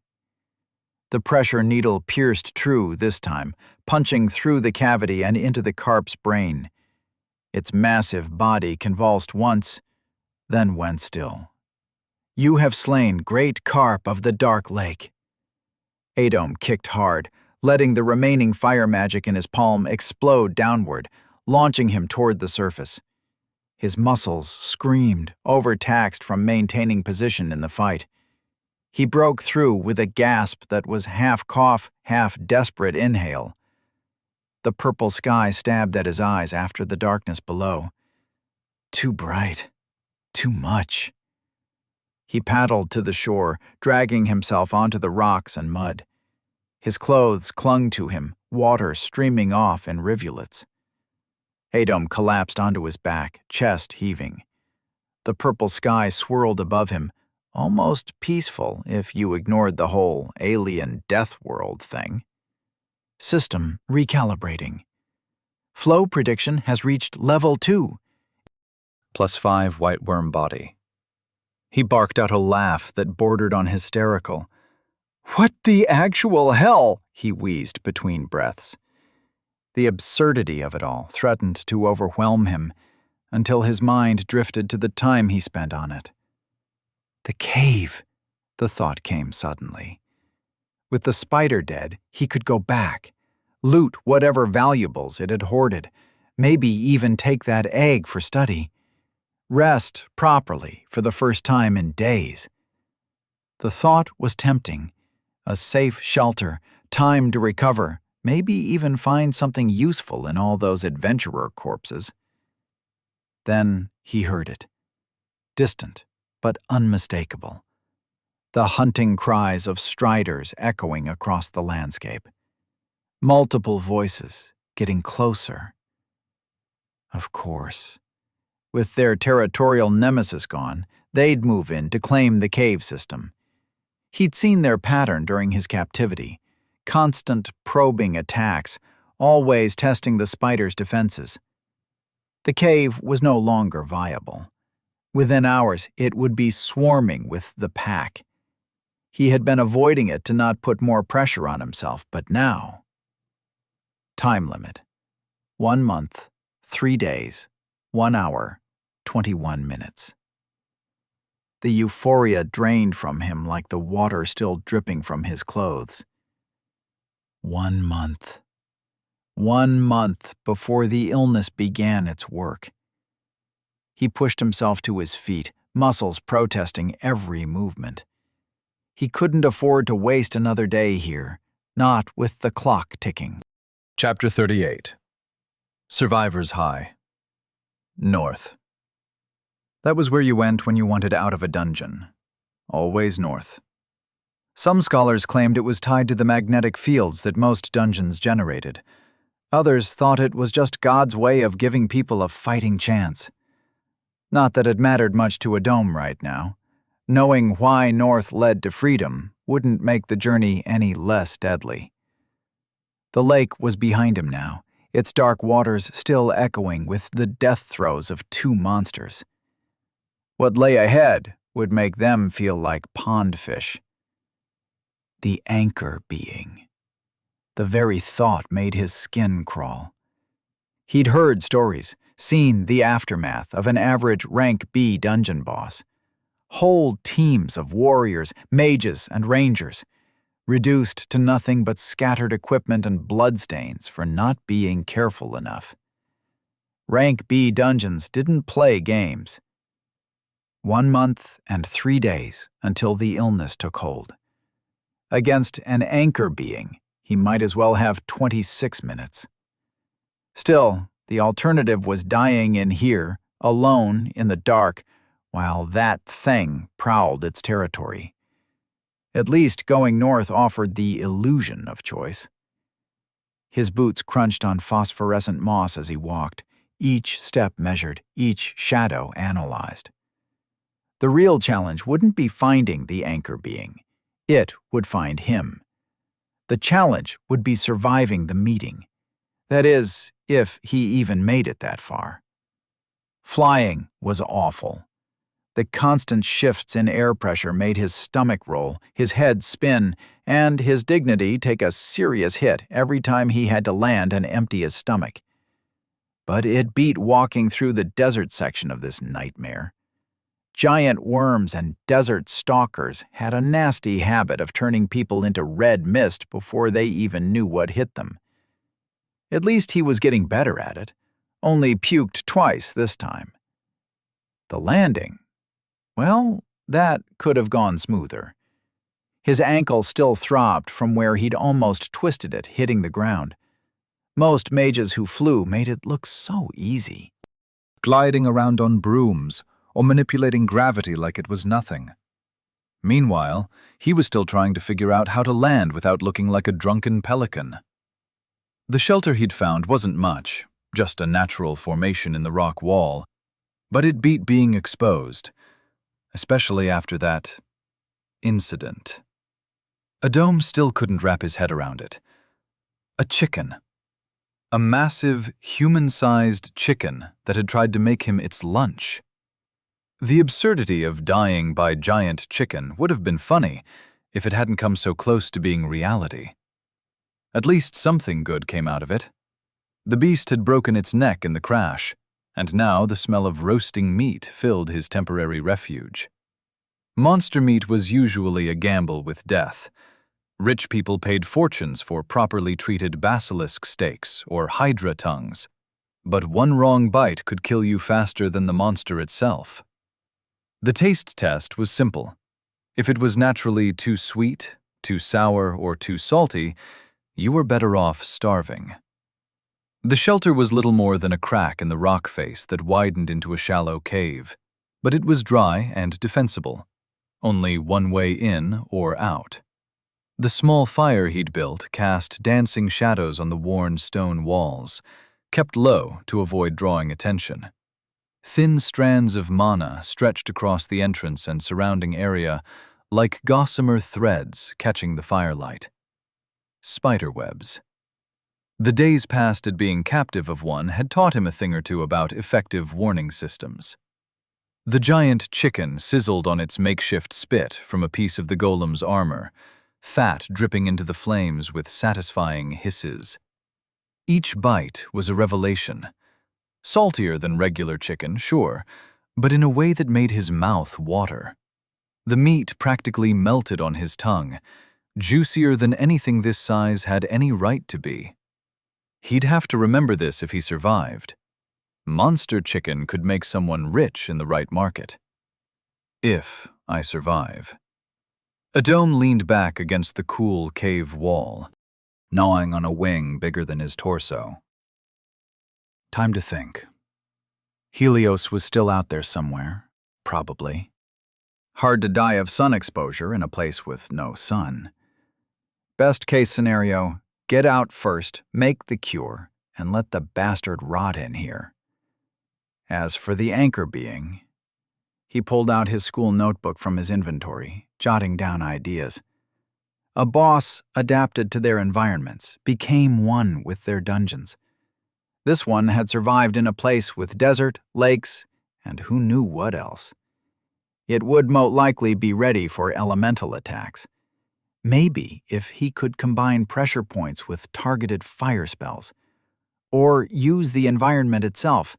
Dungeons were stable, until they weren't, if he could trigger a collapse at the right moment. A faint chime rang in his head, one of the mana webs vibrating. Something was moving out there, disturbing his warning system. Adom extinguished the fire with a thought, pressing himself against the cave wall. The chicken would have to wait. 3 more webs triggered in quick succession. Whatever it was getting closer. Fire coalesced in Adom's palm as he pressed against the wall, listening. The sounds coming from outside were odd. Grunting, groaning, and then a squeak? He almost dropped the spell. A squeak? In a Class B dungeon? Everything here was supposed to be terrifying and deadly, not squeaking. The creature was getting closer, sniffing the air. Probably caught the scent of his monster chicken. Adom tracked the sound, waiting until it was just past the entrance. Whatever it was small. Maybe he could end this quickly without... He launched himself forward, spell at the ready, but his body locked up mid-strike. White fur, black eyes that didn't quite focus. A familiar face contorted in a very unfamiliar snarl. Valiant? The mousekin didn't respond, at least not in any way that made sense. His usually clever eyes were clouded, feral. Berserker state, when reason peeled away and left nothing but ancient instincts. Adom had seen it before in other beastkin, a common trait all of them shared. The mouse man lunged, teeth bared, claws extended. Adom didn't think, just reacted, focusing a point of gravity downward. It didn't take much, Berserker or not, Valiant still had the mass of a mousekin. The berserker hit the ground with a surprised squeak, pinned, but still thrashing. "Valiant, come back to your senses!" Adam muttered, maintaining the gravity point while he tried to figure out how to snap the beast out of it. Valiant was a mess. Cuts and scrapes covered his white fur, some fresh enough to still be bleeding, others crusted over with dirt and grime. Foam gathered at the corners of his mouth as he thrashed against the gravity point, mixing with what looked like blood. His words came out garbled, switching between half-formed sentences and squeaks that grew more desperate by the second. Adam winced. There was only one way to deal with berserker state, and it wasn't gentle. You had to knock them out completely. Anything less, and the feral side would keep fighting. He pulled back his fist. "Sorry about this." The first punch made Valiant's head snap to the side. The second one finally silenced him, his small form going limp against the cave floor. Adam held his breath, listening for any signs that the commotion had drawn attention. Nothing but the usual ambient sounds of the dungeon. "How in the hell did you survive this long?" he whispered to the unconscious mouse, releasing the gravity point. No offense to Valiant, but even at full strength, this place should have eaten him alive days ago. Good for him. Adam slumped back against the cave wall, retrieving his abandoned monster chicken wing. Steam still rose from the meat as he took another bite, eyes fixed on Valiant's unconscious form. The mouse beastkin's chest rose and fell steadily, the only peaceful thing about him right now. A few minutes later, the chunk of meat he'd been working on was finally finished. Amazing how hunger could make you forget your manners. He'd eaten most of it with his hands like some savage, but then again, there wasn't exactly anyone conscious to judge him. His mana reserves were still uncomfortably low from the flight and the fight with the chicken. Not dangerous yet, but not where he'd want them to be if something decided to investigate the earlier commotion. Time to fix that. He wiped his hands on his robe, it was already a lost cause anyway, and settled into a cross-legged position. The stone floor was cold and hard beneath him, but he'd meditated in worse places. Adam closed his eyes, letting his mind drift. The beach materialized around him. His visualization of it during his meditation moments had become more and more detailed. It was a good sign. The more real your inner world felt, the more efficient your meditation would be. He sat alone. Just the warmth of the sun on his skin and the gentle breeze in his hair. White sand shifted between his toes. Waves rolled in and out, leaving foam patterns on the shore. The salt, heavy air carried hints of tropical flowers from the tree line. Seagulls circled overhead, their cries mixing with the endless rhythm of the surf. Small crabs darted across the sand, disappearing into tiny holes. His safe space. He'd go back there someday, hopefully. The thought floated through his mind like driftwood on the waves. The mana started flowing, his body lifting slightly off the cave floor. Energy churned in his core, spreading through his limbs. "Mage?" Adam sighed, the beach fading away. When he opened his eyes, Valiant was sitting there, gingerly touching the bruises on his jaw and head. "Hello, Valiant." Valiant's whiskers twitched, nose wrinkling as he sniffed the air. His eyes landed on the remains of the giant chicken. "What happened?" His voice was rough. "Last thing I remember was running from something in the dark, and then—" He winced, touching his jaw again. "Did you hit me?" "Twice," Adam said, settling back down as his feet touched the ground. "You were in berserker state, foaming at the mouth and everything. Had to knock you out before you hurt yourself. Or me." "Oh." Valiant touched his bruised jaw again, ears drooping. "How did you even find me?" Adam asked, genuinely curious. He'd been careful about concealing his position. I don't remember much of what happened, but Valiant's nose twitched again. I could smell you. Adam raised an eyebrow. Not like that. Valiant's whiskers bristled. I mean, like I told you before, it's your magic. Well, mana signature, technically. You have a specific... He gestured vaguely with his paw, searching for words. How strong is it? Valiant sniffed the air thoughtfully. Not much, actually. It's weird. Everything's kind of muddled in here, like trying to hear through water, but I could still follow it. Sort of. Something clicked in Adam's mind. Helios had known he was a mage the moment they'd met, hadn't even hesitated. If Valiant could track mana signatures this easily, even through his precautions, the vampire could probably find him any time he... Is that chicken? Valiant interrupted, eyes fixed on the remains of the earlier fight. Tried to eat me earlier. Returned the favor. Adam nudged what was left of the meat with his foot. It's safe to eat if you're hungry, which, by the look of you, you probably are. Valiant's nose twitched rapidly as he crept toward the chicken.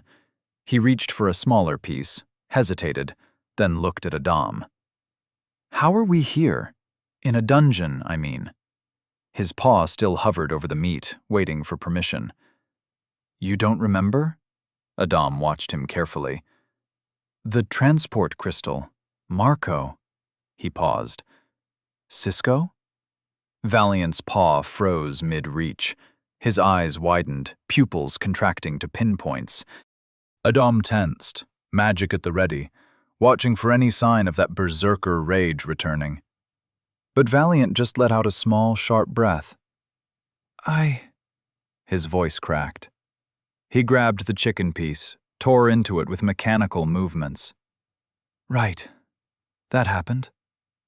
His teeth worried at the meat, but his eyes were distant, seeing something else. Something worse. His breathing came faster, shorter. He was right there. The words tumbled out between bites. Right there, and I couldn't... I should have... He stuffed more chicken in his mouth, chewing furiously. Marco, he just... And Uncle Cisco. The meat dropped from his trembling paws. Valiant started laughing. It wasn't a good sound.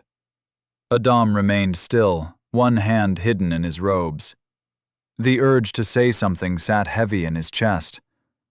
But what could he say? Sorry about your uncle felt hollow. It'll get better was probably a lie. Sometimes silence was the only gift you could give someone. Sorry, Valiant said, still laughing, the sound edging toward hysteria. Sorry, I'm fine. I'm fine. I need to find Marco. Make him pay. That's all. Just need to... The laughter cut off abruptly. Valiant's breath hitched once. Twice. He grabbed another piece of chicken, shoving it in his mouth like he was trying to stop whatever was trying to come out. Adam kept his silence, but shifted slightly closer. Close enough to intervene if needed, far enough to give space. It was a horrible experience. The desperate scramble to find purpose before grief could swallow you whole. After a while, Valiant's breathing steadied. He wiped his mouth with the back of his paw. Do you know how to get out of here? I have a few ideas. We might die, won't we? We? Adam paused, the word echoing in his mind. That was awkward. Valiant had just automatically included himself in the equation. Any other time, Adam would have shut that down immediately. Another person meant another variable, another potential problem, another life to worry about. But how do you tell someone who just lost their close family member that you don't want them around? Of course, he said instead, wondering if he'd regret this later. What's the Maybe eat and sleep first. Adam cut in. I'll explain everything tomorrow. Valiant fell quiet, his tail curling around his feet. After a moment, he glanced up. You going to be floating again? Got a problem with that? No, it's nice. Valiant's whiskers twitched. The glow reminds me of my old room. Uncle Cisco used to put this crystal lamp thing in it. You know, those ones that pulse and swirl. Said it helped cubs sleep better. Adam said nothing, just watched as Valiant's eyes grew heavier. He was my last relative, you know? Valiant's voice wavered. Ah, I didn't know. Don't be sorry, though. His tail flicked. I'll get Marco anyway. Make him pay for what he... A yawn interrupted his words. What he did to... Valiant's head drooped, then jerked back up. He blinked slowly, tried to continue speaking, but his words slurred together. Within seconds, his chin dropped to his chest, and soft snores filled the cave. The fire crackled, casting dancing shadows on the wall. Adam watched the sleeping beastkin, replaying their conversation in his mind. The convenient mentions of being alone, the childhood memory that just happened to involve light like Adam's magic, the way he'd made sure to seem vulnerable, yet determined. Did he just emotionally manipulate me? Adam's eyes narrowed. If that was intentional, well played. Adam chuckled. Well played indeed. Time passed in the cave, enough for Adam to get some rest, until a mana string quivered, yanking him from sleep. His eyes snapped open, body already moving before his mind fully caught up. How long had he been out? A few hours, maybe? Valiant, he whispered, lunging toward the sleeping form. When the beastkin didn't stir, Adam's hand hesitated mid-shake. Would waking him even help? Against whatever was out there? A low growl echoed through the darkness. Eyes appeared in the shadows. First one pair, then another, and another. Red pinpricks of light reflecting the dying embers of their fire. The growls grew louder, more numerous, until they seemed to come from everywhere at once. Dire wolves. 3 times bigger than an average wolf, 5 times stronger. Because of course it had to be. Adam settled into a fighting stance, the golem knight materializing from his inventory at his side. His heart thundered in his chest, each beat a reminder that he was very much alive and would prefer to stay that way. It felt so natural. When had this become normal? When had combat started feeling as familiar as reading a book? The largest wolf stepped into the firelight, saliva dripping from fangs as long as daggers. Okay, Adam thought, raising his fists. I guess this is my life now. The largest dire wolf lunged first. They always did. Adam's flow prediction to move left, but his body was a half-second too slow. Amateur boxer versus predator. His fist connected with matted fur as the wolf's teeth grazed his shoulder. It was a graze, yes, but he did not feel it as much as he thought he would. Golem! The construct swung its flaming sword in a wide arc, buying Adam precious space. 5 wolves. No, 7.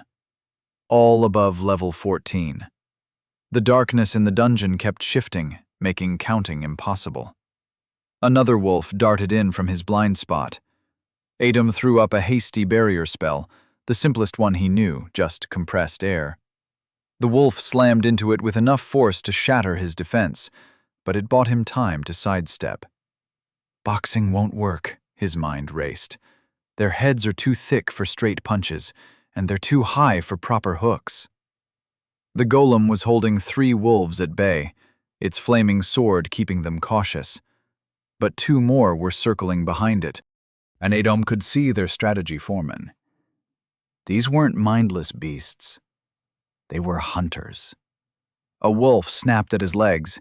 Adom channeled fluid into his muscles and jumped higher than humanly possible. Push! The spell sent him backward, away from snapping jaws. His landing was clumsy, but he managed anyway. +6 white worm body. Need to thin them out, he muttered, watching the pack's movements. The wolves were adapting, learning. Each attack was more coordinated than the last. Adom threw a quick fireball, not to kill, but to separate two wolves working together. One yelped, fur singed, but both just got angrier. Their next attack came faster, more vicious. Teeth clamped onto his arm. White worm body kept the fangs from puncturing deep, but the pressure was excruciating. -3 life force. +16 white worm body. Adom's boxing training kicked in. Not the punches, but the footwork. He twisted with the bite, using the wolf's own momentum to throw it off balance. Lightning! The shout left his lips before he could second-guess himself. As a mage in the middle of combat, every drop of mana was precious. Run out, and you were dead. No spells meant no defense, and no defense meant dinner for whatever found you first. He'd been carefully rationing his power with smaller spells, but sometimes survival trumped efficiency. If the energy attracted more visitors, well, that was tomorrow's problem. A crack of electricity hit the wolf point blank. It released him with a howl, but two more took its place.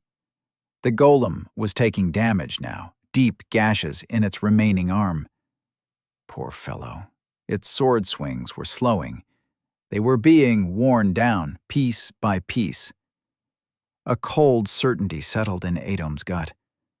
Traditional combat wouldn't work. He needed something else. Something. His eyes caught the cave ceiling. I am not dying here, he whispered. Flow prediction activated, showing him patterns in the wolves' movements. They were pushing them deeper into the cave. Standard pack tactics. Corner the prey. Perfect. Adom backed up further, letting them think their strategy was working. A hemisphere of compressed air formed around him and the golem. The wolves slammed against it, testing for weaknesses. He placed his palms against the cave wall. This would cost some mana. Golem, overhead swing, full power, now! The construct obeyed, its flaming sword arcing upward with all its remaining strength. Push! Push! Push! 3 rapid-fire spells hit the ceiling where the sword struck. Rock cracked, then splintered, then fell.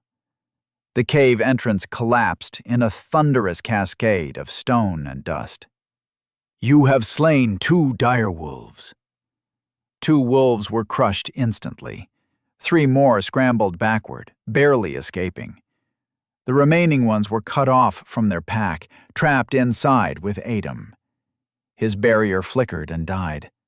2 dire wolves remained in the cave with them, and now they were desperate. Desperate was dangerous. The golem's sword arm hung limp, nearly severed. Adom could hardly use a powerful spell at then, in a closed space. Both wolves attacked simultaneously. No more testing, no more tactics. Pure survival fury. Adom saw both attacks coming, but he could only dodge one. He chose the wolf on the left, took the hit from the right. Teeth sank into his thigh as he drove his elbow down into the left wolf's eye. Ah, you son of a... The golem slammed its broken body into the right wolf, giving Adom a precious second to think. One last play. He grabbed the wolf's snout, accepting the cuts as its teeth tore at his hands. Showed him exactly where to place his feet. The boxing training guided his hips and shoulders, even as his mind screamed that this wasn't how you were supposed to fight wolves. Adom twisted, using his fluid-enhanced strength. The wolf's own bite force worked against it as he wrenched its head sideways. The crack was loud in the enclosed space. "You have slain one dire wolf." The last wolf backed away, hackles raised, realizing too late that cornering prey sometimes meant cornering yourself. The golem's sword burst into flames one final time. "Way!" The wolf, too fast, too desperate, slipped past the flaming blade. Flow prediction lit up Adam's mind like lightning, showing him exactly what was about to happen. Time didn't actually slow down. That would be too good. The skill just let him process information faster, see patterns clearer. But his muscles, his reflexes, they all still moved at normal human speed. The gap between knowing and doing became a special kind of torture. 0.3 seconds until impact, most probably. The wolf's jaws gaped wide, strands of saliva stretching between yellowed fangs. Adam's body was already pivoting, but he did the math. He'd clear maybe half the distance he needed to avoid those teeth. His throat would be torn out in another 0.2 seconds. 0.1. Only then did he notice it. Maybe it was because he saw his death coming and had not paid attention, or maybe it just came from his blind spot. A blur was dropping from above, something white and small, wielding what looked like a broken femur. Valiant drove the makeshift weapon into the wolf's eye socket with his entire body weight behind it. It was already a difficult sight, but in slow motion. The bone punched through the gelatinous orb with a wet pop, driving deep into the brain cavity. The beast's trajectory shattered, its killing lunge transforming into a spasm of agony mere inches from Adam's exposed throat. The wolf thrashed wildly, blood and yellow-white fluid streaming from its ruined socket, mixing with brain matter that leaked around the improvised weapon. Its howls of agony echoed off the cave walls, the sound primal and wet. Adam didn't think, couldn't think. "Give it to me!" His hand shot out. The golem, fulfilling the will of its master, tossed its sword. Fluid surged through Adom's arms as he swung. The blade bit deep into the wolf's neck, catching on the thick muscle and sinew before grinding against vertebrae. Hot arterial blood sprayed across his face, his chest, the metallic taste filling his mouth. The wolf's screams turned into a gurgling wheeze, pink foam bubbling from its jaws. Its legs kicked wildly, razor claws scrabbling against stone, leaving deep grooves in their wake. Not dead. Not dead enough. Adom wrenched the sword free with a sound like meat being torn from bone, and swung again. This time the head separated cleanly, toppling to the ground with a meaty thunk. The dead eye still twitched, jaws snapping reflexively at nothing. The massive body collapsed, arterial blood pumping out in diminishing spurts from the ragged stump of its neck, painting the cave floor in expanding pools of blood, the smell of which filled the air, mixing with the stink of voided bowels. "You have slain one alpha dire wolf." Adom's legs gave out. He slumped against the cave wall, sword clattering from trembling fingers. His heart hammered so hard he could feel it in his throat, each beat sending fresh waves of someone else's blood trickling down his face. The salty, metallic taste lingered on his tongue, making his stomach roll.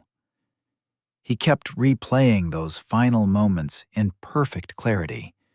The wolf's jaws, the distance, the math. 0.3 seconds. 0.2. 0.1. He'd seen his own death coming with mathematical precision, had time to understand exactly how it would feel when those teeth tore through his throat. A hysterical laugh bubbled up from his chest, quickly morphing into what might have been a sob. His hands wouldn't stop shaking. The adrenaline crash hit him like a physical blow, leaving him lightheaded and nauseous. Every breath felt too shallow, too quick. He wiped at his face, succeeding only in smearing the blood further. The wolf's head lay nearby, its remaining eye still staring at him, accusing. If Valiant hadn't... If he'd been just a fraction of a second slower... His stomach heaved. Adom barely managed to turn aside before bringing up what was left of the monster chicken. The cave spun around him, the stench of blood and death suddenly overwhelming. He caught himself with one hand, throat burning, and forced himself to take deeper breaths. Get it together, he thought. You're not dead. Focus on that. You're not dead. Valiant stumbled over, his white fur stained red. Holy shit, he wheezed, dropping the broken femur. Holy actual shit! Adom managed a weak nod, still trying to get his breathing under control. That was... Valiant's whiskers twitched rapidly, nose working overtime. That was really close. Like, really, really close. His paws were shaking almost as badly as Adom's hands. I thought, when it lunged at your throat, I just... He made a sound somewhere between a laugh and a squeak. Nice timing, Adom croaked, finally trusting himself to speak.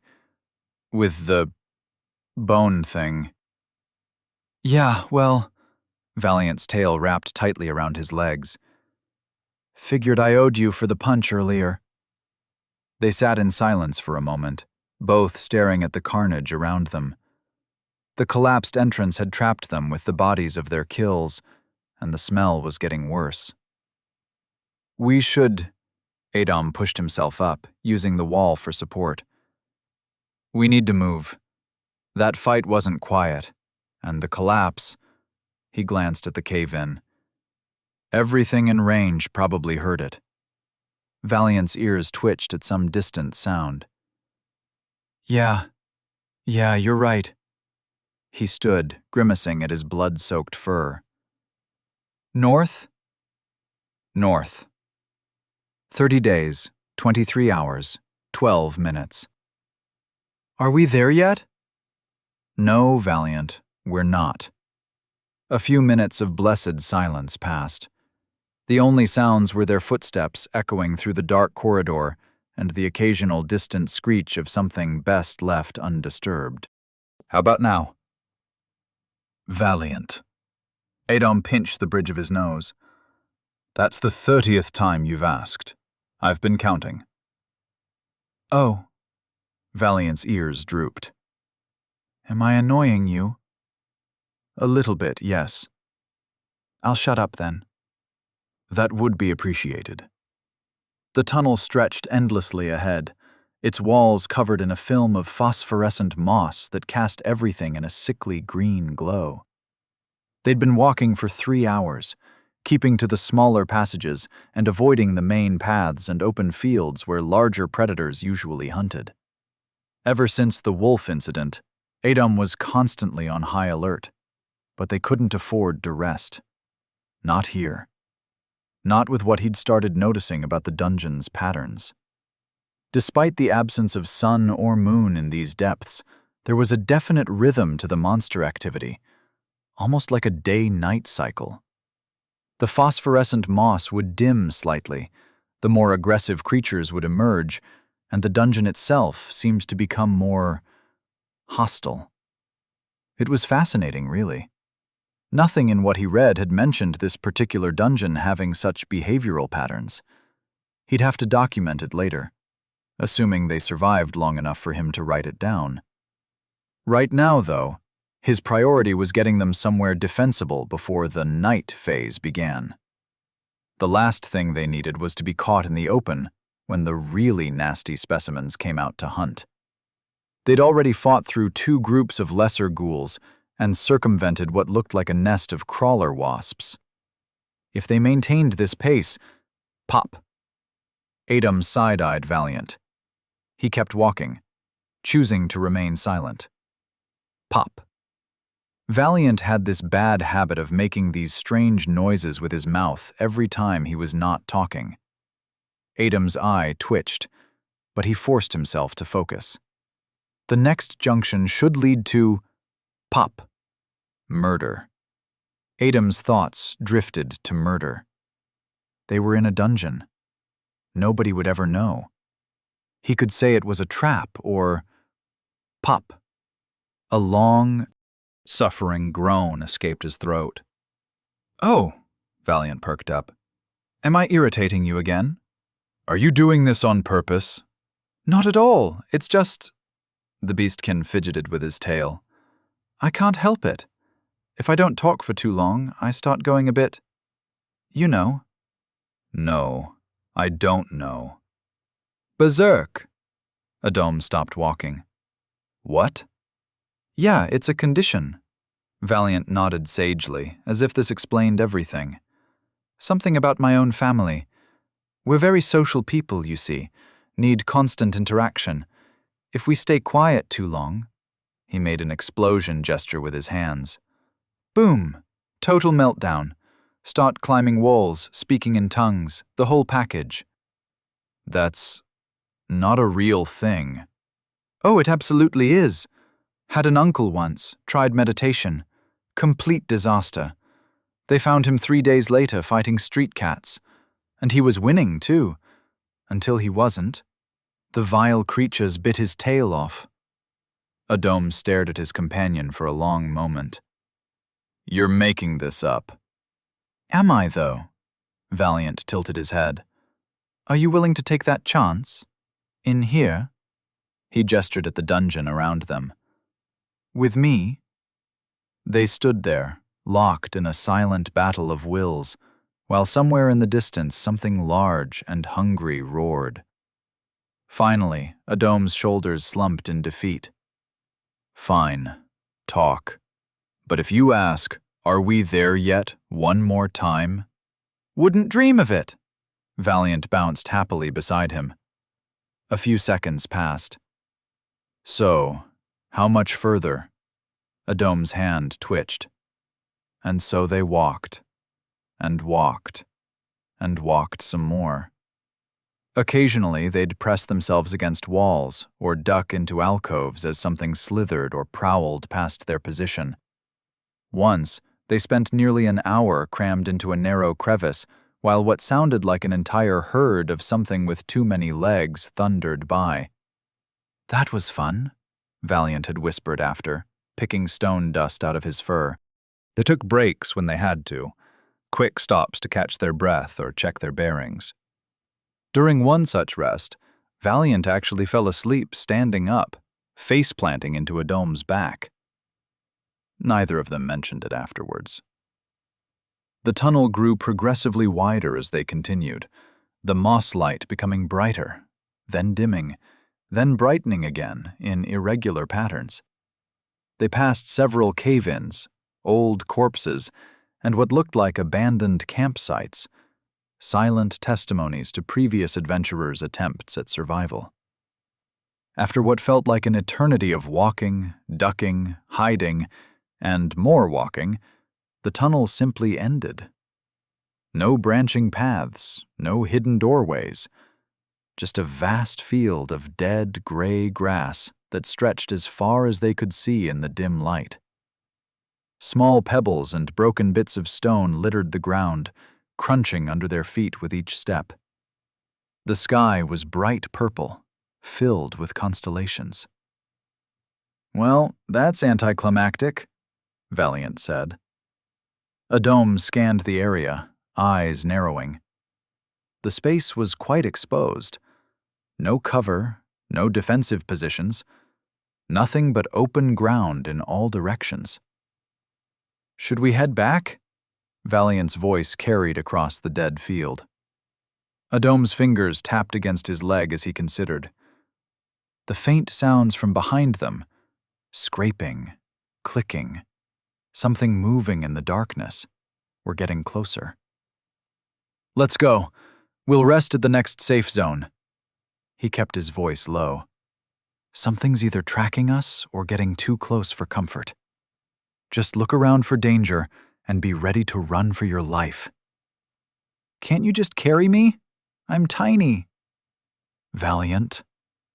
Okay, I was just joking, damn. Adom rolled his eyes as Valiant kept side-glancing at him as they continued. Out with it, he finally said.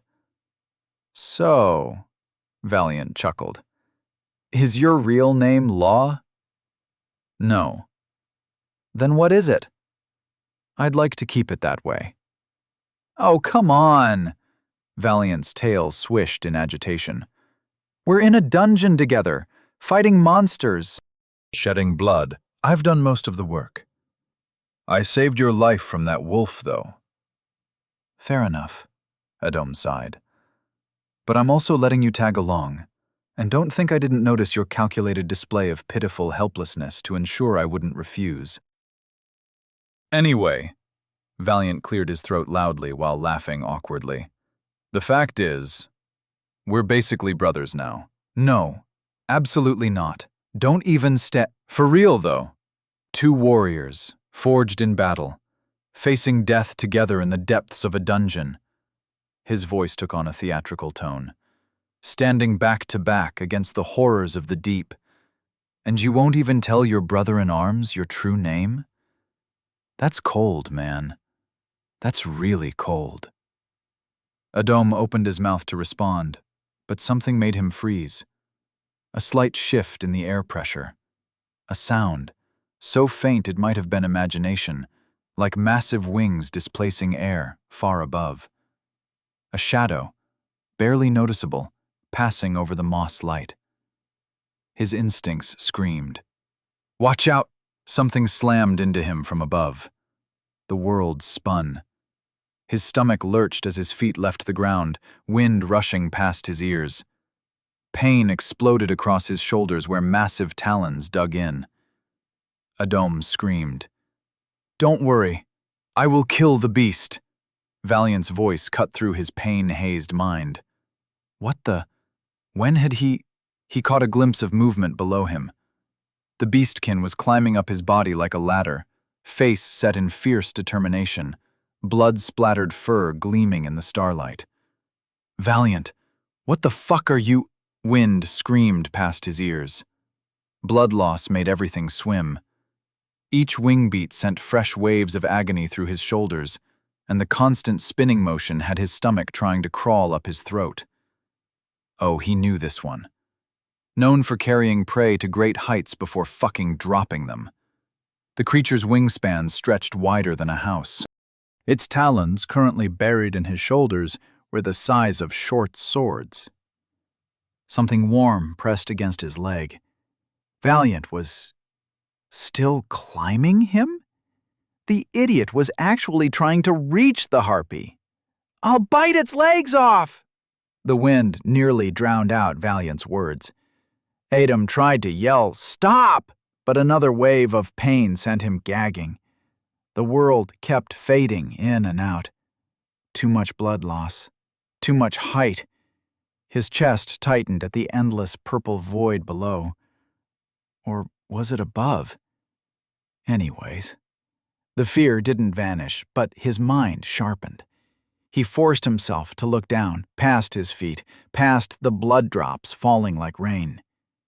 They were moving north, following the curve of... Was that water in the distance? Too dark to tell. Valiant's teeth sank into one of the harpy's toes. The creature screeched, head snapping down toward them, beak gleaming like a sword. No, Valiant, stop! The harpy's head dove for them. Adom's hands came up through the pain.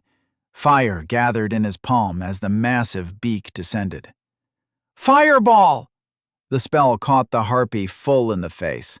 Flesh and bone exploded. The creature's scream cut off in a wet gurgle. Then they were falling. Wind howled past them as they plummeted. The harpy's corpse started to roll, its remaining wing catching air. Adom grabbed what was left of its leg, trying to guide their descent. His other hand stretched out, pushing against the air with wind magic, fighting to slow them down. "Hold on!" He wasn't sure if Valiant could even hear him. "You have slain Giant Storm Harpy, level 25. The water was getting closer. He pulled harder on the corpse, trying to angle their fall. The surface rushed up to meet them like a black mirror under the strange stars.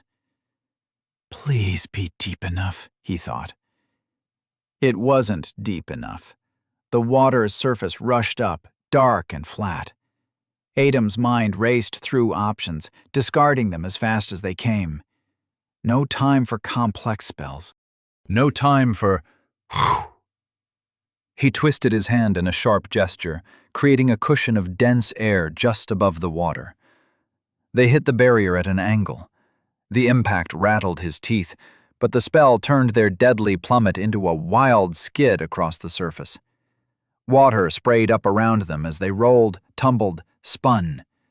The harpy's corpse broke free, vanishing into the darkness with a massive splash. Adam's shoulders screamed as he tried to control their slide. Another quick wind spell helped him stay above water, skimming across it like a stone until their momentum died. He finally sank into the water with a gasp. It reached his thighs, warm and stagnant. Mist curled around him, thick enough to blur anything more than 10 feet away. "Valiant?" His voice came out rough. Blood from his shoulders turned the water pink around him. "Valiant! I'm all right. Ah! What's going on?" Adam sloshed toward the sound, each step sending spikes of pain through his shoulders. "Where are you? Whoa!" His foot caught on something underwater. He pitched forward, face-planting into the murk. Don't swallow, he thought, keeping his mouth shut. His hand touched the bottom, searching for purchase to push himself up. Then Adam's fingers met something soft, spongy. Wrong. He opened his eyes in the murky water. A face stared back at him. A human face. Bloated, gray-green, skin sloughing off in patches. Empty eye sockets gaped at him. The lips had rotted away, revealing a permanent grin of yellowed teeth. "No!" Psh! He launched himself out of the water, landing hard on a raised bit of ground. His stomach heaved as he coughed up water, trying to scrub the feeling of dead flesh from his hands. "There are dead people here," Valiant called from somewhere in the mist. "Like, a lot of them." "Yeah," Adam spat, still gagging. "I noticed." Thinking again, it wasn't really that surprising. Of course there were corpses here. They were getting closer to whatever waited at the end of this place. These were the adventurers who came before, who didn't make it. His tongue pressed against his teeth, trying to get rid of the taste. He needed to spit out whatever had gotten in his mouth when he fell. His hand moved up automatically, then froze. The same hands that had torn through rotting flesh like wet paper. God! His stomach lurched again. The image of that face wouldn't leave. The empty sockets, that permanent grin. He shuddered, wiping his hands frantically against his clothes. Valiant emerged from the mist, fur dripping. Around them, the water stretched out like a dead sea. Shapes bobbed just beneath the surface. Arms, legs, faces frozen in their last moments. Weapons and armor glinted dully in the starlight, still clinging to their long-dead owners. A helmeted head drifted past, empty eye slots staring up at the purple sky. Adventurer gear. Weapons. Supplies. Things they desperately needed. His father's voice echoed in his head, lectures about honor and dignity. But honor wouldn't keep them alive down here. "We need to search the bodies," Adam said, watching the head slowly spin in the current. "See what we can salvage." Valiant's jaw dropped. You want us to rob dead people? In this creepy-ass water? With their faces all... He gestured wildly at a nearby corpse. All mushy and stuff? They're already dead, Valiant, Adom replied grimly. Yeah, and I'd like to stay undead, thank you very much. Valiant backed away from a floating arm. What if they wake up? What if they grab us? What if... They won't. Adom forced himself to look at the nearest corpse. Its leather armor was still largely intact. Might even be something useful in those pouches. They're just... dead. And we need supplies. The words tasted as foul as the water. But they were true. His shoulders throbbed, reminding him how close they'd come to joining these bodies. Besides, he added, They were adventurers. They'd understand. Oh, they'd understand. That's great. Hey, dead people, don't mind us, just going through your pockets because you'd totally get it. Sweet mother of...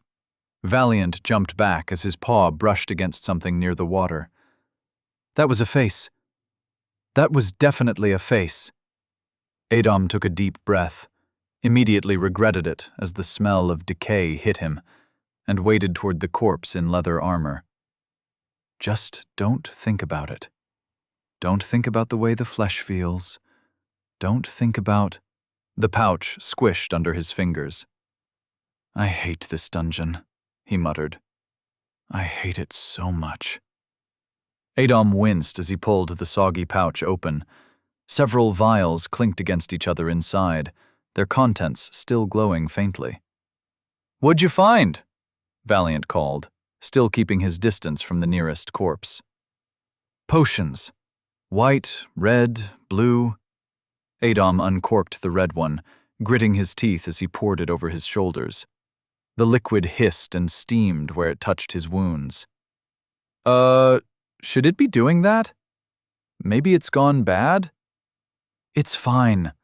Well-made potions last centuries. The burning sensation intensified, then slowly faded. He could feel his flesh knitting together, blood vessels sealing themselves shut. The pain dulled to a manageable ache. He uncorked the blue potion next. The liquid fizzed on his tongue, sweet and sharp like berries mixed with apple. Or at least it tastes as such. Tiny bubbles popped as they went down his throat, each one releasing a burst of energy that raced through his system. Grade A mana restoration. Someone hadn't spared any expense on these. His reserves filled with each effervescent swallow, magic tingling through his veins like liquid electricity. Plus 100 mana. Valiant cleared his throat. Any chance I could get a sip of that? It's mana restoration. Adom touched his chest, resisting the urge to burp from the potion. Can you use mana or fluid? Fair enough. Adom waded through the water, examining the equipment scattered around them. Plenty of swords, but he'd just end up hurting himself. Most of the armor was either too big or too rusted to be useful. Though, he picked up a pair of metal gauntlets from different sets. The joints were still good. With some modification, he could turn them into weighted knuckles, something to give his punches more impact.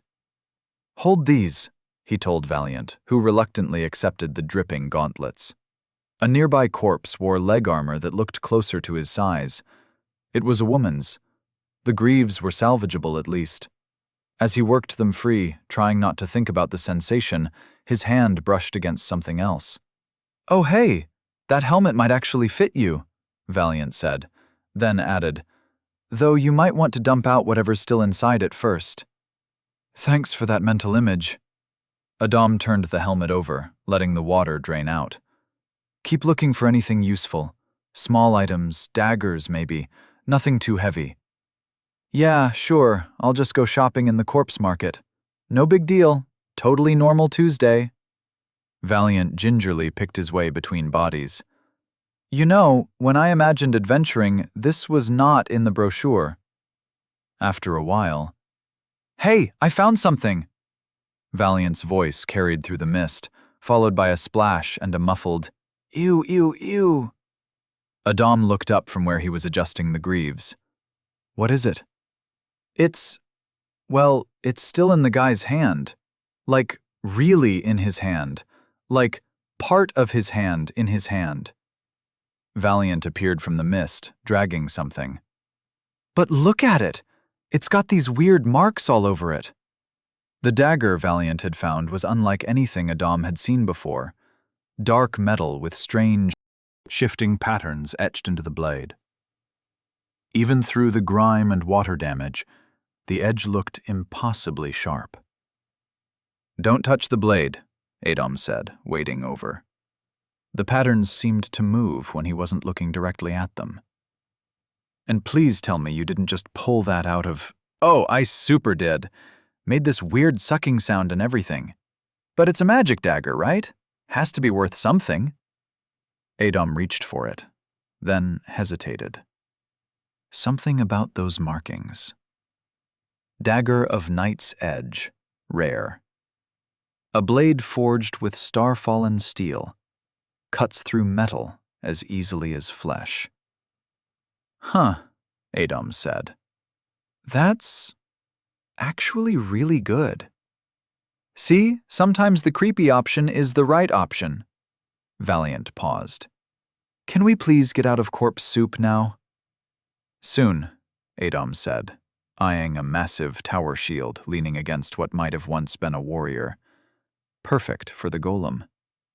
The shield disappeared into his inventory with a quiet chime. He moved methodically through the water, trying to ignore the occasional bump against submerged bodies. 4 more potion vials clinked in his inventory. A serviceable iron dagger joined them. Nothing special, but backup never hurt. Then he saw the staff. It was still clutched in its owner's hands, a robed figure half submerged in the murky water. Adam gently worked it free, noting how the dead mage's fingers had frozen around it in a final, desperate grip. Ashwood staff, Class A core, ancient ashwood bound with silver. Enhancement, plus 30% spellweaving efficiency. Runes, stability, major, flow, minor, resonance, minor. Note, well preserved despite environmental damage. His fingers traced the runes carved into the silver bands. With this, he could weave spells faster, more efficiently. Maybe even— "Holy shit!" Valiant's excited yelp shattered his concentration. "Dude, look what I found in this guy's waterproof scroll case." "Let me guess, it's a map! Like, An actual map of this place." Valiant waved a leather tube over his head. Guy must have been mapping as he went down. You know, before he glanced down at the body he'd taken it from. Stopped mapping. Adam carefully unrolled the waterproof parchment, holding it away from the dripping water. The mapmaker had used different inks, black for walls and passages, red for warnings, blue for water sources. The handwriting was neat, methodical. "Look," he said, pointing to their approximate location. "We're in the Drowned Commons." "Oh, great, it has a name." Valiant peered at the map. "What are all these symbols?" The map was marked with various icons: crossed swords for hunting zones, beds for safe rest spots, skull marks for danger areas. Notes were scattered across it. Shadowstalker nest, avoid. White forest, toxic spores. Ant patrol route. Then Adam saw something that made him pause. A peculiar symbol he'd only seen in ancient texts. A spiraling rune marked in purple ink. That's an anomaly portal," he said, almost whispering. "A what?" "Emergency exit. They're incredibly rare. Some dungeons have them, permanent portals that can be activated any time to escape." He traced the route with his finger. I didn't know this place had one. That's good, right? We can just use that to… Valiant stopped, seeing where the symbol was located. Right next to a large chamber marked Boss Lair in bold red ink. Of course, Valiant sighed. It couldn't just be in the lobby, could it? Adam held the map closer to his spell, studying each path. Left route goes through the hunting grounds. Lots of loot markers, but he pointed to the notes. High-level beasts, pack hunters, bring fire. Hard pass, Valiant muttered. Middle path. Adam traced the line with his finger. Through the mantis nest. It's shorter, but there's this note. They hunt by sound. Stay off chitin floor. Lost entire team here. He squinted at a hastily drawn diagram. Looks like there's a narrow ledge along the wall we could use. And the right? Old quarters. Longer route, but… He studied the mapmaker's notes. Mostly cleared. Watch for scavengers. Good rest spots in sealed rooms. A small diagram showed several safe zones marked with bed symbols. Valiant peered at the map. So our choices are death by monster, death by mantis, or the long way around? With possible rest stops. Which could also be occupied now. Yes. And all these lead to… Adam checked the map again. The throne room. That's where the boss is. And the anomaly portal. His finger tapped the purple spiral symbol. Right next to each other. Of course they are, Valiant sighed. Did they say what kind of boss? No, but they drew a massive skull symbol next to it, then underlined it, and circled it. Twice. Lovely. Valiant looked down each dark passage. So, which flavor of terrible decision are we making today? Adam stared at the purple spiral, mind racing. His fingers absently traced the mark. 25 days. A constant reminder of time slipping away. Without the wyvern's heart, without the water of Jouvence, even if he got out, could he make the cure in time? Marco might have the ingredients, if he was still alive, if the components hadn't spoiled, if. But first, escape. He didn't need to win, didn't need to figure out how to kill whatever sat in that throne room, just needed to reach that portal. The mantis nest route stared back at him. Shortest path, highest risk. Would he even be able to keep his balance on that ledge? But the alternative was burning almost 3 weeks on the safe route, leaving barely enough time to find Marco, gather ingredients, brew the cure. We're taking the middle path. Valiant's laugh was dry as bone. Of course we are. A few moments prior, in another part of the dungeon. Footsteps echoed through the darkness as a figure moved between shadows in the dungeon. Little boy, why do you cry? Lost your way in darkness deep? Tell me all your troubles, sweet. The humming paused. Something skittered in the dark. The figure's head tilted, listening, then resumed its song in a voice like honey over broken glass. I'll make sure you go to sleep. Drip. Something wet landed on his cheek. He stopped, one foot hovering mid-step. Long fingers wiped the droplet, held it up to eyes that gleamed amber in the dark. Sniff blood. Fresh, still warm. He brought it closer to his nose. The scent hit him. Copper and magic, and something else. Something familiar. His tongue darted out, tasting. Ah, yes. his lips pulled back, revealing long, inhuman fangs. The smile split his face like a wound. "Oh, little mage."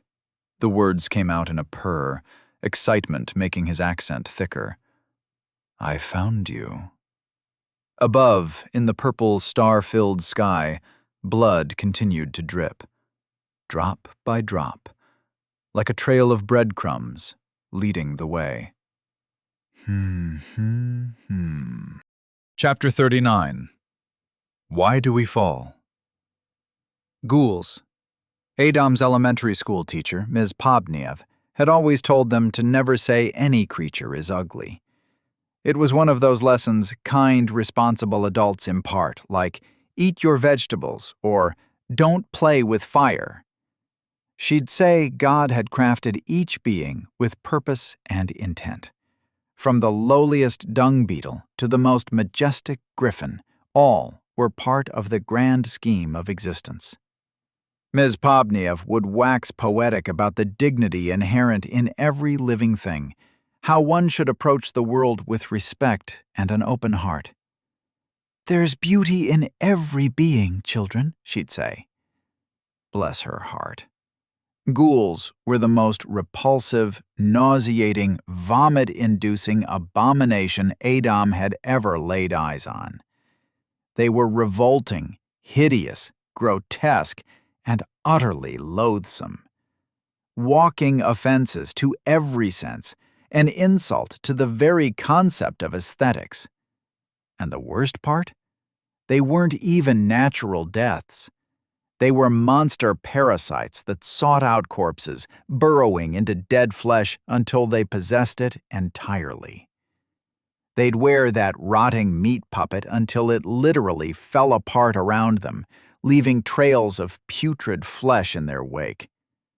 The older the corpse, the more it decayed, the more of the parasite showed through tears in the skin. Writhing, glistening things that had no right to exist. Ugh. Bam! Adam's weighted-knuckled fist connected with the ghoul's jaw. The bone shattered like porcelain, sending the creature spinning through the air in a spray of putrid flesh and blackened teeth. "You have slain one ghoul." "Holy shit!" Valiant yelped. "Did you just punch its face clean off?" "Boxing mastery has advanced. Iron lungs has advanced." Time slowed. Adam's vision sharpened, allowing him to notice weak points across the ghoul's bodies. Loose jaw, exposed throat, rotting knee joint. He moved. The weighted knuckles were just an afterthought now. His footwork had changed. Lighter, smoother. Each step placing him exactly where he needed to be. A ghoul lunged. Adam slipped left, his counterpunch crushing through its temple with mechanical precision. Two more came at him. He weaved between them, letting their clumsy swings pass through empty air. Left hook to the ribs, they crumbled like wet cardboard. Right cross to the jaw, bone fragments scattered across the floor. His breathing stayed steady, controlled. 4 weeks ago, he'd have been gasping by now. But his lungs worked like bellows, feeding oxygen to muscles that moved with newfound efficiency. Valiant was calling from somewhere behind him. Adam didn't answer. He was busy watching the blue highlights dance across 3 more ghouls. Their movements were transparent now, telegraphed attacks, obvious openings. Slow. So slow. Sweat ran down his back as he ducked under grasping hands. The stench of rot filled his nose. His fist found another jaw, another throat, another knee. Bodies dropped, one after another. When the last ghoul fell, skull caved in by a perfectly timed uppercut. Adam finally stepped back. 11 corpses lay scattered around him, properly dead this time. His knuckles ached. His shirt was soaked through. But his breathing barely elevated. "Okay," Valiant said into the silence. Never took you for the combat mage type. Always figured you for one of those scholarly types who'd rather read about fighting than do it. One of the fallen ghouls twitched. Without missing a beat, Valiant's boot came down on its skull, crushing its eye with a wet crunch. Take this. There was a time I would have laughed at the idea myself. Adam wiped sweat from his eyes, studying the carnage with clinical detachment. Things change. Plus, they're slow. They're also very, very dead, which they weren't before you went all prizefighter on them. We should move, Adam said. The smell's going to attract more. And miss watching you punch more undead into pieces? I'm starting to enjoy the show. One of the ghouls gurgled, trying to crawl forward. Valiant's little boot came down hard, silencing it. Though I suppose we could find a better venue. 10 days. That's how long they had been traveling for. The journey from that first terrifying time at the dark lake felt like years compressed into days. The perpetual purple sky above them, not quite dark, never truly bright, had screwed with their sense of time from the start. They'd learned to navigate this twisted place. The map helped, showing safe zones marked in faded blue ink by whoever came before them. They'd added their own marks, too. Here be murder birds. Don't enter the crystal caves. Wasp territory. Simple rules for survival. The monster chicken had been a godsend. Adam could store enough meat for weeks in his inventory, though the taste got old fast. Valiant barely ate, some quirk of whatever he was, which meant more for Adam. Their water supplies from the many water points were running low, though. 3 days left, maybe 4 if they rationed harder. They'd developed a routine. Sleep in shifts in the safe zones, mark new paths, kill what needed killing. The stalkers had been the worst, silent things that followed for days, waiting for weakness. The murder birds were easier once they figured out they hunted by sound. Mimics, well, Adam had learned to punch anything that looked like treasure. Better safe than eaten. The dungeon spread out in every direction, not just caves and corridors, but vast open spaces. Dead forests with trees of stone, lakes of black water that reflected nothing, mountains in the distance. Remember that field of giant mushrooms? Valiant asked, probably thinking the same things. The ones that tried to eat us? Remember that nest of wasps you disturbed? Right. Sorry about that. The map helped them avoid the worst areas, but even the safe zones weren't really safe. Just survivable. Adam drank from his inventory, water just dropping in his mouth as he willed the inventory to open.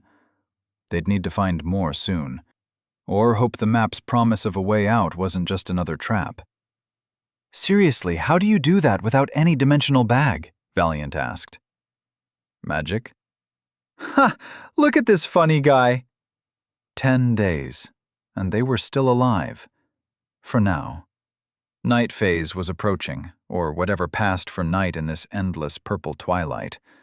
They'd found one of the safe zones marked on their map just in time, a small cave with natural formations that somehow dampened monster detection. The wounds from their earlier fights were mostly superficial, though Adam's knuckles still ached from punching through too many ghoul skulls. He needed to center himself. So, while Valiant took first watch, Adam settled into his meditation pose. He floated, cross-legged, 3 inches off the ground, eyes closed as the safe zone's ambient mana hummed around them. Valiant tore another piece of monster chicken, chewing thoughtfully. Man, what I wouldn't give for a slice of hot buttered sourdough right now. The fancy kind, you know, with honey drizzled on top and that aged mountain cheese from up north, the one with the herbs baked right in. One of Adam's eyes cracked open. His feet touched the ground. Is that good? Good? It's... Valiant sat up straighter. Okay, so imagine the bread is still warm, right? And the butter just starts melting into it. Then you add this specific honey. There's this place in the eastern forests where they keep these tiny blue bees. Makes the honey taste like mint somehow. And the cheese. God, the cheese. They age it in caves with wild thyme and rosemary. The fire crackled between them.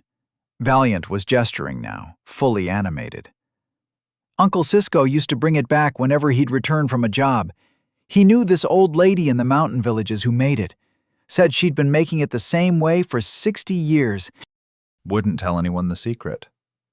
He'd always bring 2 wheels, one for eating right away, one for special occasions. His voice trailed off. The enthusiasm drained from his face like water through sand. Adom stared at the fire for a long moment. I never got to say it before, but I'm sorry about Cisco. Really, what happened to him? He didn't deserve that. The words felt heavy in his mouth. In another life, Cisco had survived for years more, had become famous even. But Adom's presence, his choices, had changed things, created ripples that ended with Cisco's death far too early. It was part of why he couldn't turn Valiant away when they met in the dungeon, though he'd never admit it aloud. Guilt had a way of making decisions for you. Yeah, Valiant poked at the fire with a stick. He always told me death could come from anywhere in our line of work. Anyone, anytime. Drilled that into my head since I was 8, after my parents. He shrugged. He raised me right, taught me everything I know. The stick snapped in his hands. He tossed the pieces into the flames. I just try not to think about it too hard. Need to focus on getting out of here first. And then, he stared into the fire, jaw tight. Well, then, Adom said nothing. The Marco case would indeed have to be taken care of. Soon enough, after some time to rest, the duo arrived at their destination, the mantis nest. Which was odd. When did mantis ever live in nests? Then again, they were monsters, so that was explanation enough. If they made it through that, they would be less than 2 hours before they reached the throne room. Adom was exited, anxious, but exited. The cave mouth gaped before them, unremarkable among dozens of others they'd passed. No signs warned of what lay within. No bones littered the entrance. Just another hole in another cliff face under the perpetual twilight sky. If they didn't have the map, they'd have walked right past it, probably headed north, into some endless forest. Wander for months before dying of thirst, or worse. I don't think this is a good idea, Valiant said, studying the crude drawings on their map.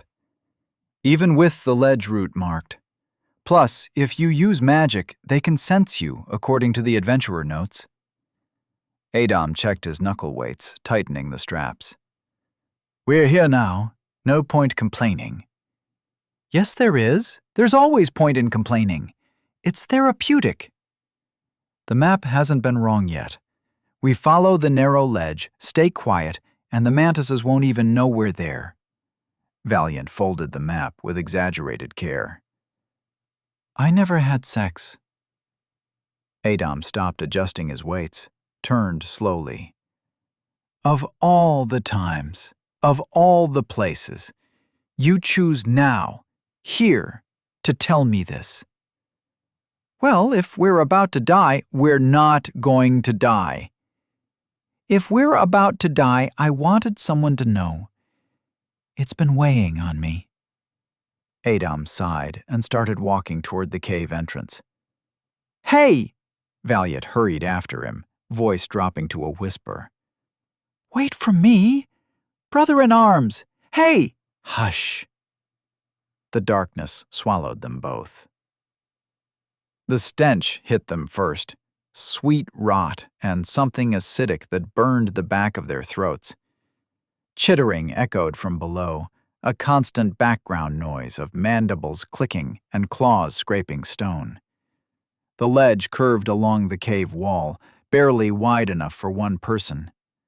Below, the cavern floor disappeared into darkness, but movement flickered in the depths, quick darting shapes, and the occasional gleam of compound eyes.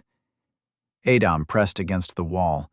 Valiant climbed onto his shoulders, gripping his head for balance. They'd figured it out earlier. The mantises hunted by sensing vibrations through the ground. The ledge, separated from the main cave structure by a hairline crack that ran its length, wouldn't transmit their movements, as long as they stayed quiet. Step, pause. Step, pause. A mantis screech pierced the darkness. Both of them froze. Something massive shifted below, joints creaking like old wood. The clicking grew louder, then faded. Adom's foot found a loose stone. It shifted. His heart stopped. Valiant's fingers dug into his scalp, both of them clenching their jaws shut against the instinct to gasp. The stone settled without falling. 1 breath. 2. They exchanged quick nods and kept moving. Then came a laugh. It echoed through the cavern, high, thin, almost childlike, but wrong, like someone trying to remember how laughter should sound. Adom's pulse hammered in his ears. Of all the times, of all the places. Helios. It had to be. Valiant's fingers tapped rapidly against his head. Faster! Go faster! The clicking below changed pitch, grew urgent. Whatever was down there was waking up. More laughter, closer now. The mantis sounds rose to a fever pitch. Step, step, step. No more pausing, no more careful movements. Just the ledge and the wall and the desperate need to reach the other side before something vast suddenly rose from the darkness below.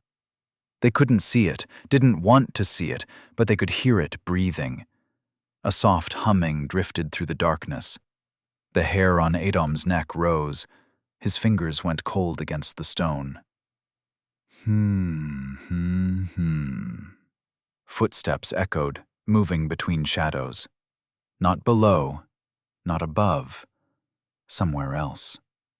Little boy, why do you cry? Adom's nose flared. Lost your way in darkness deep. Valiant's tapping became frantic. The mantises below were fully awake now, their clicking rising to a crescendo. Something massive scraped against stone. Tell me all your troubles, sweet. They ran as fluid emerged all over Adom's body. Just blind movement along the ledge, fingers scraping rock, feet finding purchase by instinct alone. A shadow passed through shadows. The temperature dropped. I'll make sure you go to sleep. The voice was closer now, much closer. Adom's heart pounded against his ribs. Each breath felt like ice in his lungs.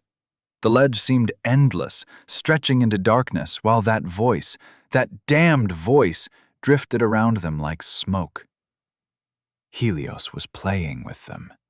Had probably been following them for days, and now, trapped on this ledge, they were exactly where he wanted them. Found you, the voice whispered, right behind them. Push! Mana surged through Adom's body, launching them off the ledge just as massive claws shattered the stone where they'd stood. Valiant's scream echoed through the cavern as they shot upward. One mantis emerged from the darkness, then another, then a third. Look out! Valiant's warning came just in time.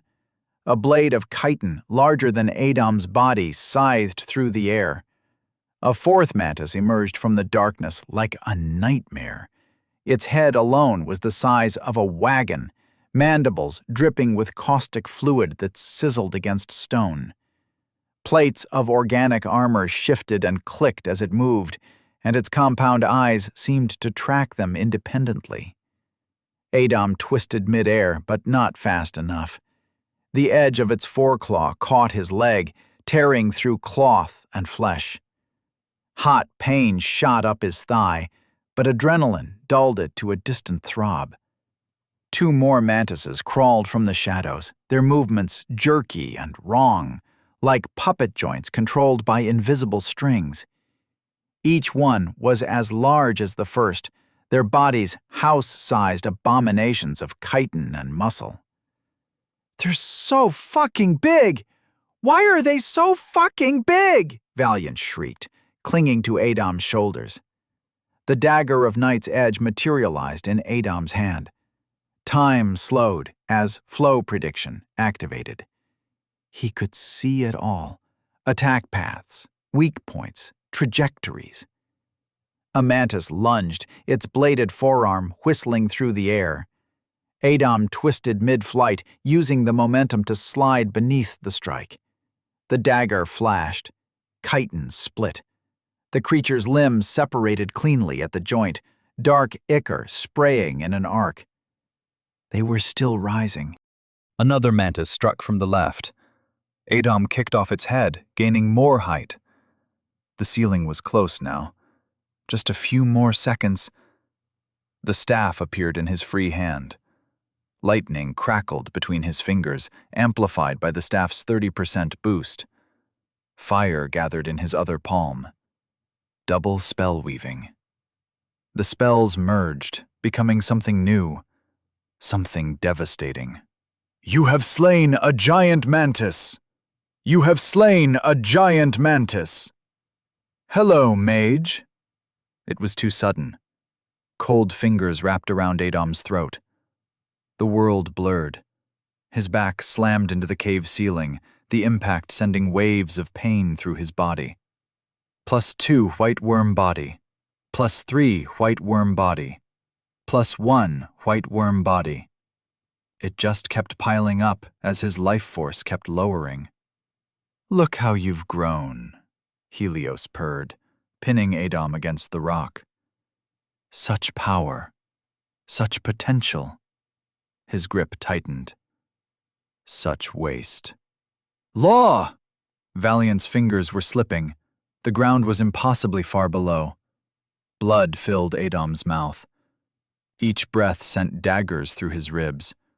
Helios's face loomed in the darkness, pale and perfect and terrible. "I've been searching for you, you know. Hard to locate." The vampire's smile widened. "Were you using magic to hide from me all this time?" Valiant's grip failed. Adam felt the fluid surge.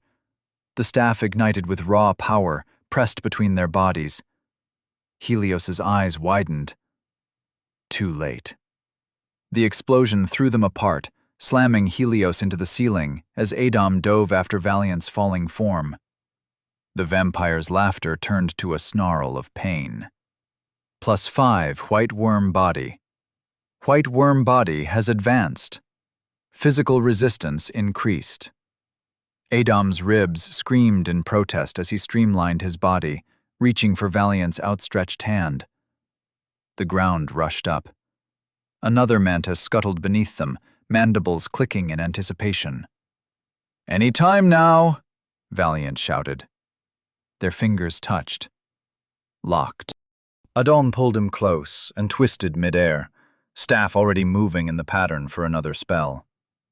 But Helios was there again, blood streaming from a crack in his perfect face, eyes burning with fury. "Clever boy," he hissed, reaching for Adam's throat again. "But not clever enough. Why do you talk so damn much?" Adam's fluid-enhanced weighted knuckles connected with the vampire's jaw. The crack widened. Helios's head snapped back. Without missing a bit, Adam immediately weaved another elemental spell. The spell ripped from Adam's core, amplified by the staff.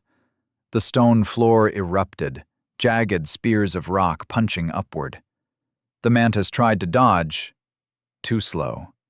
3 spikes burst through its carapace, lifting it off the ground with a wet crunch.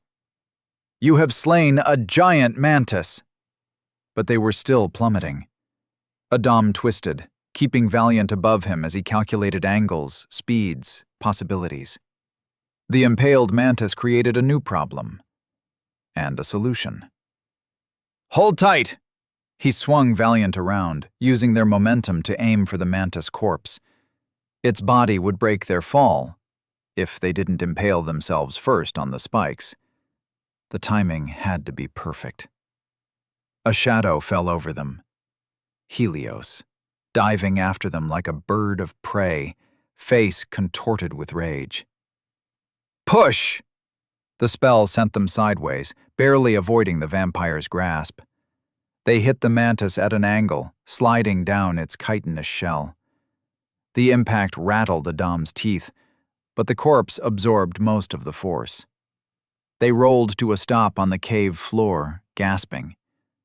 Above them, Helios hovered near the ceiling, his perfect face now a mess of cracks and fury. "You can't run forever, little spider," he called down. "I am the hunter.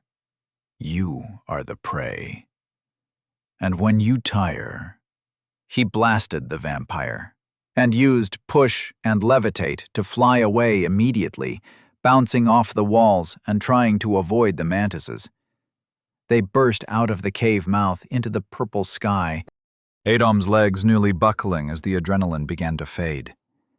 Each step sent waves of fire through his body. His vision swam, darkening at the edges.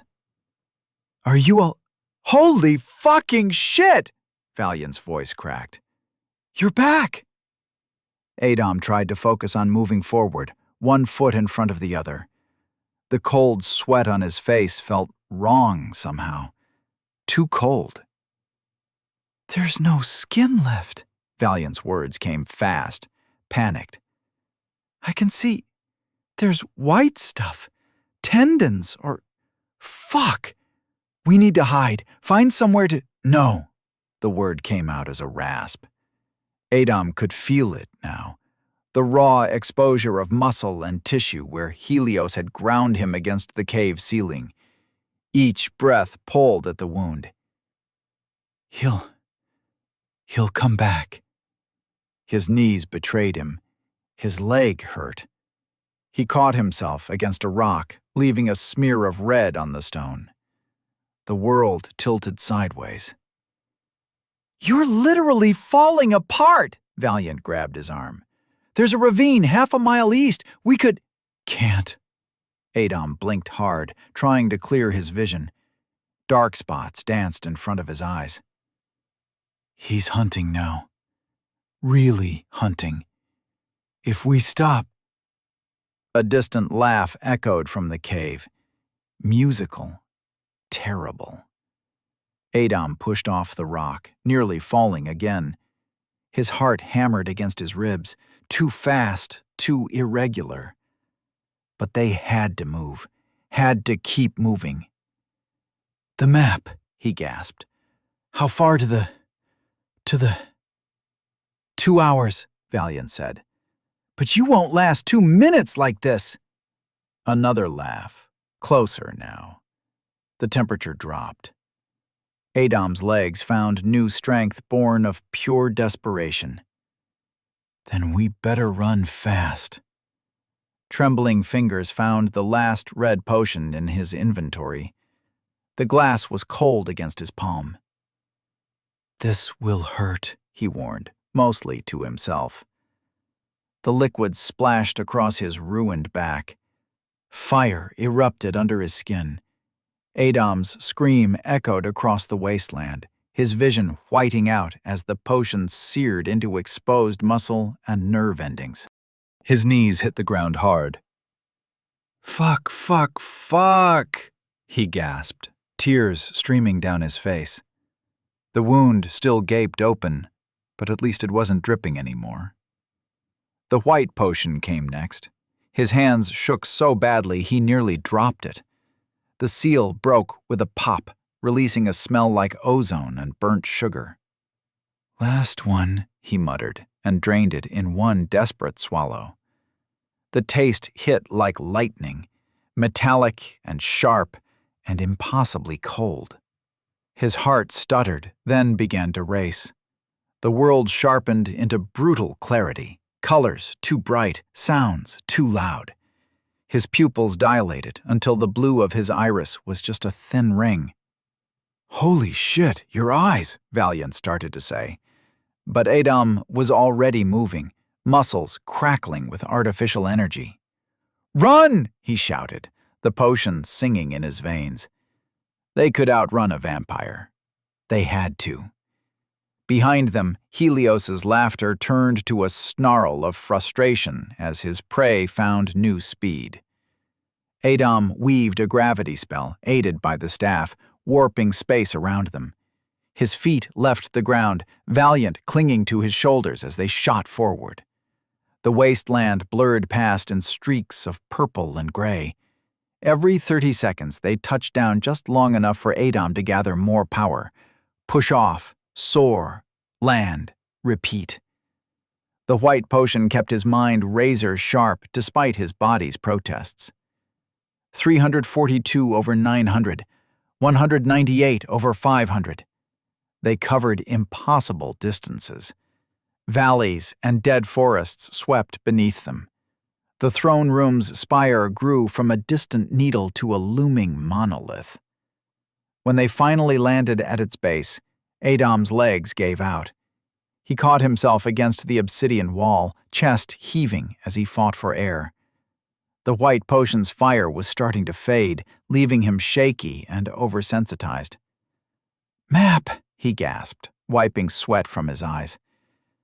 "There's a safe zone behind those rocks."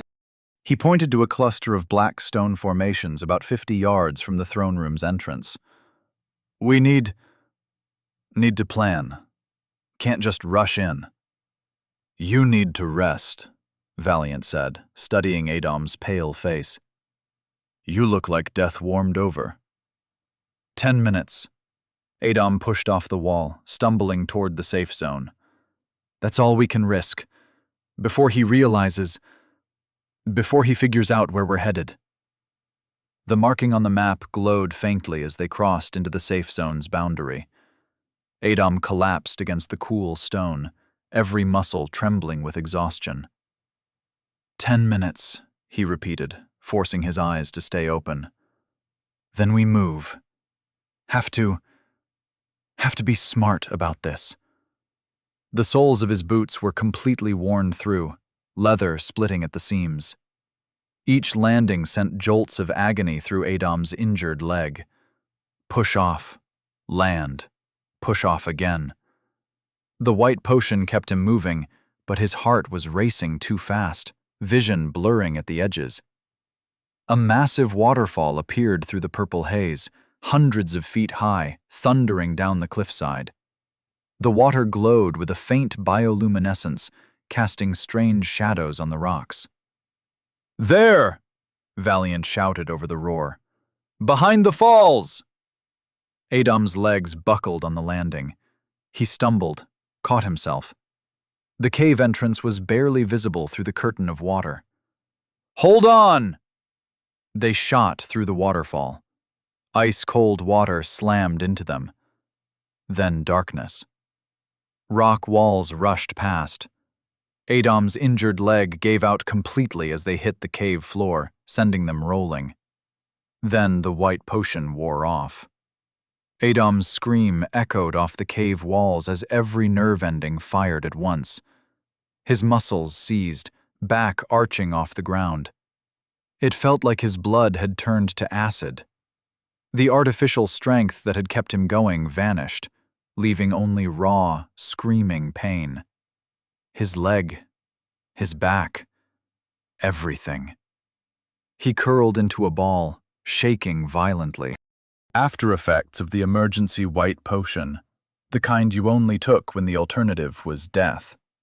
The kind that let you ignore your body's limits, at a price. Valiant's voice came from somewhere far away. "Breathe. Just breathe." Adam tried.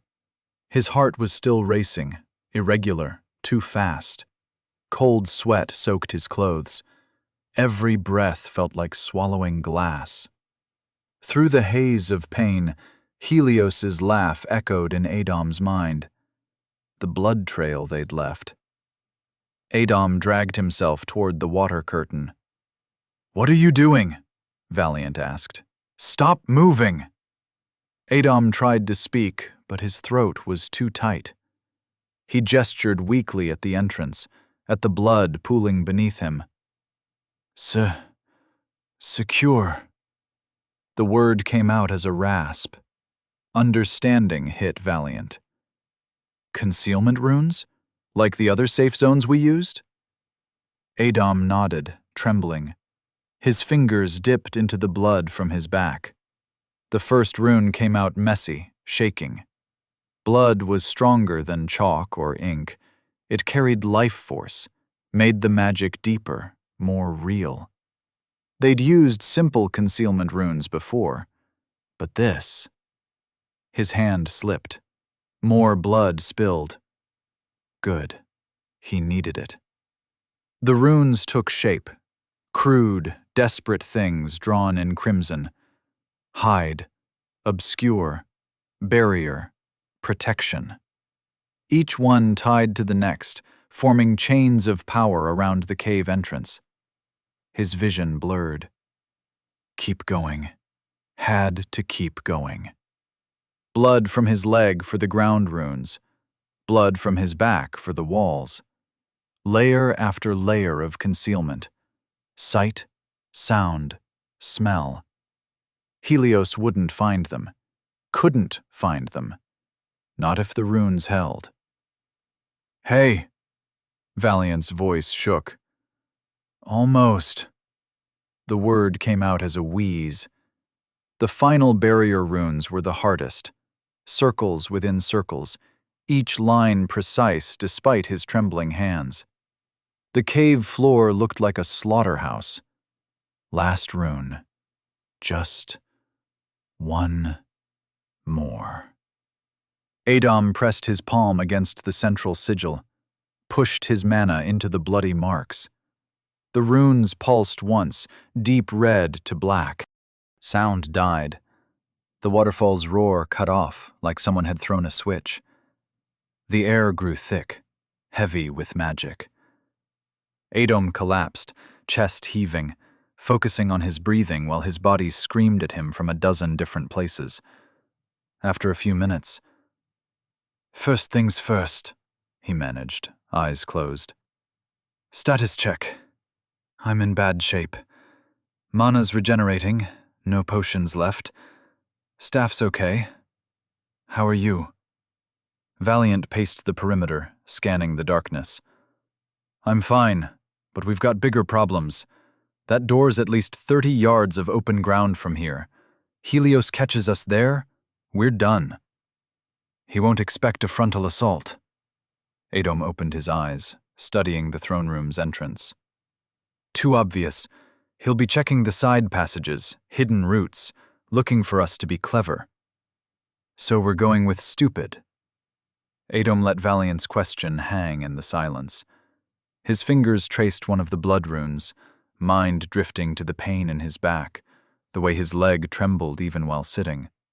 He was barely able to stand. 20 days, 1 hour, 2 minutes. Each number felt like a nail driven into his skull. The runes would hold. He'd need to maintain them every few hours, feed them more mana, maybe blood if they weakened. Helios might pick up traces, but breaking through all the layers would take time, if they even had time. "I will not make it in time," Adom muttered, the words slipping out before he could stop them. Reality was crushing him. His back was destroyed, leg wounded. No potions, no help coming. Even if he recovered enough to walk properly, it would take days, maybe weeks. Time he didn't have. The disease would come back. He could feel it waiting, like a weight in his chest.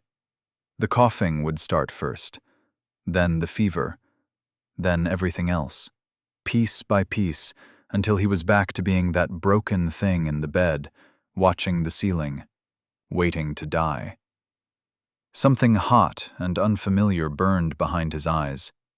He blinked hard, but the tears came anyway. Stupid. Stupid to think he could. Hey. Valiant shifted uncomfortably. Come on, don't be like that. Adom wiped his eyes roughly with his sleeve. Look, I know things are bad, but you don't know anything. The words came out harsher than intended. Valiant was quiet for a long moment, just the sound of water dripping in the cave despite the barrier. Then he sighed. Okay, story time. You know why my uncle named me Valiant? Adom didn't respond. Everyone thought it was a joke at first. Valiant settled against the wall, close enough to talk, far enough to give space. I was this tiny thing, even for a mouse beastkin. Scared of everything. Used to be this massive cat in our district, mean old bastard, bigger than any alley cat had a right to be. He picked at a loose hair on his fur. Would chase me every chance he got. I was too slow, too weak to fight back. Kids started calling me coward instead of valiant. I'd come home crying, begging Uncle Cisco to change my name. One day, after a stupid bet with some kids I thought were my friends, that cat cornered me bad. I managed to scramble up onto our roof, but... A soft laugh.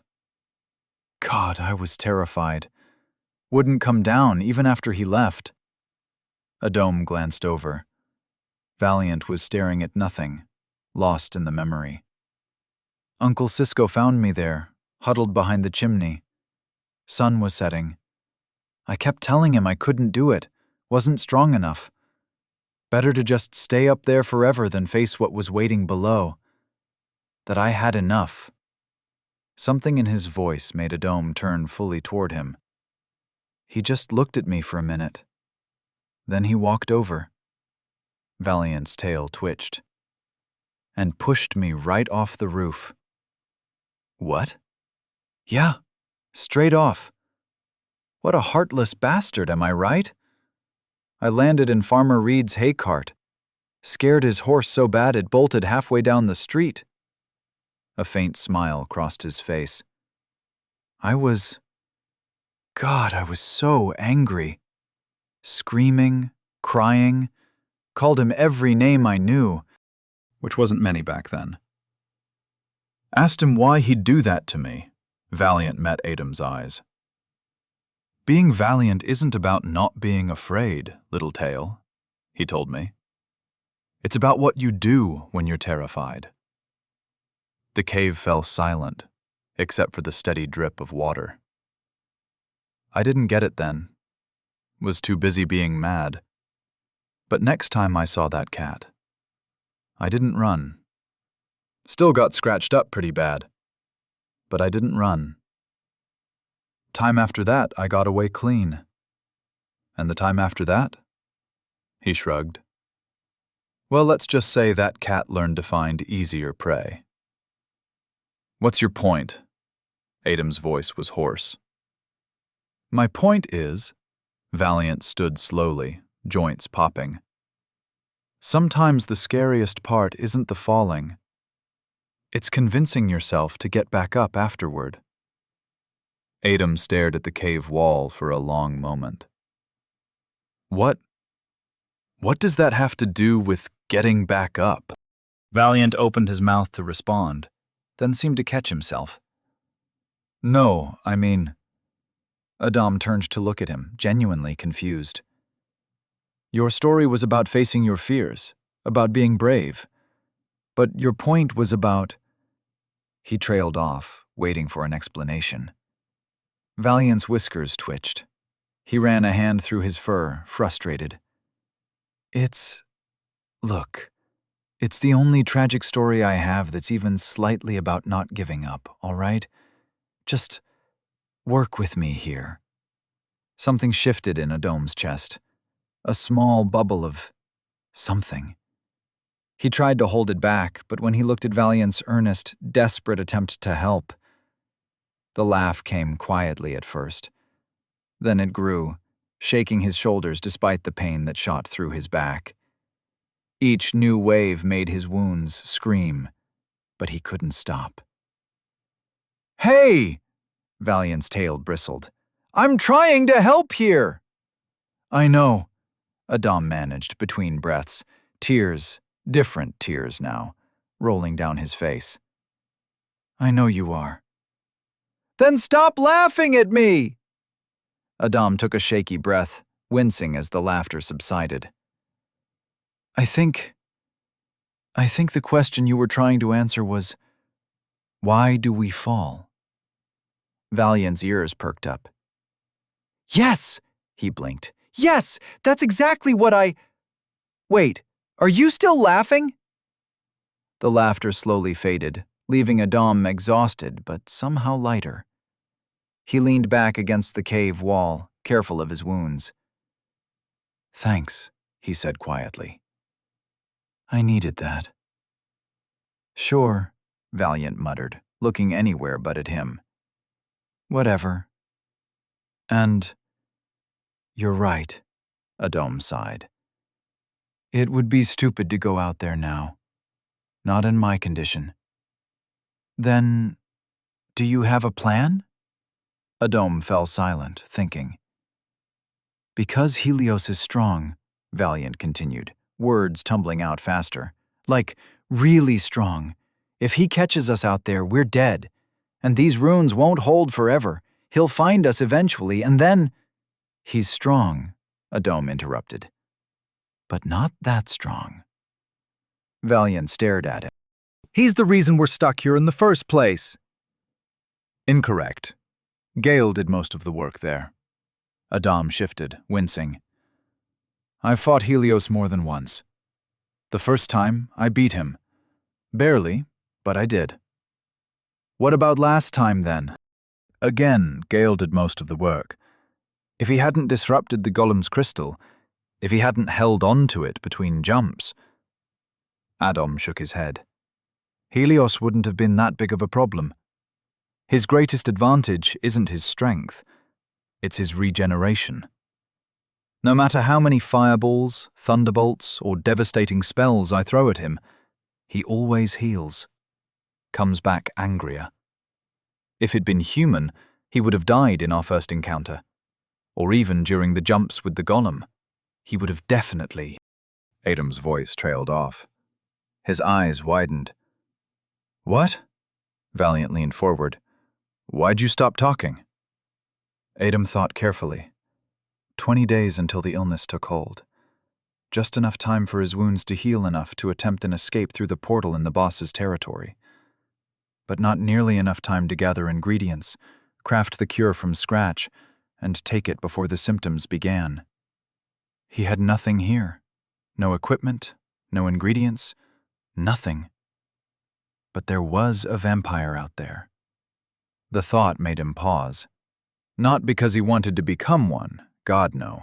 Despite what stories said, a vampire's bite was full of bacteria and was more likely to kill you with infection than turn you. No, what interested him was something else entirely. Something that had been staring him in the face this whole time. Vampires don't get sick. Their bodies reject all illness, heal from any wound. Even life drain syndrome wouldn't affect them.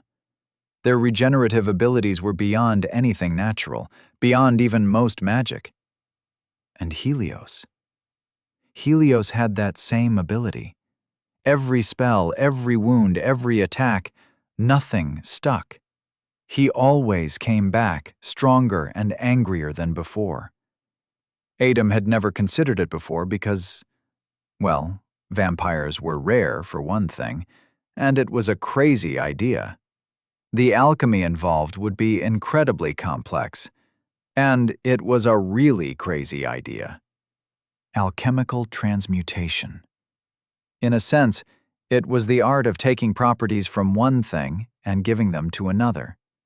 The most he'd ever done was turn water into milk and later turn water sweet. But this was different. He didn't need to understand how Helios's whole body worked. He didn't need to transmute everything. He did not need him to be alive by the end of the process. Just one thing: that incredible regeneration. He remembered the illness, the burning in his veins, the feeling of his own body turning against itself, the slow, inexorable drain of life. Was playing it safe worth going through that again? Worth dying over? A slight smile crept across his face. "Oh, hey, wow. Valiant's tail puffed up nervously. "Are you having another breakdown? Because I don't have any more inspirational stories, and that last one didn't even make sense." "No," Adom said quietly. "No, I'm not having a breakdown." His smile grew stronger. "In fact, I'm picking myself up." He reached into his inventory, movements careful to avoid jarring his injuries. From it, he withdrew a worn leather grimoire, Paracelsus's incomplete works. "What are you doing?" Valiant asked, peering at the pages as Adom opened it to page 394.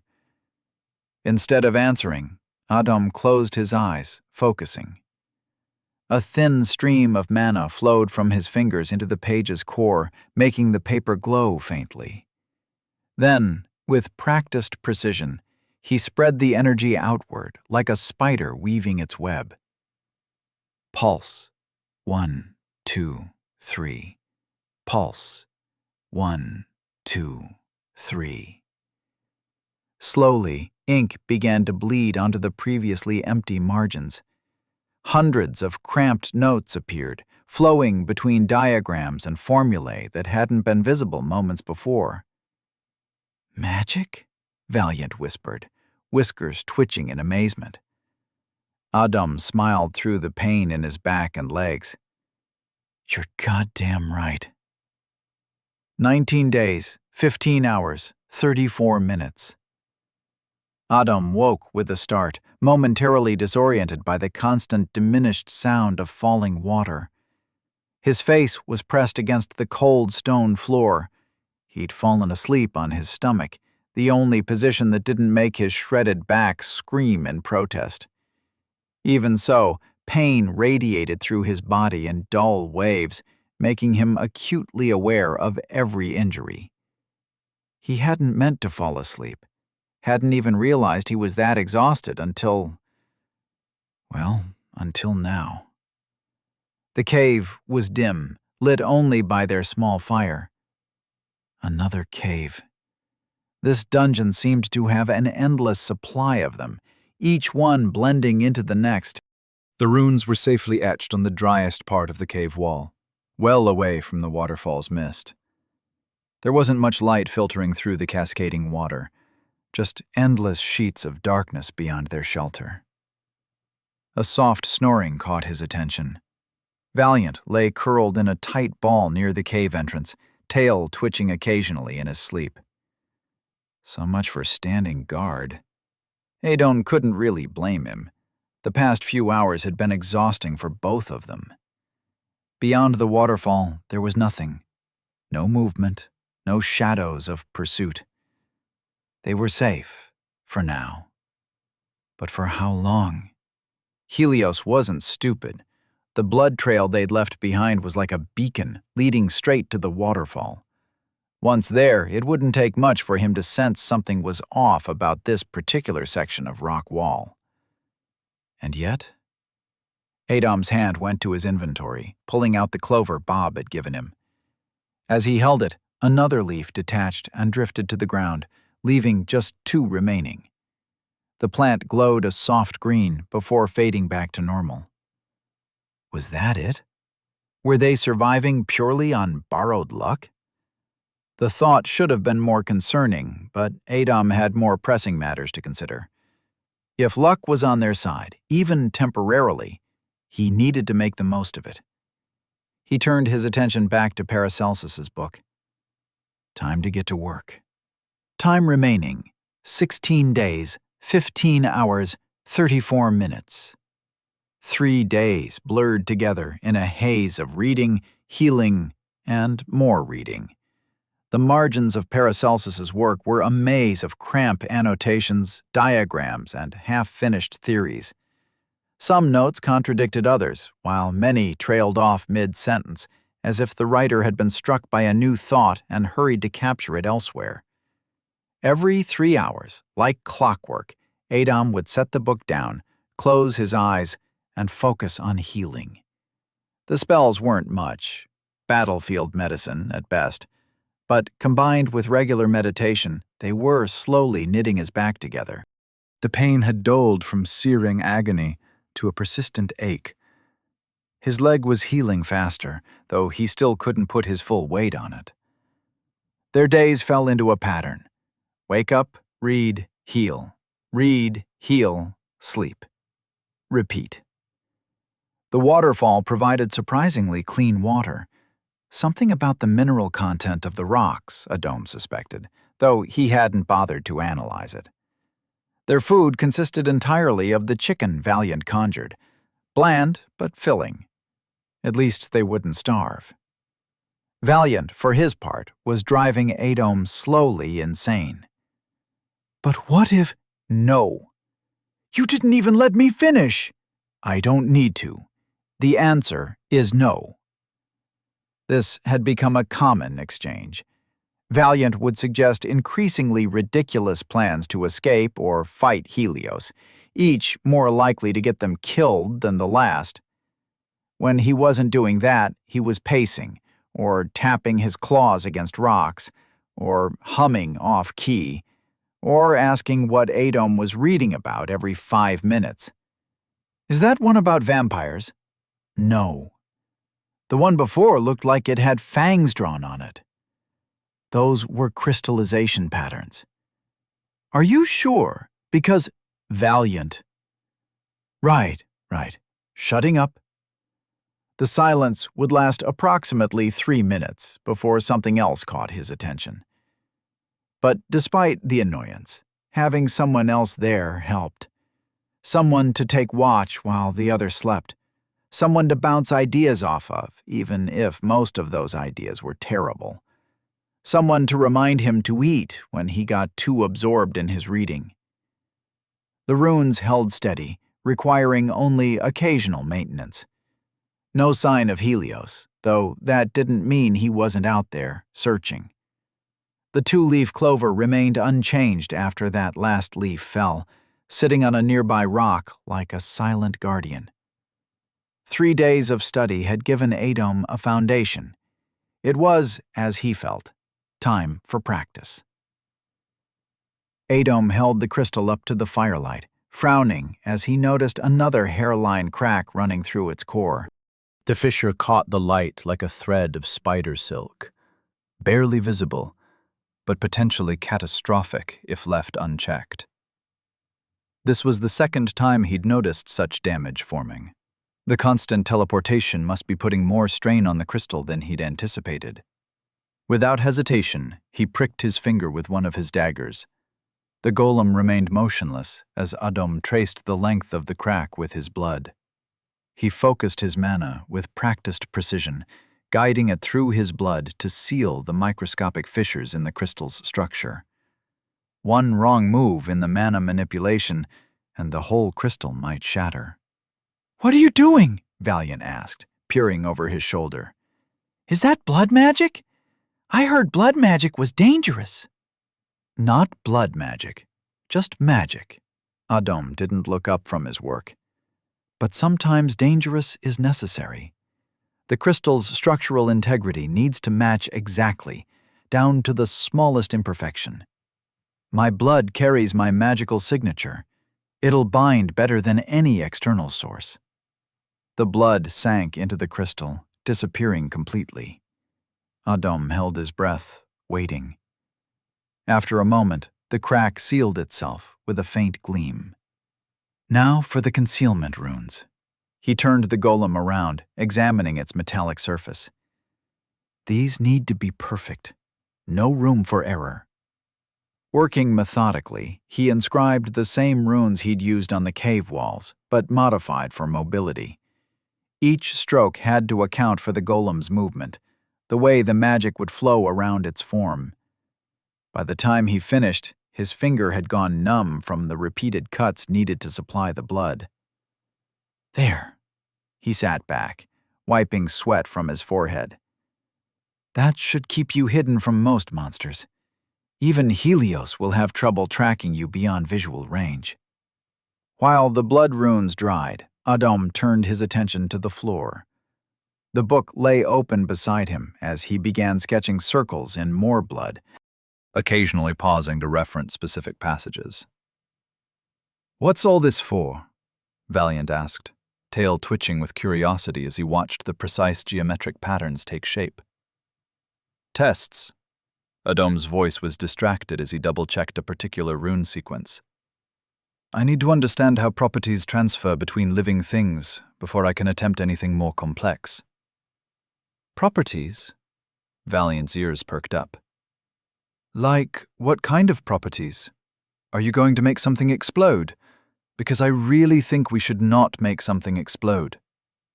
Adam sighed, adding the final touches to the outermost circle.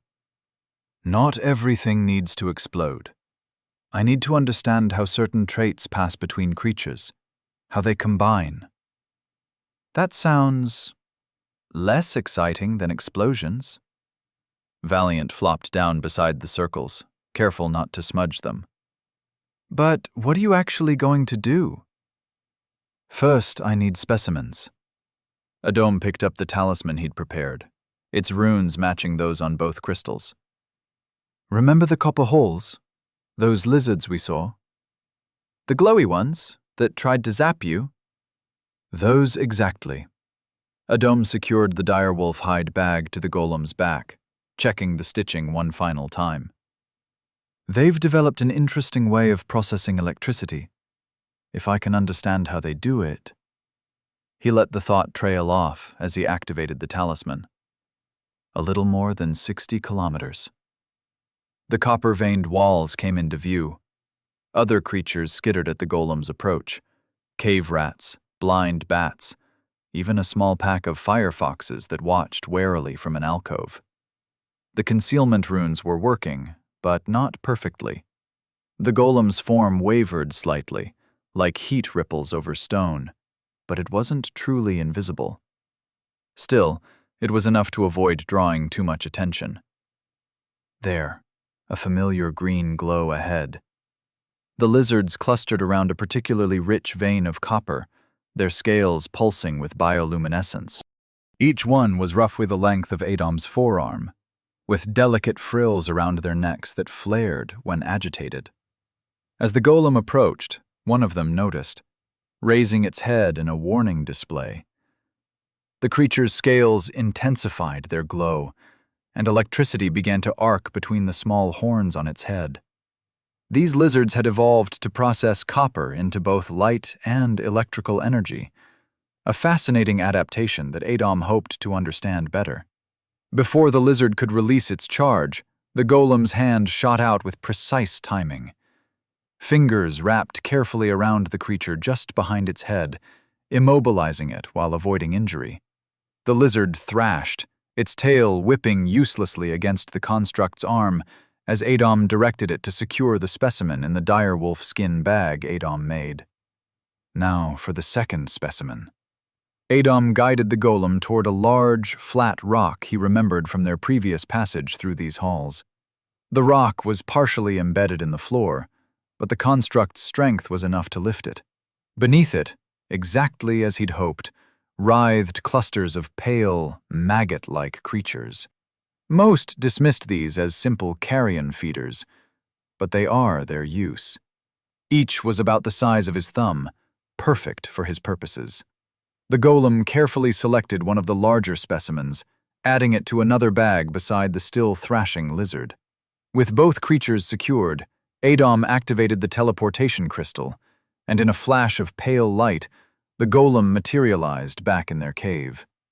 "Now," Adam said, directing the construct to place the squirming bag near his runic circles.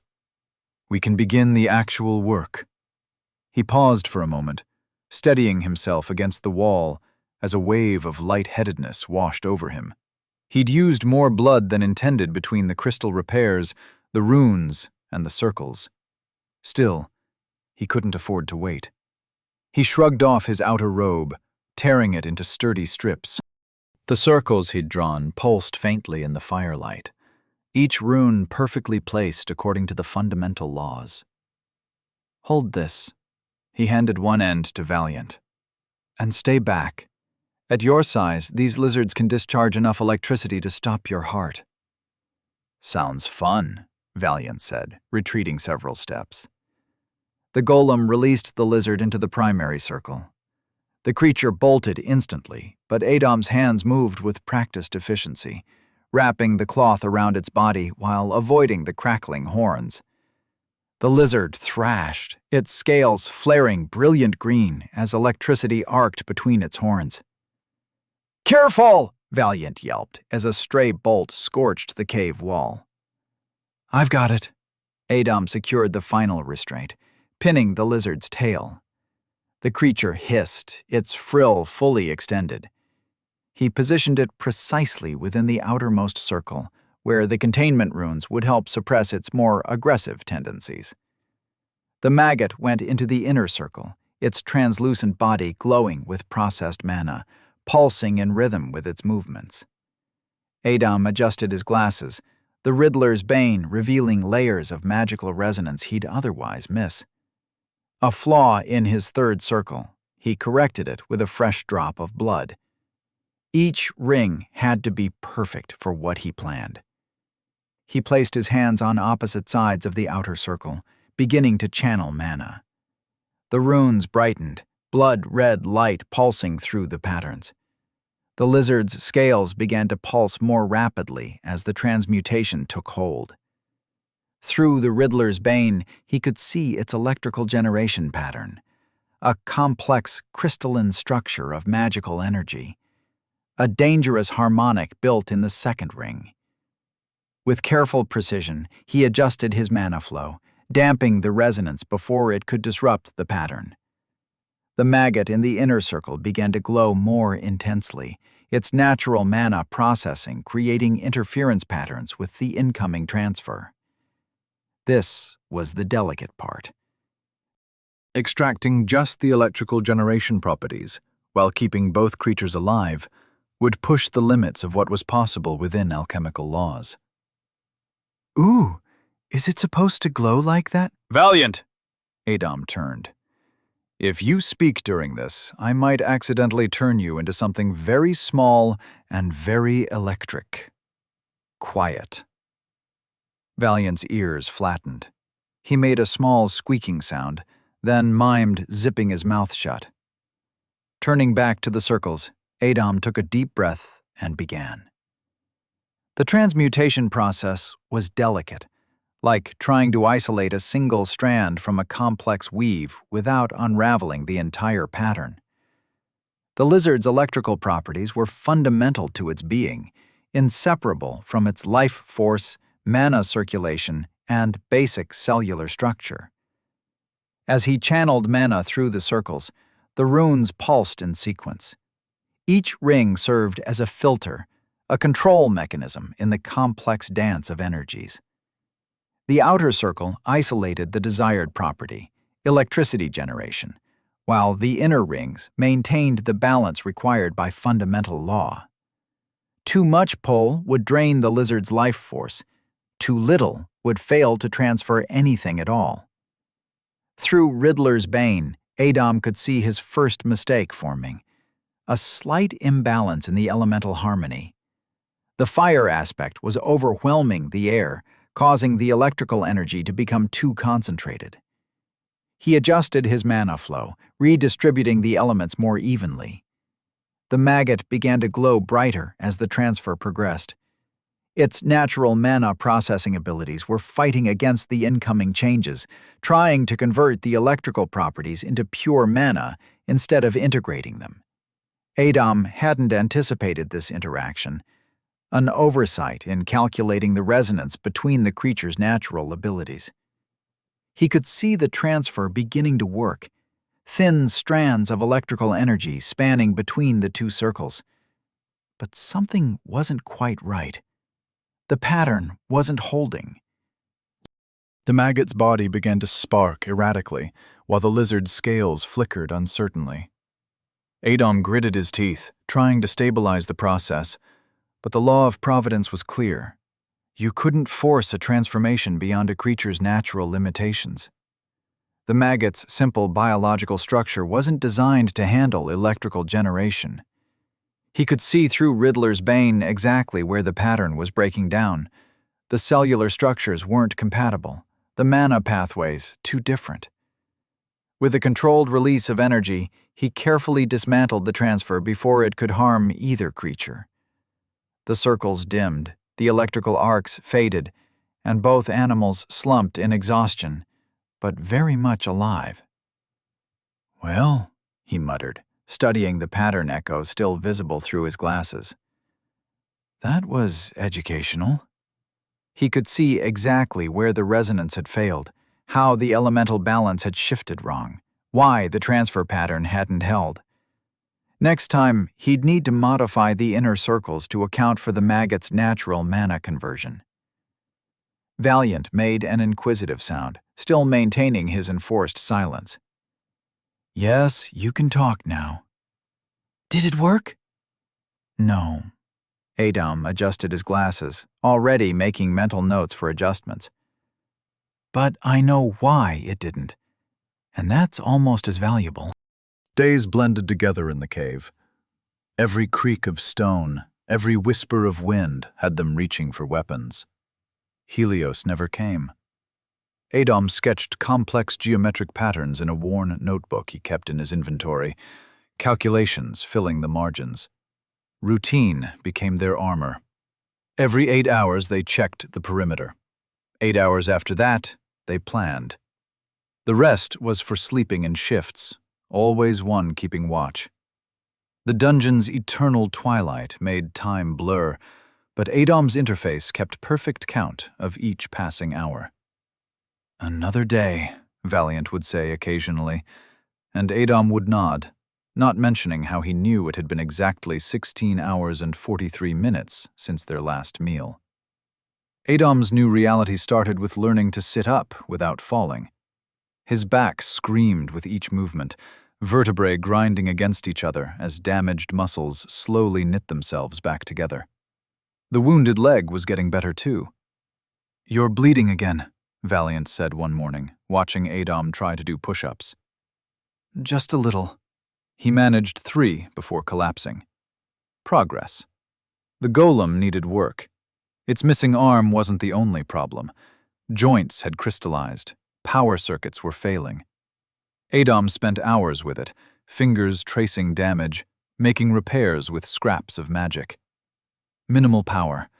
Had to be careful with that now. "What are you working on?"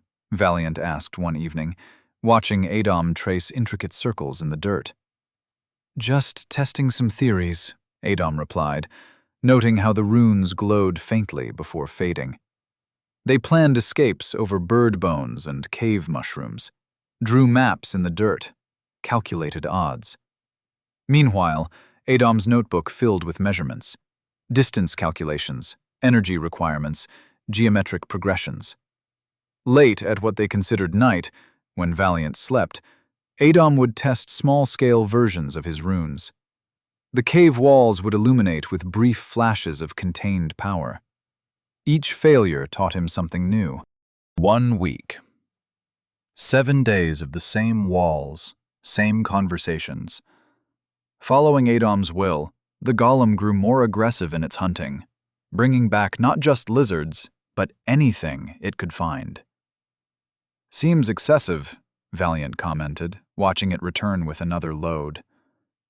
"Need to test something," Adom replied absently, marking something in his notebook. During his watch shifts, Adom would send the golem out for hours at a time, claiming reconnaissance. "Those runes you keep drawing," Valiant said one day, gesturing to the cave walls where faint magical residue still glowed. "They're containment circles?" "Among other things, yes," Adom answered.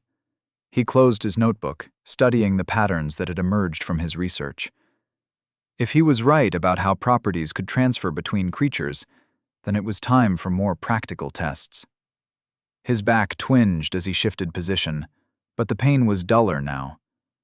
The meditation sessions were helping, along with whatever healing magic he could spare.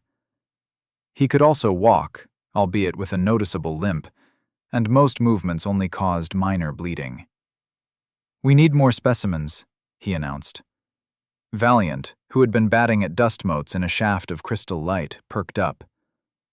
"More zappy lizards?" "Among other things." Adom turned to the golem. 3 days of intensive testing. We'll need a variety, different sizes, different abilities. The first day's specimens arrived in waves. Cave crawlers with their natural armor.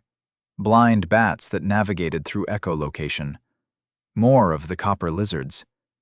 Each creature went into separate bags, carefully labeled with their properties and potential uses. "Why do we need so many?"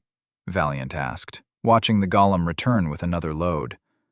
Adom was already setting up his circles, using blood from the specimens themselves to draw the patterns.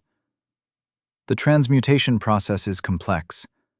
We need to understand how different traits interact." The first attempt was simple, trying to transfer the cave crawler's armor to one of the maggots. The circles glowed, the runes pulsed, but nothing changed. The maggot remained soft, the crawler's shell unchanged. Both creatures convulsed violently during the process, the maggot's soft body nearly liquefying before stabilizing at the last moment. The crawler's breathing became so shallow, Adom thought it had died before it suddenly gasped back to life. "That's one," Valiant counted helpfully. By sunset, or what passed for it in the eternal twilight, they'd attempted 3 more transfers. All failures. Each test left the creatures on the brink of death.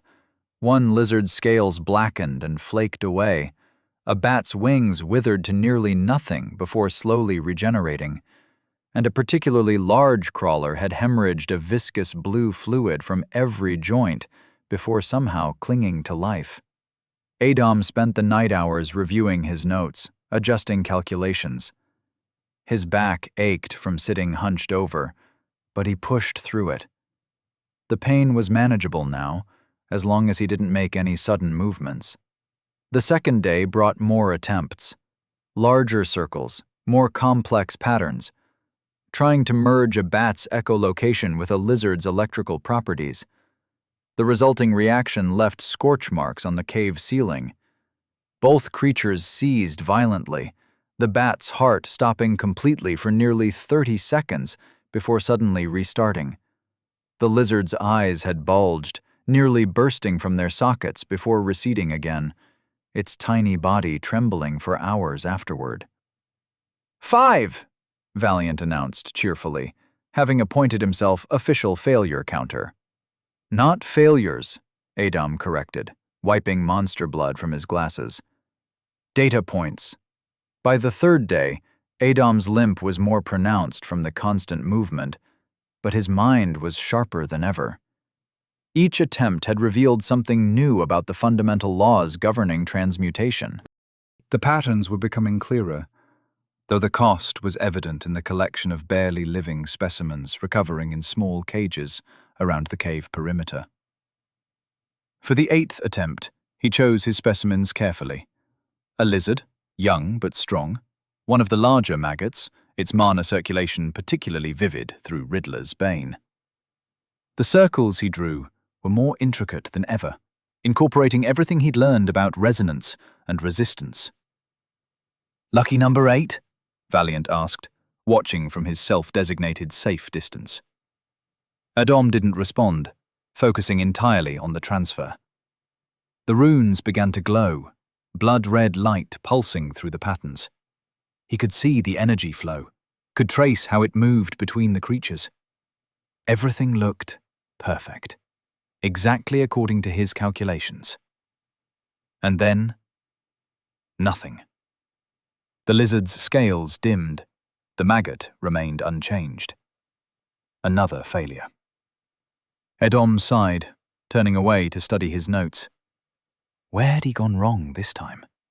Everything was perfect. The patterns aligned. "Wait," Valiant said.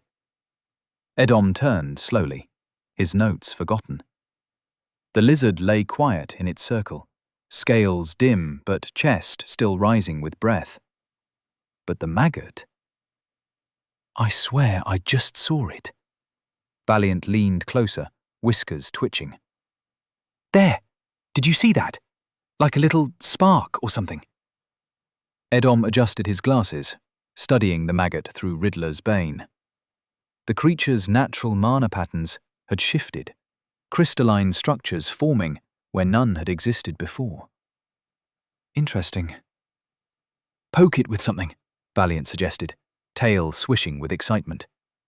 "That stick there." Edom picked up the stick, but hesitated, watching the maggot's movements. Its translucent body seemed to pulse with an unfamiliar rhythm. "Oh, come on, I'll do it." Valiant reached forward. I think it glowed for a second there, right at the tip. Crack! Ouch! Valiant yanked his paw back, fur standing on end. "Son of a bit..." Language, Edom said automatically, but he couldn't keep the smile from spreading across his face. Through Riddler's Bane, he could see it clearly now. The lizard's electrical generation structures, perfectly miniaturized and integrated into the maggot's simpler form. The property transfer had worked exactly as intended, scaling down to match the recipient's size. The lizard, still alive, showed no trace of its former electrical abilities. A complete transfer, not just a copy. "You did it!" Valiant was still shaking his paw. "Though, did it have to work right when I was touching it?" "Perfect timing, I'd say," Edom replied. Success after 7 failures. The pattern was complete. As he bent to pick up his notebook, a soft white glow emanated from the outer edge of the transmutation circle. Delicate white flowers, resembling tiny star-shaped lilies, began sprouting from the bare cave floor, forming a perfect ring around the experimental setup. They grew rapidly, unfurling pristine petals that seemed to glow with an inner light. Valiant's eyes widened. What's with the glowy flowers? Is that supposed to happen?" Edom stared at the blooming ring, perplexed. He hadn't incorporated any plant-based components in his transmutation circle. "That's unexpected." "Did you mess something up?" Valiant asked, keeping a safe distance from both the electric maggot and the mysterious flowers. Edom carefully examined the runes through Riddler's Bane. The mana flow was stable, perfect even. But there was something else. A faint resonance pattern he hadn't noticed before, vibrating at frequencies he'd never seen in his previous work. "I may have done something I didn't intend," he admitted, kneeling to inspect one of the flowers without touching it. "The core transmutation worked exactly as designed, but this..." He gestured at the flowers. "This is something else entirely." "Should we, I don't know, pull them up?" Valiant suggested. Edom shook his head firmly. "No. I don't want to alter anything about this configuration until I understand it better. For all we know, disturbing the flowers could destabilize the entire transmutation." He was already smiling when a screen appeared. "Path discovered through study and practice. Through dedicated research and successful experimentation, you have achieved true understanding of fundamental alchemical principles. Path of the Alchemist, Novice, has been recognized. Current paths: Runicologist, Expert. Alchemist, Novice." Huh. And so, the next phase could begin. Time remaining, 6 days, 12 hours, 21 minutes. "You know what I miss?" Valiant asked one night, poking at their small fire. "A good cup of coffee." Edom made a face. Coffee. Of course you'd like that bitter sludge. Better than your fancy leaf water. Tea is an art form. Coffee is just violence in a cup. Says the man who's never had proper coffee. Valiant grinned. Dark roast, fresh ground beans. Tastes like someone burned dirt and decided to drink it. At least it has character. Tea's just hot water that got nervous around leaves. Adam clutched his chest in mock horror. You barbarian. There are hundreds of unique blends, each with their own fancy words for plant juice. When we get out, Valiant said, we're settling this properly. You try my coffee, I'll try your precious tea. Deal. But when I win... When you what? You'll have to admit tea is superior. In your dreams, kid. Valiant smirked. I could fight dragons, face down armies, but admitting tea beats coffee. That's where I draw the line. You're just afraid of the truth. Says the one who probably puts milk in his tea. I do not. Okay, sometimes, but only with certain blends. Heathen. They shared a quiet laugh, and for a moment the cave felt less oppressive. When we get out, Valiant said again, more softly this time. Yeah, Adam agreed. When we get out. During meditation, he thought of multiple scenarios. Tunnel collapse variations, spell combinations, combat formations. Discard, recalculate, adapt. The plans piled up like dead leaves. His back and leg kept healing, slowly, too slowly, but enough to start proper training. Again! Valiant steadied him as he practiced standing on one leg. You're favoring your right side. Because that's the side with a functional leg, Adam grumbled, but adjusted his stance. Had to get out. Had to try. Step by step. Day by day. Until finally, after 4 days of effort, Adam looked at their latest escape plan and didn't immediately see 3 ways it could kill them. Are you sure it's safe? Valiant asked, adjusting his belt for the 3rd time in as many minutes. The flickering torchlight caught Adam's sardonic smile. Valiant, it's a dungeon. Nothing about this place has ever been safe. He ran his fingers over the nearest wall, tracing a faint runic pattern that pulsed briefly at his touch. Though we did manage a few relatively peaceful days. Yeah, about that, Valiant frowned. It was strange, wasn't it? No much attacks, rare monsters? Not strange at all. Adam gestured to the barely visible markings encircling their shelter. These runes have been redirecting attention away from us. Simple misdirection, really. Make something seem uninteresting enough, and most creatures will ignore it. Oh, so that's what you've been working on all this time? Among other things. Adam checked his notebook one final time before tucking it away. You remember the plan? I think so. You think so? Asked Adam, one eyebrow raised. This isn't a training exercise, Valiant. Either you know the plan, or we're not leaving this cave. Fine, fine. Valiant held up his hands. Northern tunnel to the first junction. Wait for your signal. If we see monsters, we backtrack to point B. If we get separated, we don't. Adam's tone left no room for argument. Under no circumstances do we separate. That's how people die in dungeons. Says the kid who keeps sending his golem off alone. The golem can't die. You and I can. Adam checked his staff-turned crutch, testing its weight. Continue. Right. Stay together. Move to the secondary route if primary is compromised. No magic unless absolutely necessary because... Because? Because we need to reach point A before letting Helios track us. Valiant's eyes flickered to the gray streak in Adam's hair. Happy now? Ecstatic. Adam turned to the golem, which stood silently in the corner. Its collection of gathered materials had grown impressively over their stay. Adam took a deep breath. Remember, if everything goes wrong, stay close to you, don't look back, don't stop running, Valiant finished. Though I still think that's the part that sounds most like suicide. Better than the guaranteed death of staying here. Adam started moving toward the cave entrance, each step measured and careful. The rune's effect will start fading soon.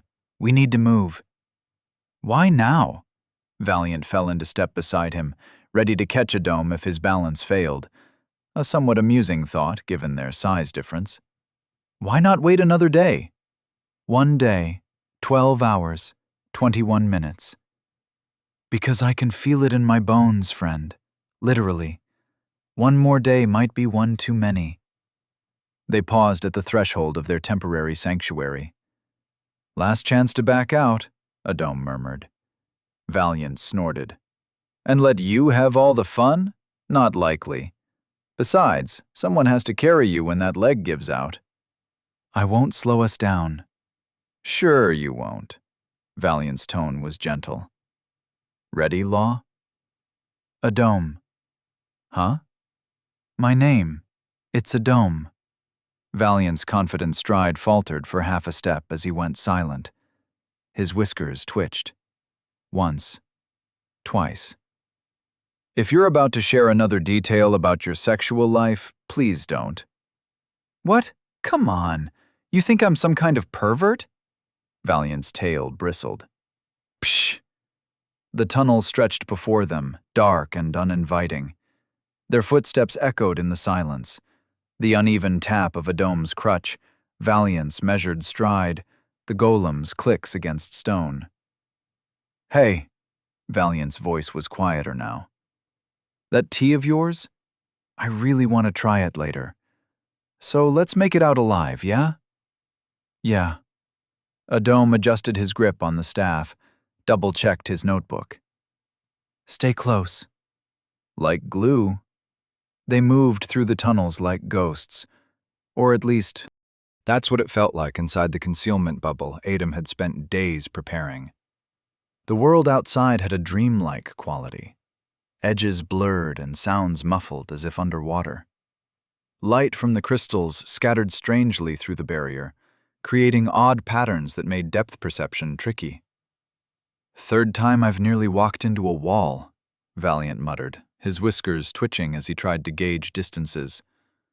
How long will these runes last? Long enough, theoretically.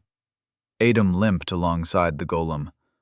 The arrays would burn themselves out after a certain point due to the amount of movement they were making. A shadow moved in their peripheral vision. Something large, with too many legs. The creature paused, head tilting as if catching a scent. Through the distortion field, its form wavered like heat rising from stone. Valiant froze mid-step. Adam's fingers tightened on his staff. The monster's mandibles clicked once, twice. Then it skittered away, apparently deciding whatever it had sensed wasn't worth investigating. That's the 4th one, Valiant whispered once it was gone. Getting pretty good at this invisible thing. Not invisible, Adam corrected automatically, resuming their careful pace. Just unremarkable. As long as we move slowly and... A ripple passed through the barrier, making the world shimmer like disturbed water. What was that? Valiant's tail puffed up. Nothing. Expected. Adam's jaw clenched. The runes are degrading faster than calculated. The movement. They encountered 3 more close calls in the next hour. A pack of cave wolves that nearly crossed their path. Valiant had to clamp his hand over his mouth to stop a squeak of terror when one passed close enough to feel its breath. A floating eye that hovered nearby for heart-stopping minutes before drifting away. Something that moved too fast to identify, but left deep gouges in the stone as it passed. Each time, the bubble held. Barely. But nearly 2 hours in, the degradation became impossible to ignore. The barrier flickered visibly now, edges becoming unstable. The world outside would snap into sharp focus for split seconds before blurring again. "Adom," Valiant's voice had an edge of panic. "We're still at least 20 minutes from point A, and this thing is..." "This is point A." "Already?" Valiant's whiskers twitched nervously. "Thought we'd go deeper in before." "This is where Helios spends most of his time. When I was searching with the golem, I spotted him here more than anywhere else." Adom gestured at their surroundings. "He feeds off lesser monsters in this area. If we want him to notice us properly, it'll be here." Right. Valiant's eyes scanned the tunnel junctions. "Just got my timing mixed up. Thought we had another section to go." Another flicker. Longer this time. In the distance, something roared. "Remember," Adom said quietly, "when the bubble fails, stay close to me, no matter what happens." "Wouldn't dream of wandering off now." Valiant moved closer, his fur brushing against Adom's leg. They waited in tense silence as the barrier flickered more frequently, the dreamlike distortion becoming unstable. The golem's runes were beginning to fade, their power almost spent. "Wouldn't dream of wandering off now." Valiant moved closer, his fur brushing against Adom's leg. "Actually, I should probably climb up. Hold on to your shoulders." His claws flexed meaningfully. "If he gets too close, I can always go for the eyes." "Haha, good idea." They waited in tense silence as the barrier flickered more frequently, the dreamlike distortion becoming unstable. The golem's runes were beginning to fade, their power almost spent. The concealment bubble shimmered one final time before dissolving completely, leaving them exposed in a vast, open space. Gone were the confining tunnels and twisting passages. Under normal circumstances, this area would be teeming with the dungeon's more peaceable denizens. Crystal-horned grazers that fed on moss, floating jellies that drifted on underground currents, six-legged creatures that scuttled between the stalagmites searching for mineral deposits. But not anymore. Helios had made sure of that. Adom had watched him during the scouting runs with the golem. Vampires weren't what the stories claimed. No elegant neck-biting, no careful feeding on blood alone. Helios tore into his prey like a starved beast, ripping chunks of meat, cracking bones for marrow. Blood was just part of the mess, spilling everywhere as he feasted. The weaker monsters didn't stand a chance. "I feel naked," Valiant whispered from Adom's shoulder. "Not the time, Valiant, please." Adom shut his eyes. Valiant went quiet. The runes on the golem had Adom's blood in them. Helios would certainly smell it. Just had to wait now. Wait. Adom focused, listening. Stone creaking. Air moving. Something else. A whisper of movement. The golem's arm shot up, metal ringing as it blocked something fast and deadly that would have taken Adom's head off. And so it begins. "Mage!" slowed the world just enough for Adom to savor every detail. The spell caught Helios square in the chest, electricity arcing through his body. Muscles seized, spine arching unnaturally. The impact lifted him off his feet, sending him flying backward like a broken doll. The smell of burnt flesh filled the air. For what felt like years, Adom had dreamed of this moment. The way Helios's fangs cracked against each other as lightning coursed through him. How his claws spasmed, useless. For a split second, their eyes met. All that smugness, all that superiority, gone. Just raw, impotent fury. Beautiful. Helios hit a boulder hard enough to crack it, body still twitching. He tried to stand, muscles refusing to obey. This was long overdue. "Hey, Fangface, how's that tan coming along?" Valiant called out, his bravado barely masking the tremor in his voice. Helios laughed, muscles knitting back together with sickening pops and cracks. "Got me there, Mage." Adam adjusted his grip on the staff. "You've become quite predictable." Helios rose slowly, joints cracking back into place. His burned flesh was already healing. "Why are you still talking?" Valiant shouted at Adam. "Blast his ass!" "Because he's smart," Helios said, rolling his shoulders. "He knows how this ends. The hunter always eats its prey." "Agreed." Adam's staff began to glow blue as the golem shifted into a combat stance. "Saw that construct of yours, skulking around." Helios's grin widened. "Tried to track you down, but couldn't get a fix. Grateful you came to me instead." "Before we start," Adam began.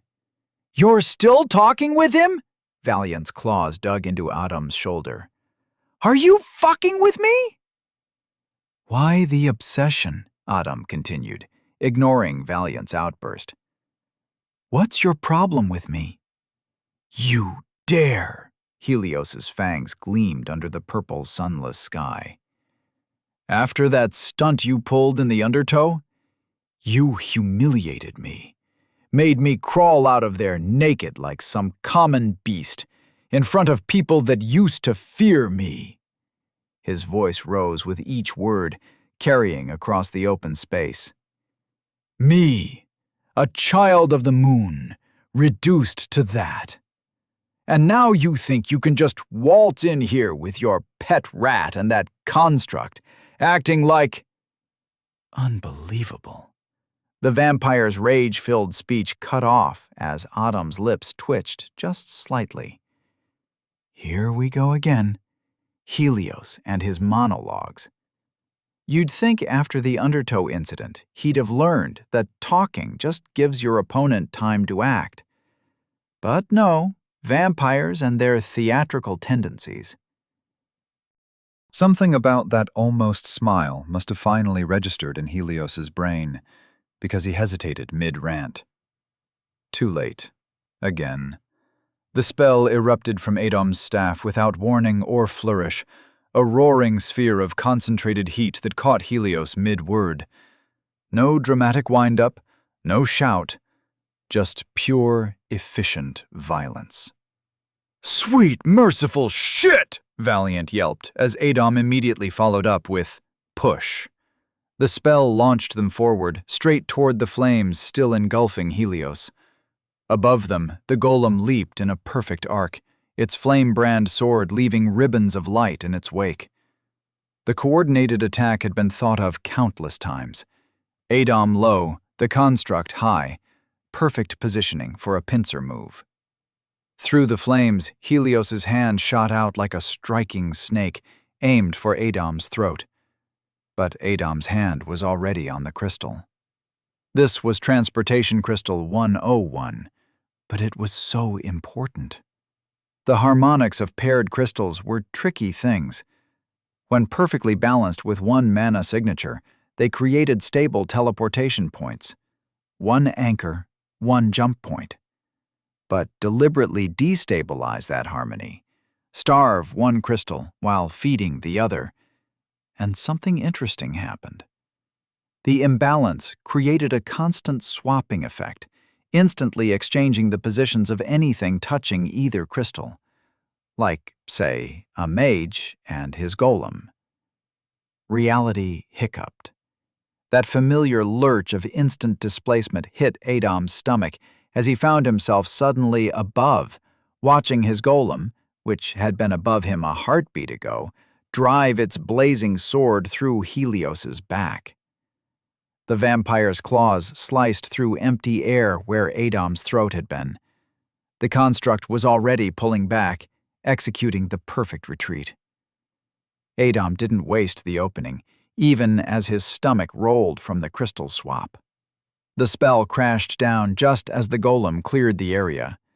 Electricity met flame, met steel, with Helios caught in the middle of it all. Still talking too much, Adam muttered, trying to ignore how the world seemed to tilt sideways after the swap. Some sensations you just never got used to. At least Helios made it easy. Get him angry enough and he'd forget everything except his own voice. Some people never learn. Adam watched the chaos of fire and lightning subside. "Point B. Now!" He cut through Valiant's panicked screaming. "We managed to catch him off guard. It's time." The golem's flamebrand sword moved. The first sweep took Helios's legs at the knees. The vampire's scream of rage turned to pure agony. The spell caught him mid-howl, but Adam was already working on the crystal, fingers dancing across its facets, pushing his mana into it. The golem's next strike removed both arms at the shoulders, each cut cauterized by the blazing blade. "You insignificant!" The air reeked of burning vampire flesh. "Hold him!" Adam commanded. The construct grabbed what remained of Helios, its grip unrelenting despite the vampire's thrashing. The crystals hummed in perfect attunement. Everything was ready. "Hold on tight, Valiant." "I am The spell launched Adam and Valiant forward with devastating force, sending him hurtling through the purple sky. 3 kilometers. Point B, where everything would end. Behind him, the golem's crystal activated, vanishing with its screaming cargo. The wind whipped past Adam's face as he soared toward the destination, knowing his construct would be waiting. Helios had talked too much, fought too little, and now they'd finish this properly. Adam's landing was anything but graceful, a stumbling roll that somehow ended with him on his feet. The golem was already there, its metal fingers wrapped around what remained of Helios. New flesh was knitting itself together where limbs had been, accompanied by wet, sickening sounds and the vampire's stream of curses. "Get off, Valiant. Far back." Adam's voice was steady, despite the rough landing. Okay, just try not to die," Valiant muttered, leaping down. The mouse beastkin scurried behind a massive oak, peering around its trunk. "Let him go." The golem released its grip, stepping back as Helios slumped to the ground. Valiant scrambled onto the construct's shoulder as it withdrew. Adam faced the regenerating vampire, watching flesh and bone rebuild itself. Surreal didn't begin to describe it. Every step, every moment had aligned perfectly. 1 day, 9 hours, 49 minutes. One chance. That's all he'd get. Helios pushed himself up on half-formed limbs, coughing and spitting. His eyes found Adam's small smile, and his face contorted with rage. "What are you smiling at, you worthless—" He broke off into another coughing fit. "I'll tear you apart for this. I'll—" Adam planted his staff in the earth. Exhale. Inhale. The vampire's rant died in his throat as lines of light began spreading across the ground, connecting tree to tree. Runes carved into the bark a few days ago by the golem, under Adam's careful instructions, flared to life, creating a perfect circle around them. First, a barrier. It rose some more, until there was no escape possible. Mage, what are you doing?" "You're supposed to be smart, aren't you?" Adam's voice was almost gentle. "Tell me, Helios, what's a vampire that can't heal?" His eyes widened. "No." "Pray." Adam brought his hands together in a sharp clap. You were prey all along. The runes pulsed. Chains of pure mana erupted from the earth, wrapping around them both. Helios thrashed, but his newly reformed limbs were still weak. The binding circle had been waiting here for days, waiting for this exact moment. The last line of the giant circle connected. Mana surged through the bloody sigil. For a heartbeat, everything went still. Then the space exploded with light and wind, a shockwave that would make a titan's footsteps feel like gentle taps. White radiance erupted from the pattern, burning away the dust and darkness. Waking up in a monster-filled dungeon with the timer of an incurable disease would break most people. But delusion is a powerful thing. It kept Adam moving, crawling through dark caves, fighting through pain, until the familiar ache in his chest brought reality crashing back. Shadow Fate Syndrome. The same illness that had taken everything from him in his past life. Not the quick kind of death.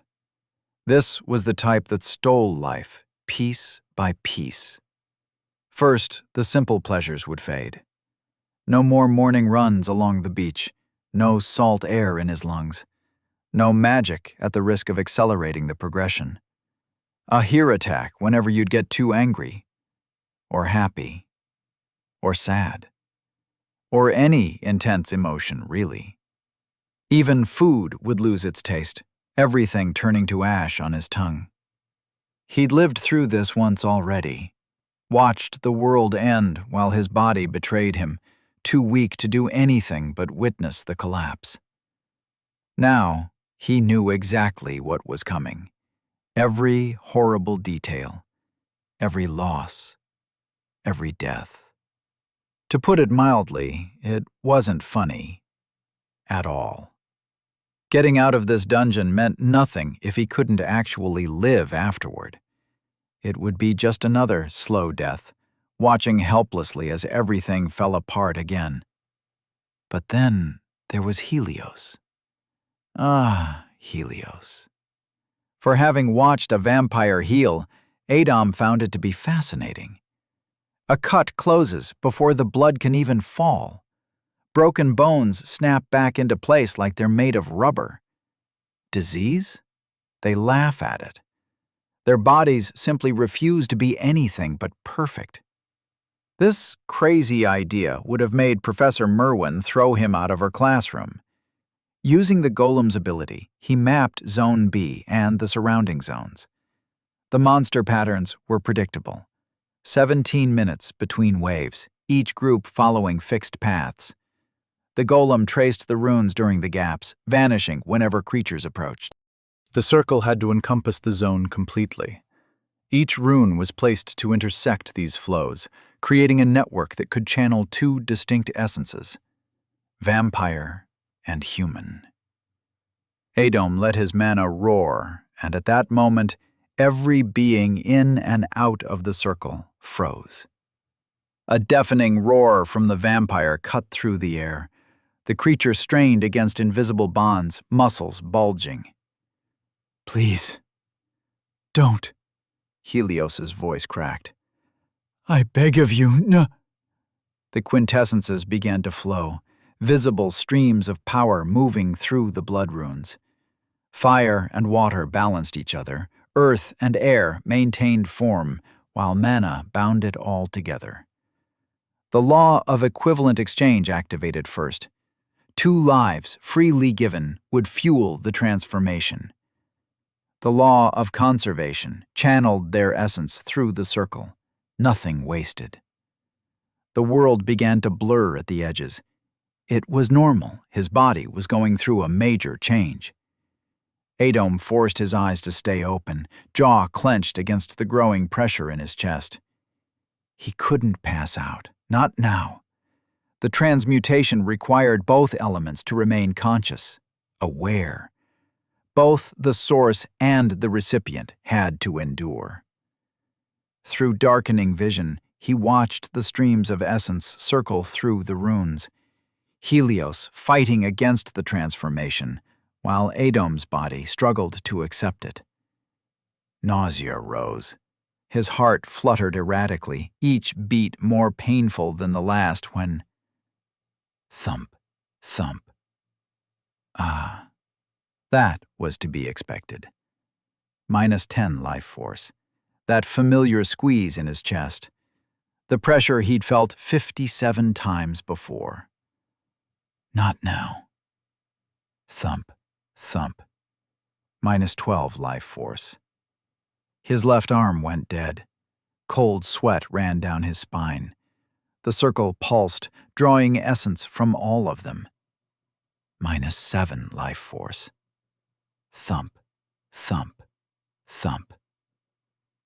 Can't fall. One slip and the backlash would tear everything apart. Blood trickled from his nose, metallic on his tongue. His heart stuttered, rhythm broken.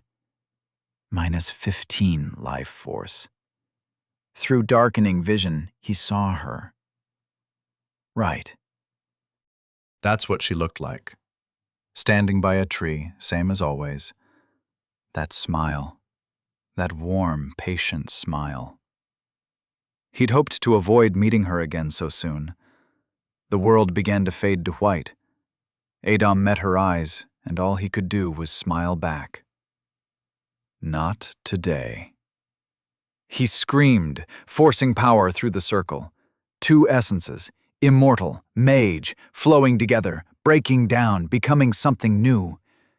Through the blinding radiance, a silhouette moved toward him. Muffled screams echoed. Helios's sweet cries of agony? Or was that Valiant? His senses were too scrambled to tell. Light consumed everything. Darkness. This was perhaps less than 10 times now since he came back. But it was getting old. Adom was getting tired of waking up confused and disoriented. At least he was thinking, which meant he was, well, something. Being dead hadn't felt much different last time, so that didn't really narrow it down. The sound registered first. Water falling, but gentler than before. The air felt different too. Lighter, less like breathing soup. Mana danced around him, playful instead of oppressive. Almost friendly. He opened his eyes to spots of light. Everything was blurry. Adom patted his face, finding his glasses exactly where they should be.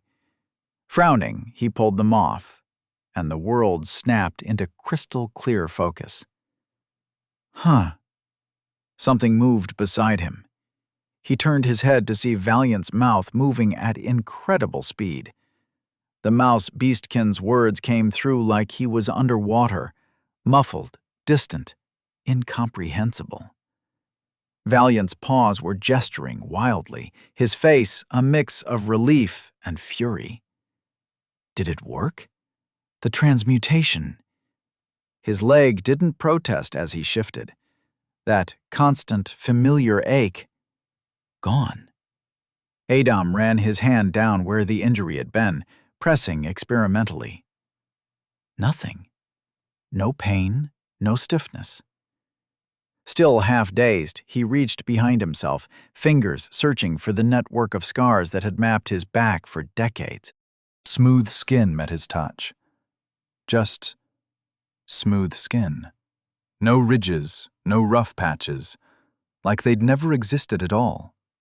Did it actually work? Through his clear vision, he spotted the clover lying in the grass beside Valiant, who was still ranting at full speed. Only one leaf remained on its stem now. He'd really have to thank Bob properly when they met again. His eyes drifted to where Death had stood by the tree. Empty space now. Oof! The breath left him in a long exhale. Adom's hearing slowly cleared, sound trickling back in waves. And then the light just... Are you even listening? Adom? Yeah. He turned around, looking toward where Helios had been during the ritual. Where the vampire should be. System recalibrating. A groan suddenly cut through the air. Not Adam's, which prompted him to widen his eyes, then narrow them. He sighed, looking at the roses scattered around him. Of course it couldn't be that simple. Adam followed the sound while Valiant stayed back, each step testing his leg. Helios lay in a patch of white roses, his body breaking apart into motes of light. Their eyes met, golden irises, dulled with pain but burning with hate, locked onto Adam. Helios tried to speak, but only managed a wet snarl. His fingers dug into the earth as he dragged himself forward, leaving a trail of dissolving flesh. Even dying, even falling apart, the vampire's only thought was to reach Adam. To bite. To kill. Adam watched him approach, face impassive.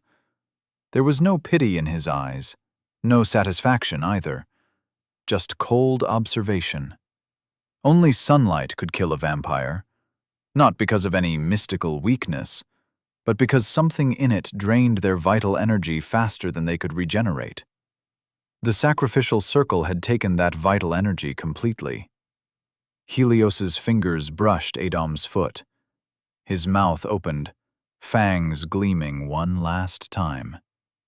Adam extended his palm. "You're one stubborn fellow, huh?" His voice was soft. "Goodbye." Light erupted from his hand, and Helios's form shattered completely. "You have slain vampire, Helios Naso." The motes of light danced upward as Adam stood still, watching them disappear into the sky. New skill acquired. Healing factor, very rare. Level 1. Description: your body now regenerates at an accelerated rate. Healing speed and efficiency increase with skill level.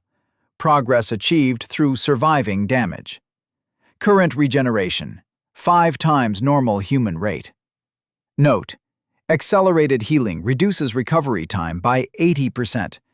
Minor cuts heal in hours instead of days. Moderate injuries recover in days instead of weeks.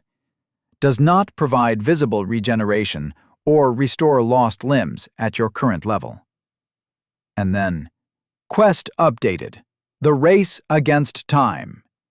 Find a cure for life drain syndrome before visible symptoms manifest. Status: completed. Reward: life drain syndrome removed. Adam stared at the notification for a long moment. His fingers traced the spot on his chest where the familiar ache had lived. Nothing. Just smooth, steady heartbeats. He took a deep breath, his first in weeks, without that underlying tension, without counting the seconds between beats. The air tasted sweeter somehow, probably an after-effect of the large mana manipulation that occurred here. That, and the sudden flowers. A small smile tugged at his lips. Not exactly how he'd planned it, but then again, when did anything ever go exactly as planned? Valiant padded up beside him, clearing his throat.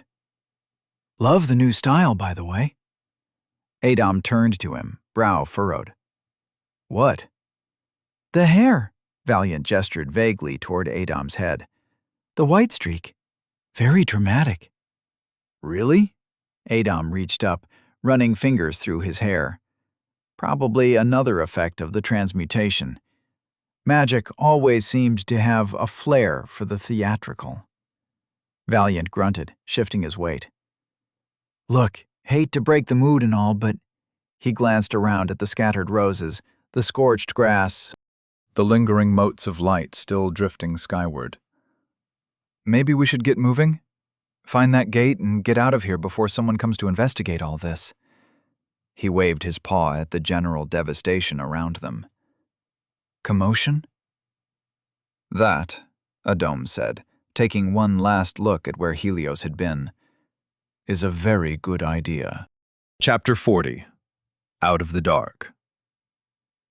By the way, Valiant said, as they made their way through another identical-looking tunnel, that whole pray speech back there? Pretty edgy. Adam kept his eyes on the path ahead, testing each step carefully. His body still felt strange. So smooth, so perfect. What speech? Oh, you know. Valiant cleared his throat and attempted his best Adam impression. Tell me, Helios, what's a vampire that can't heal? And then that dramatic pause before, Prey. You were prey all along, he chuckled. I mean, it worked, but wow.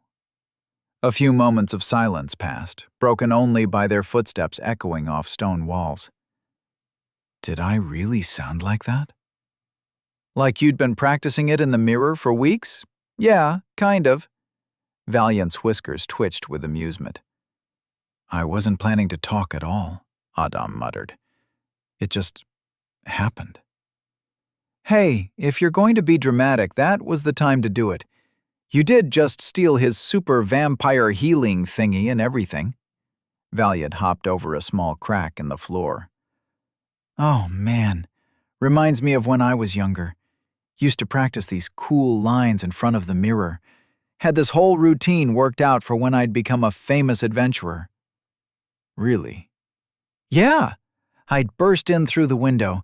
Had to be a window. Doors are boring. Point my sword at the villain and say... He trailed off, ears flattening. Actually, no. It's too embarrassing. Come on. The corner of Adam's mouth twitched. You can't stop there. Fine, but you can't laugh. Valiant struck what he probably thought was a heroic pose. Your reign of terror ends here, evildoer. Face the justice of... Hush. Adam stopped abruptly, holding up one hand. Something scratched against stone somewhere ahead. A familiar sound, like claws dragging across rock. They pressed themselves against the wall, all thoughts of edgy one-liners forgotten. Valiant's nose twitched rapidly as he scented the air. Please tell me that's not what I think it is, he whispered. The scratching grew louder, closer. Oh God, that reeks. Valiant's nose wrinkled as he sniffed the air. Like something crawled inside something else that was already dead, and then they both rotted together. Accurate description.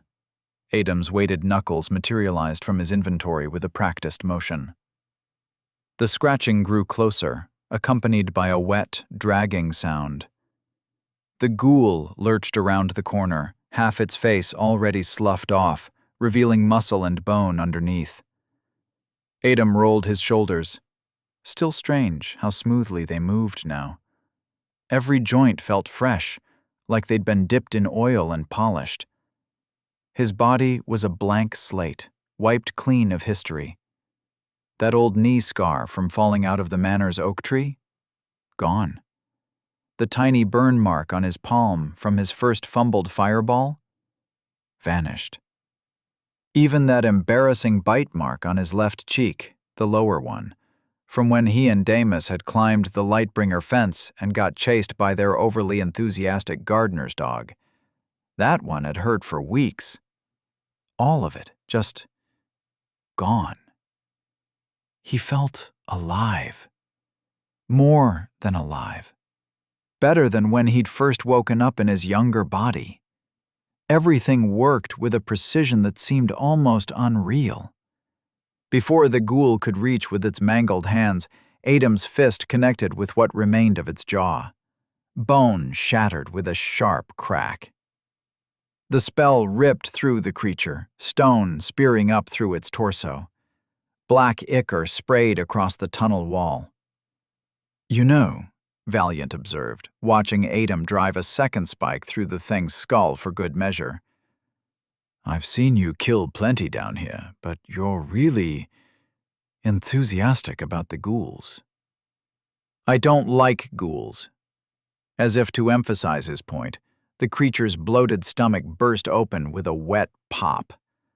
A mass of writhing maggots spilled out, along with strings of greenish pus and chunks of half-digested flesh. The stench hit them like a physical wall. Holy, nope. Valiant clamped both paws over his nose. Let's get the fuck out of this dungeon. Best thing you've said all day. Adam turned away from the mess, already walking. Hey! Valiant scampered after him. I say lots of good things. Remember when I... Wait. You're doing that thing again where you pretend not to listen but you're actually smirking. I can see you smirking.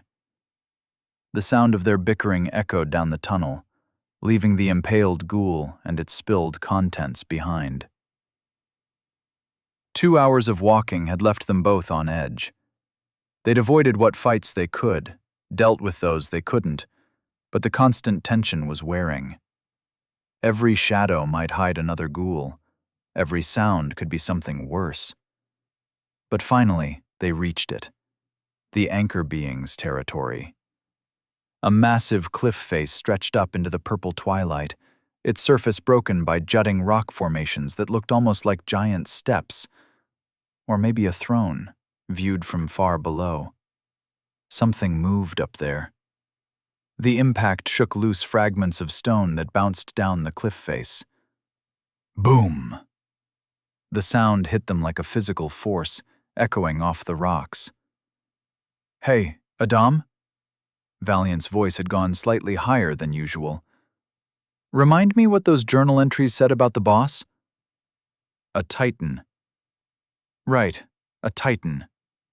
Valiant nodded slowly. Those are basically just really big giants, yeah? Another boom. More rocks fell. The note said he used to be a regular giant, Adam replied, eyes tracking the movement above. An adventurer, actually. What went wrong? When you defeat an anchor being, a dungeon boss, you can take its core, become the new boss yourself, if you want. Adam adjusted his glasses. The ambient mana shifts to match the new ruler. Sometimes, if they're powerful enough, the entire dungeon's rank increases. Boom. So this guy got ambitious. Valiant's tail curled nervously around his legs. Thought being dungeon boss would be fun? Power's tempting. Adam started toward the cliff. Especially when you're already strong. Giants have natural magic resistance, incredible strength, perfect for controlling a dungeon's core. But the core changes you, twists you. The longer you hold it, the less you become. Another step shook the ground.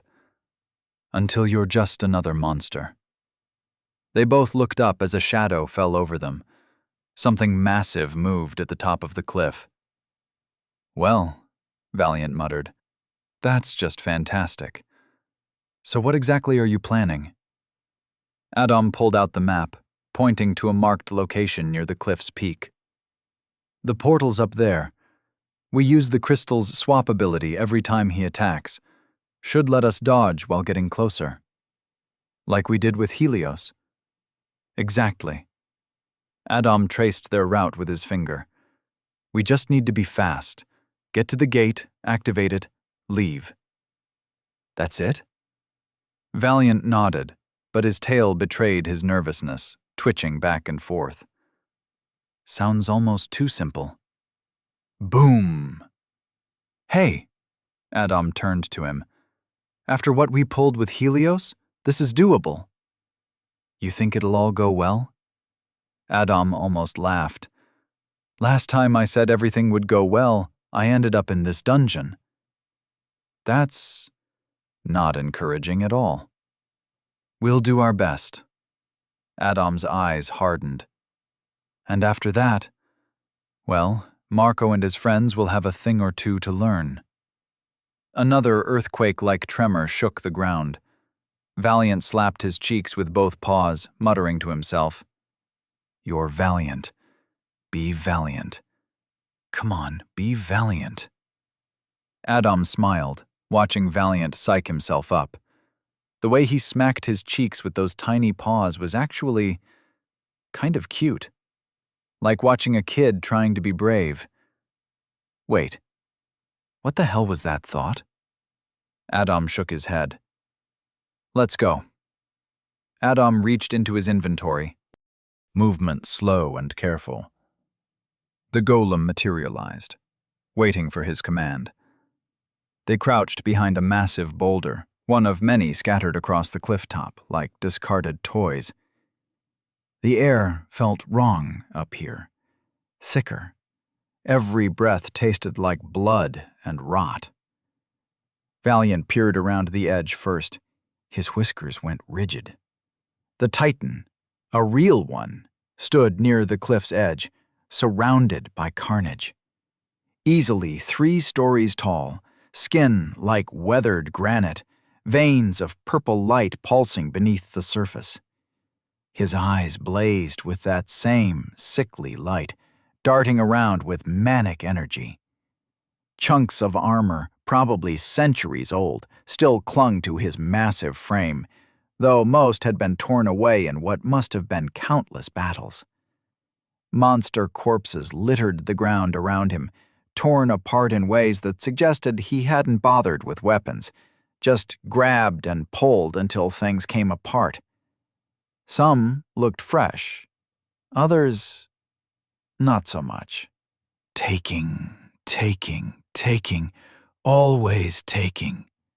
The Titan's voice carried across the plateau, muttering to himself as he paced. His movements were jerky, like a puppet with tangled strings. Mine, all mine. Shouldn't touch, shouldn't be here. Not allowed, not allowed. He stopped suddenly, scratching at his arms. Deep gouges marked his gray skin, some fresh enough to bleed. Itches. Make it stop. Make it. Valiant shot Adam a wide-eyed look, paws moving in rapid gestures. Even without knowing proper sign language, Adam got the message clear enough. What the fuck is wrong with him?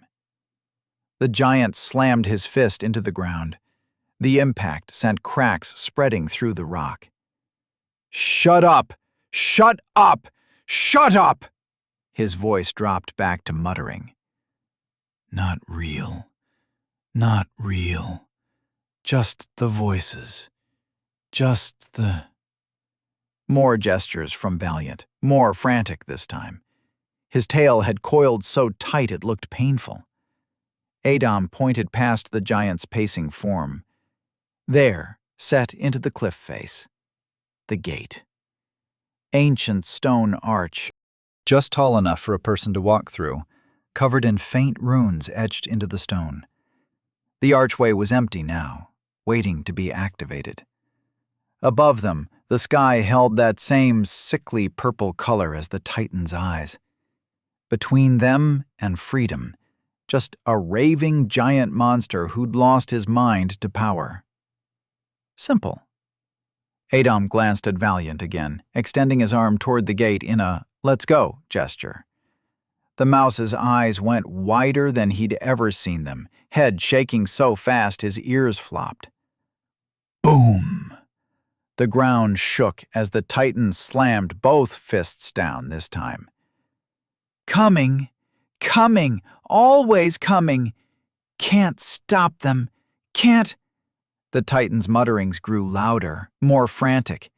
He grabbed his own head, fingers digging into his scalp. He's talking, Valiant whispered, voice barely a breath. A monster that can talk is 1,000 times worse than one that can't. And this one's not right in the head. The mouse pressed himself flat against the boulder. We should wait. Find another way. Adam pointed at the gate again, more insistent. Valiant's tail wrapped around himself like a shield. He shrank back further, ears flat against his skull. Any other time, Adom would have agreed completely. Hell, running away from the crazy Titan sounded like the smartest plan he'd had all week. But that gate. He pulled out the clover. One leaf left, still glowing faintly. No more time for smart plans. The 2-meter-tall golem stood ready. Adom gave it the signal, and it took off running past their hiding spot, heavy footfalls echoing across the rocky ground. Covered in blue fluid. The Titan's head snapped around, movements sharp and broken. "Who's there?" His voice boomed across the plateau, then dropped to a whisper. "Not alone. Never alone. They're coming. They're here." Then a roar. "Show yourself!" The golem kept its steady pace toward the far edge of the cliff.